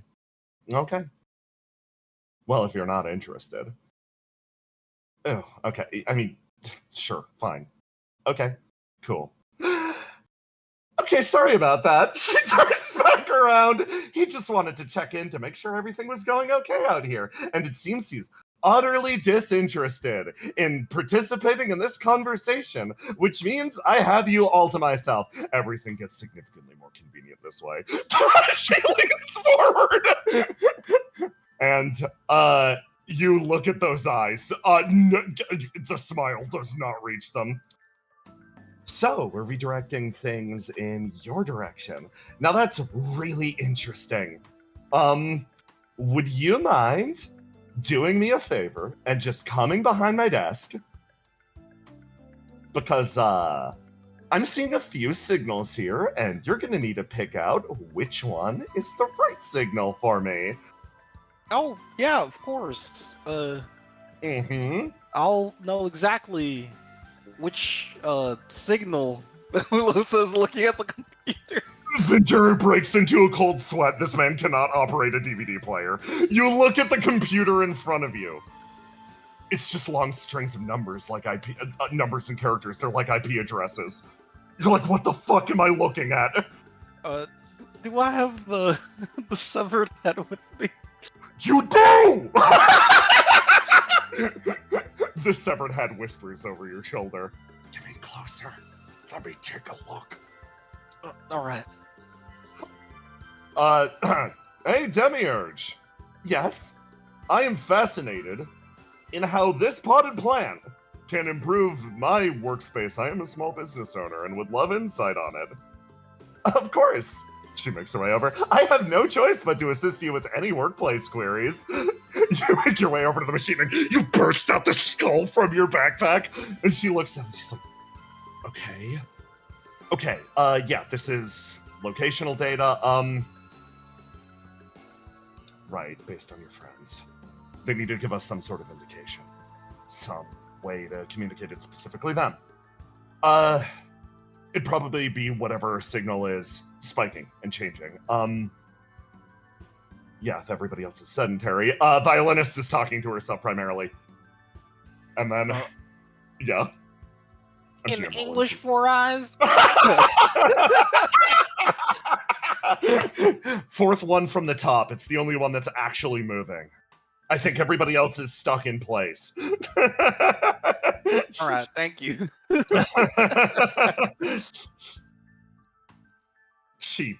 Demiurge turns back around and sort of looks, oh, are you done taking a look at my computer for a suspiciously long period of time? Yes, thank you. You're welcome. I'm happy to share my workplace resources with any consultants and guests. Oh, you already highlighted one for me. That's so wonderful. That's so considerate. Thank you. Yes, so just select that one and I'll be on my way. Okay. She sort of looks down and thinks for a second. Now, there's no way that this could backfire on me on my position, correct? No, I don't think there's any way it could really backfire. Absolutely no way for this to backfire, correct? I need you to say yes to me, or else I cannot agree to this course of action. Yes, 100%. The guest of Company Zero agreed to this. Nodding. Okay, wonderful. Thank you so much. Happy Pride. She pulls up a little flag and waves it. Now, Willow, I need you to click the squares with the buses in it. Yeah, if you do not click those fucking squares with the buses in them, it's over for all of us. Why are your buses yellow? She hits the button, and you guys sit down, and she's like, okay, it should be good, and I mean, once the upload. Functionally, we're waiting for it to tick over. Very specifically, it's supposed to update at midnight this time. Oh, okay. Well, you wait. Could I help you do some delicious silica gel? That doesn't look edible, but can I have some of that popcorn? I can finally scoop some popcorn. You see her genuinely smile. She looks down at it. After this office wasn't considered homey or hospitable enough, the operator had a popcorn machine installed. And I have to ask every guest if they want popcorn. And guess what? In my little AI form, I can't actually serve any popcorn. So I've just been sitting here staring at it. Useless. This is probably so spoiled now. This is terrible for you. I don't think I can recommend you eat it, but since you requested it, I have to hand it over. She hands it over. Wow, it's interesting. I've never seen popcorn that looked like this. Oh. And while you're here, actually, you've been such good guests here. She reaches down and picks something off the table. Take one of my pocket demiurges. She slides it over to you. What is this? How does this work? It's a little version of me. Yeah, that's nice. She slides it across the table. Tiny. It's something that only you can see. I am going to send it to you in your DMs. It starts to shake and do this. Oh my god. And then she sits back down. I've played these games before. She just sits back down, and gets this big smile on her face. So she did the equivalent of she can hear us. Never cook again. I kind of agree, though. Why is it flashing red, Willow? Shut up! She says quietly. Okay, well, I hope you enjoyed your stay. It would probably be wise if you got moving soon, because I'm sure the operator will have lots of questions based on the decisions that you made here tonight, and it would probably be for the best if you were not around when he came out of his room to ask me about them. Right. If anyone asks, we were incredibly rude and very unprofessional, and it made your job incredibly difficult. She thinks. She thinks. There is something that I could potentially assist you with on that front. Please press the button on the front of my chest. Sure. You move your way over. You press the button, and your suspicions are immediately confirmed true. As you watch something flip open, buried in her chest, and you realize this person in front of you, she's not been put together with OB-level simulacrum technology. She is made out of random garbage. A CD player flips open and hits her in the face. How very rude of you. Thank you very much. All right, don't worry. I'll be back yeah. Oh, at some point. it's so much more dire than I was expecting. It's so much worse. Your quartet moves their way away while the demiurge quietly watches the upload. She knows if the operator sees even gets a second of oversight on this, he will change the destination. The plan will fall to nothing. She looks to the side. She considers. And then she closes the screen to make sure no interference is physically possible. Even the slightest amount of spite to the boss above her being more than worth it. In the world. I love that you went and saw her. Anyway, tonal whiplash. Back to the play. I break all of our bones with this whiplash. Back to the play. Let's do this one.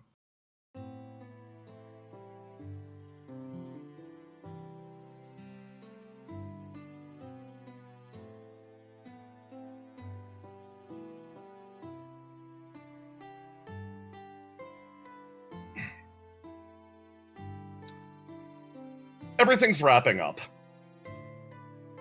The final act has clearly hit, and it winds itself to a close. I'm gonna roll something. Hi, Deka. This is very important for your future. Okay. The man clicks his tongue and comes to a simple realization looking at Ace on stage. Embody his ideas. You can ignite to help that! Yeah, okay, I'm gonna do that. Yeah, there we go. There you go. He's gonna ignite you. Listen, he wants the success. He wants it bad enough to barely. Thank you! Cal can assist with this, as I assume he's watching. Deka throws a fucking fit for like half a second, and you feel him. Do you feel the play not live up to his expectations? You see frustration cross his face. And then Ace, tell me how you ignite. Tell me how you contributed Ice to this. So when you haven't done something in a long time, when you haven't made anything in a while, there will always be a hesitation. There will always be something that you put in that you're not exactly sure about. And Ace, doing other people's creations over and over and over again, can spot that insecurity, that spot that you're passionate about, and not exactly 100% sure if it was worth putting in the first place, and decides to go all in on that one specific part. You're gonna make him cry. Cool. You do this, and you actually see, Deka's entire body freeze. He's not making eye contact with the stage anymore. He can't actually look at it. It almost felt like a lull or a wave. Like everything that led up to this moment was just anticipation. Like beyond the buried levels of deep metaphor, etc., this was the part of himself that he put into this. This is the part that embodied not only his own suffering, but his own ability to move past it. You would definitely pick up on it, double down, and push in, and he can no longer look. He looks down and away, but you get the feeling it's something that he's going to remember forever. He hangs his head lightly, for the second time, humbled by a person, a hero of this world. His leg bounces silently. The one point of approval that you'll ever get from this man.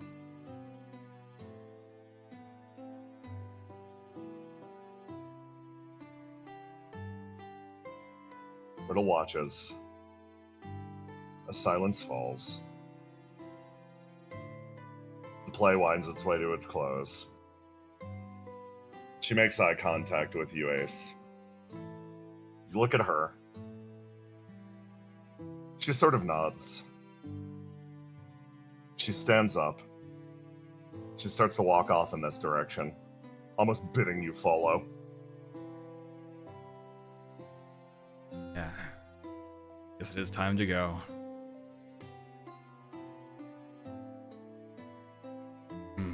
So Ace, on stage, looks upon the crowd. All the people here tonight. All the people unsure of the future.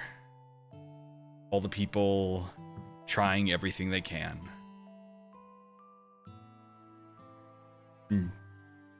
Hopes that this attempt to give them one final potential good memory lasts. And most importantly, one potential last good memory of himself. As he bows and simply heads off stage. You sort of make your way down. And you wind up catching up to the Riddle Yulilara duo as they sort of make their way away. And this is the point where I do reveal the hidden mechanic of this session. Every little bit counts. It's always been about that.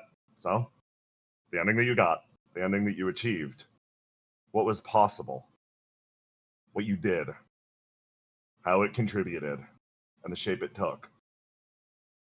That is what we play out now. I rated it, I graded it, and we play through. Riddle walks her way forwards.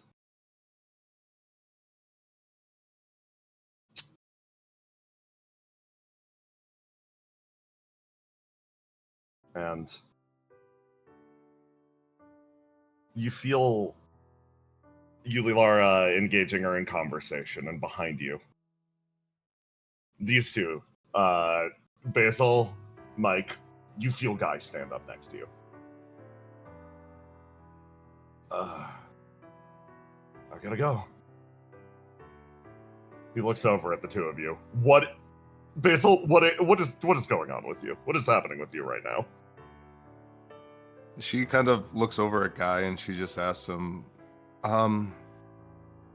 before you go, what did you think of the performance?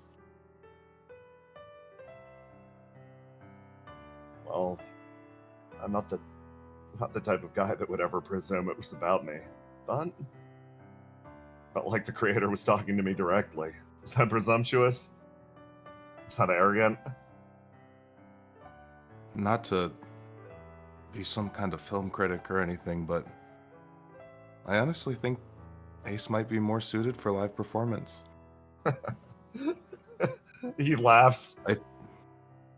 I think that his intention was to leave everyone with a good memory of him, something to bring forward into whatever comes next.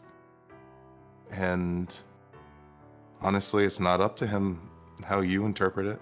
So if it feels like it's about you, then it's about you. His head tilts. He opens his mouth. He knows what he wants to say. And he pushes himself too. I hope people remember me too. And then he smiles. Stands up. Moves. Walks up and behind the procession. Head hung low. AC catches up to you. He nods and starts to travel alongside you. Riddle sends out a call on her data pad. Everyone sternly starts to stand. A timer starts. They make their way forwards. Ace, you check the clock. You check the clock, and your heart sinks. Bow your head. You follow up too. Riddle pauses. Luvalara looks back and forth. Realizes where she is. Inhales. Exhales. So, yeah. Okay. She moves her way over towards you. It was a beautiful play. I mean, I found someone with a lot to say, and I wanted to give him the chance to say it. She sort of looks down. Do you mind if I talk for a little bit while I do this? Nervous? I run a bookstore, so I'm a little obsessed with stories. So, at the very least, I'd like to tell my own to some extent. Go crazy. She smiles. Riddle's expression falls. And she starts to begin the process. An unweaving of things. Yulilara starts to speak. Putting on a show just for you guys. Did you know?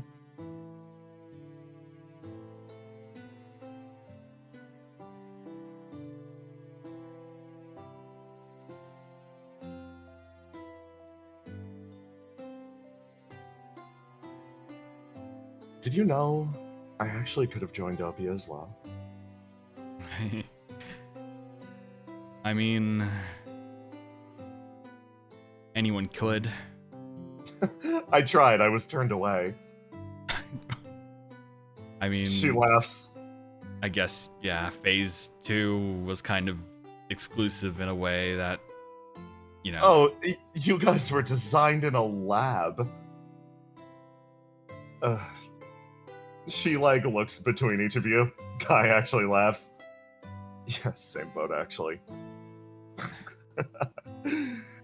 Ah, shit.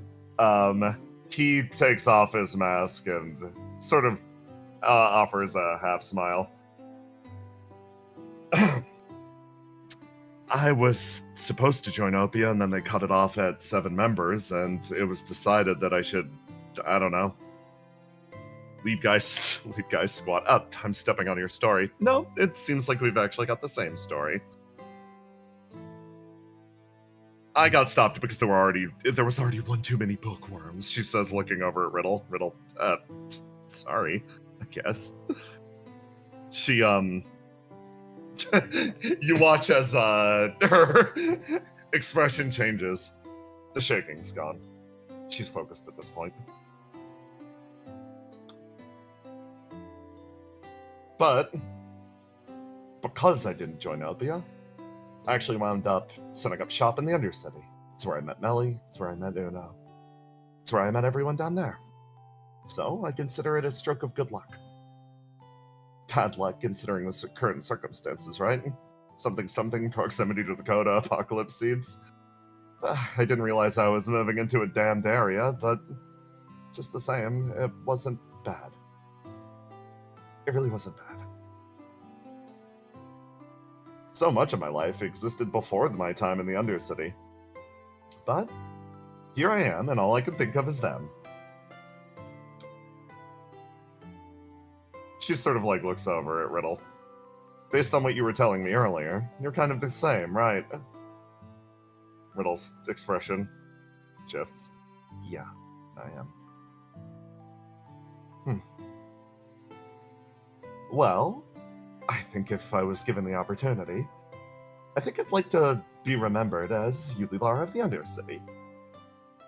I think that's a good place for me. Riddle's hand tightens. You see her opening and closing her palm. Zealous looks. And then he remembers what Willow said earlier. The conclusion is foregone here. He could throw himself in front of it, but he holds himself back. Ace, you see him pause. Ace just takes his hand and puts it on top of Zealous' head. I get it.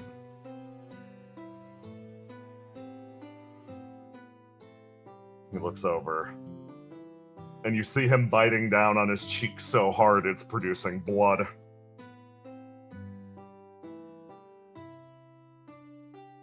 It's not my job to tell you what to do, but weigh both options in your hand, and you'll know what to do.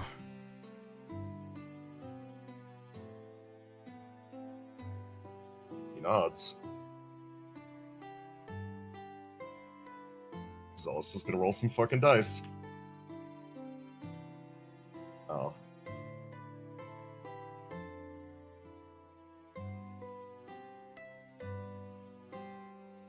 Looks around, shaking his head. And through gritted teeth, he says one simple thing. I need to be better. You watch his mouth twitch, corners of it rising and falling. You watch him stare straight ahead, a person who had his entire life decided for him. He's not about to take this freedom from someone else.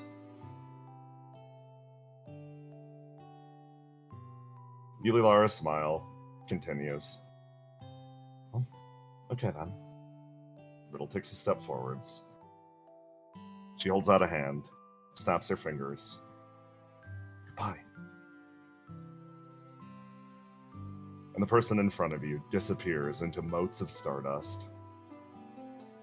A dispersion of different clouds spreading through the area. As Zealous clenches his fist hard, these shapes reforming themselves as Riddle closes her eyes and begins the process. She turns back and looks at you, tears coming to her eyes. I'm happy you guys are here. If she told me she said that story to me alone, I don't think I'd remember it at this point. She starts to weave the pattern through the skies, reshaping this into something that will protect all of the people around you.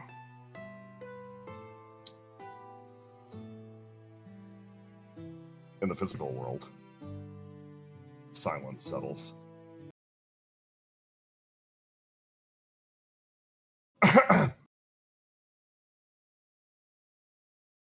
Argus, Treble, Willow, you guys reach the location, and let me grab you all. Treble, I think Treble's big. That is not my fault. Willow, you make it here too, as all you can hear is the silence in the wind.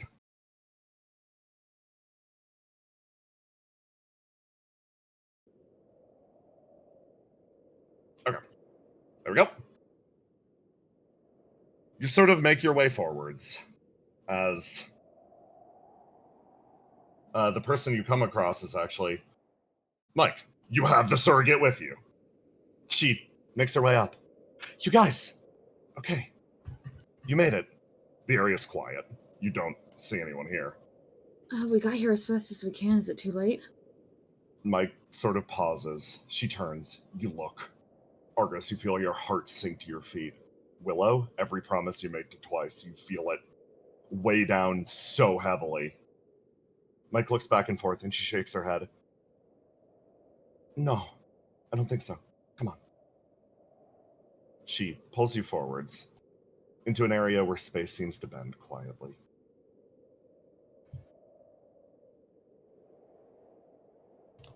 You bring the surrogate with you.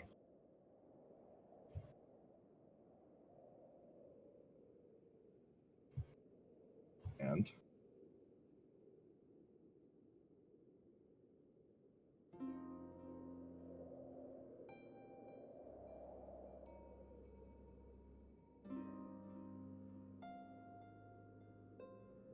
You find your way forwards into a place of brilliant lights. A portal being woven in real time out of once human flame. Piece by piece, it's reconnected together into long strands. Riddle turns and looks. You made it. Yeah, we're here. We have the surrogate. Is it... She doesn't say it, but she almost asks. Look at the person in front of you, and you see Riddle's eyes finally properly well over. She collapses. Thank you. You throw that duplicate of her on the ground, and she starts the same process, pulling her hands up. She begins to reweave the riddle in front of her into a different shape. She vanishes, and she takes a step forwards. There's no honor here, no true victory, no glory. This does not undo the pain that was caused. This does not change World 12's fate, but in this moment, you watch as Riddle regathers those motes of light. You substitute in a new body and a new signal, and she begins to coalesce them into two different channels. The flame billows around her fingertips. She looks up and snaps her fingers. The light grows brighter and then starts to focus in. She pulls them together with laser-sharp focus. Someone who spent a long period of time in the worst moments of her life, based on sheer faith that you would arrive in time. She's not all gone. Only a few specks remain. Riddle holds her hand out. She's not all gone.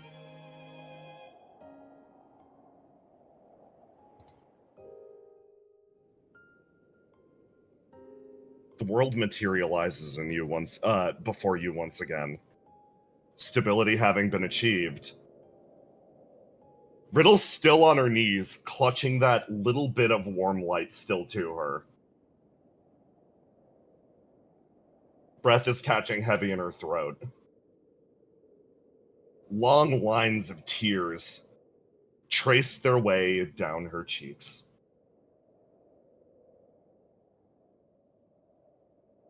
She looks up and she smiles. She holds what little bits of Ulilara's flame remain. Enough to maybe save a person, but you can tell that look on her face, that look of warmth. She's crying because this day her soul was saved.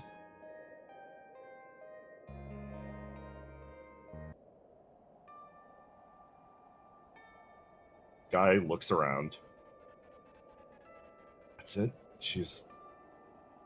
Riddle wipes her eyes. We can reconstitute her. We could do something. It's more than nothing.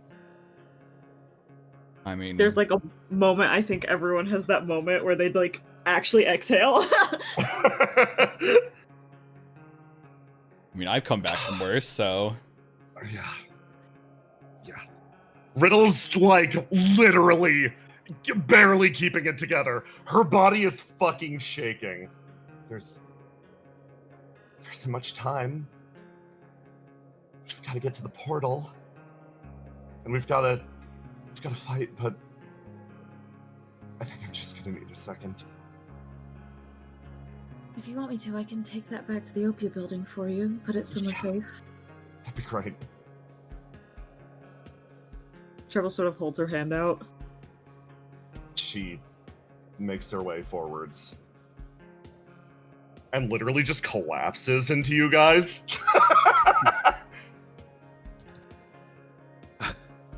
We did it. You hear her babble quietly in the background. Not only how scared she was, all of it comes fucking pouring out all at once. She is crying her eyes out. Hey, Argos. You make eye contact with Nurse Seagazer in the background, who kept you company through this entire process. She just gives you a slow thumbs up and just mouths like a good job, and then is going to quietly pull her way back in this direction.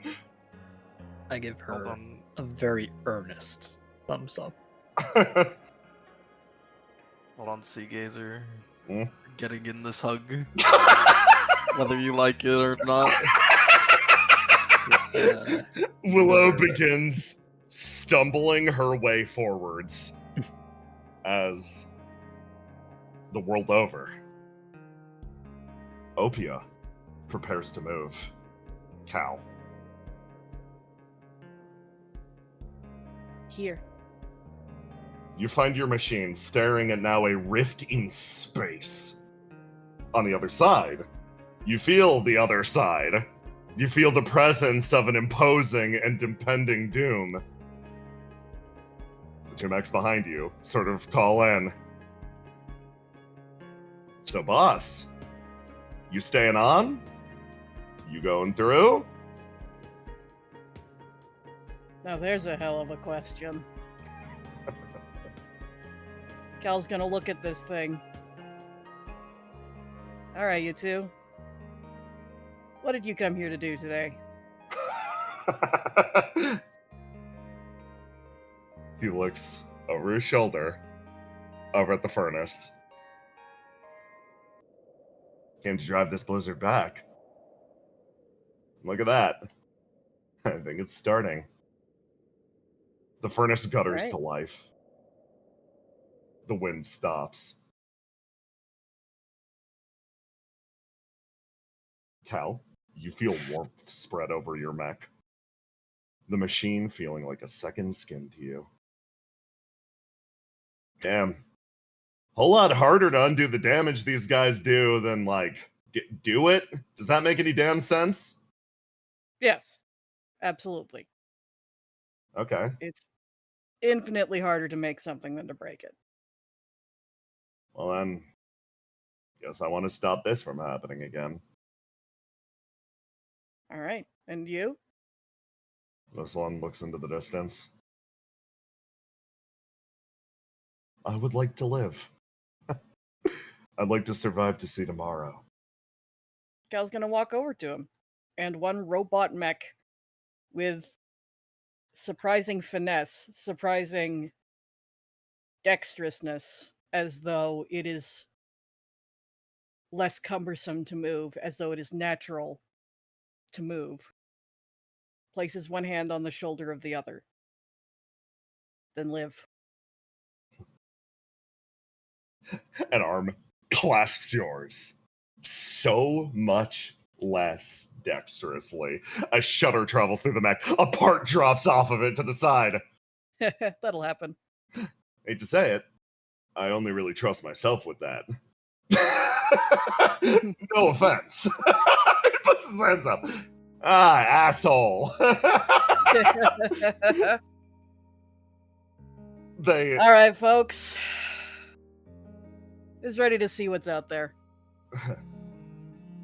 Well, they watch in the distance as a machine rises up, a wreath of flame around it. That's the boss. I guess we're backing him up. So, we gotta decide on a name for ourselves. Yeah, I got one. It's Cal in the other machine, right? Yeah, I don't know what that is. The regulars. Ah! You make Now your what? way. Let's peek. Let's fucking go. You make your way forwards, and you're like, oh, damn it. I'd recognize that voice fucking anywhere. Visions of your bar now shut down in the blizzard dart before your eyes. How the hell did they Yeah. get themselves all the way out here? You cheeky motherfuckers. And finally, a machine rises. In the depths of the blizzard, it rises an animate amalgam of different concepts. An idea driven to its natural extreme. Basil? You had somewhere important to be.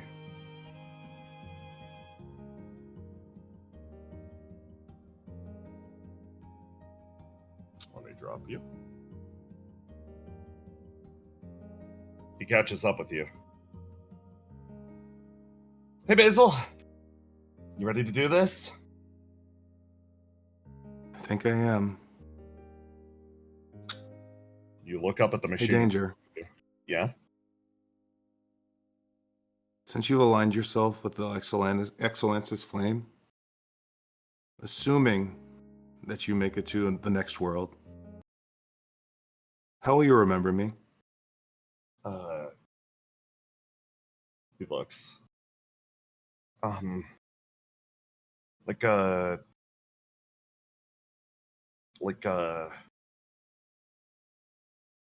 Time for my boy to roll. Mid. Like a beautiful, amazing, gorgeous, like, queen. Yeah. No, answer not like how you think I want to hear.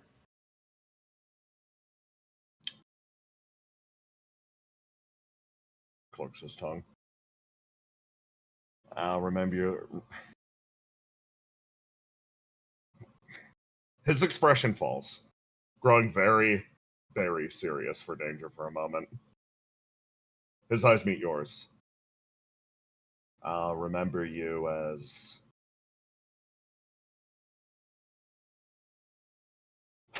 I'll remember you as the person who gave me a real shot. Took me seriously. Thank you. Okay. Can you make sure everybody remembers me like that? I tries to understand what you're getting at. But he can't tell. Goggles are in the way. Whatever expression she has is almost unreadable. And then that moment of earnesty almost fades. You cut to the heart of this person, and for a moment, felt that fleck of love rise up. Then it, again, disappears behind the facade of a brilliant, beaming smile. Yeah, of course! Let's do this. Okay. Let's do this together. You rise up, coming face to face with your machine. For the very first, and the very last time. And that's tonight's episode. Good fucking game!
Time. Hello. It's fan art. Yay! It's fan art. Yay. Let's Thank you, go. Pop God Dude, for putting this together. First off, from Rion, we have Lace. Lace. I Pretty. love this picture so I then- love fucking this much. picture. And then we got a happy birthday from Hody. This one's really, really nice. A stack So of pretty. sugar Hold cube on. cookies for Holly Necessity. Oh wait, sorry, I forgot this. Never heard of Oh sugar yeah. cookies Yeah, So I was yeah. going now, to give it a and little I fan want art to one follow along. Yeah, there. I want one so bad. Next is from Sailor Star. This great piece of work. Oh, so it's I so love it. fire. Cool. It's Yeah. so Oh God, fire. it's such a good, All the wheels. such a good fucking use of that. Hi, it's me, your Template. evil, awful cat. Hi. To push his shit off the table. You're of the Snogs. You're the Let's go. Let's go. Yeah. The from Popcat Dude. Thank you very much. Oh, Happy so birthday, fucking good. Jay. Happy Yay. birthday, the greatest Oh. present of all. For Proof. not vaporizing people. Yeah. Yay! Then we have this. Oh, rad as fuck.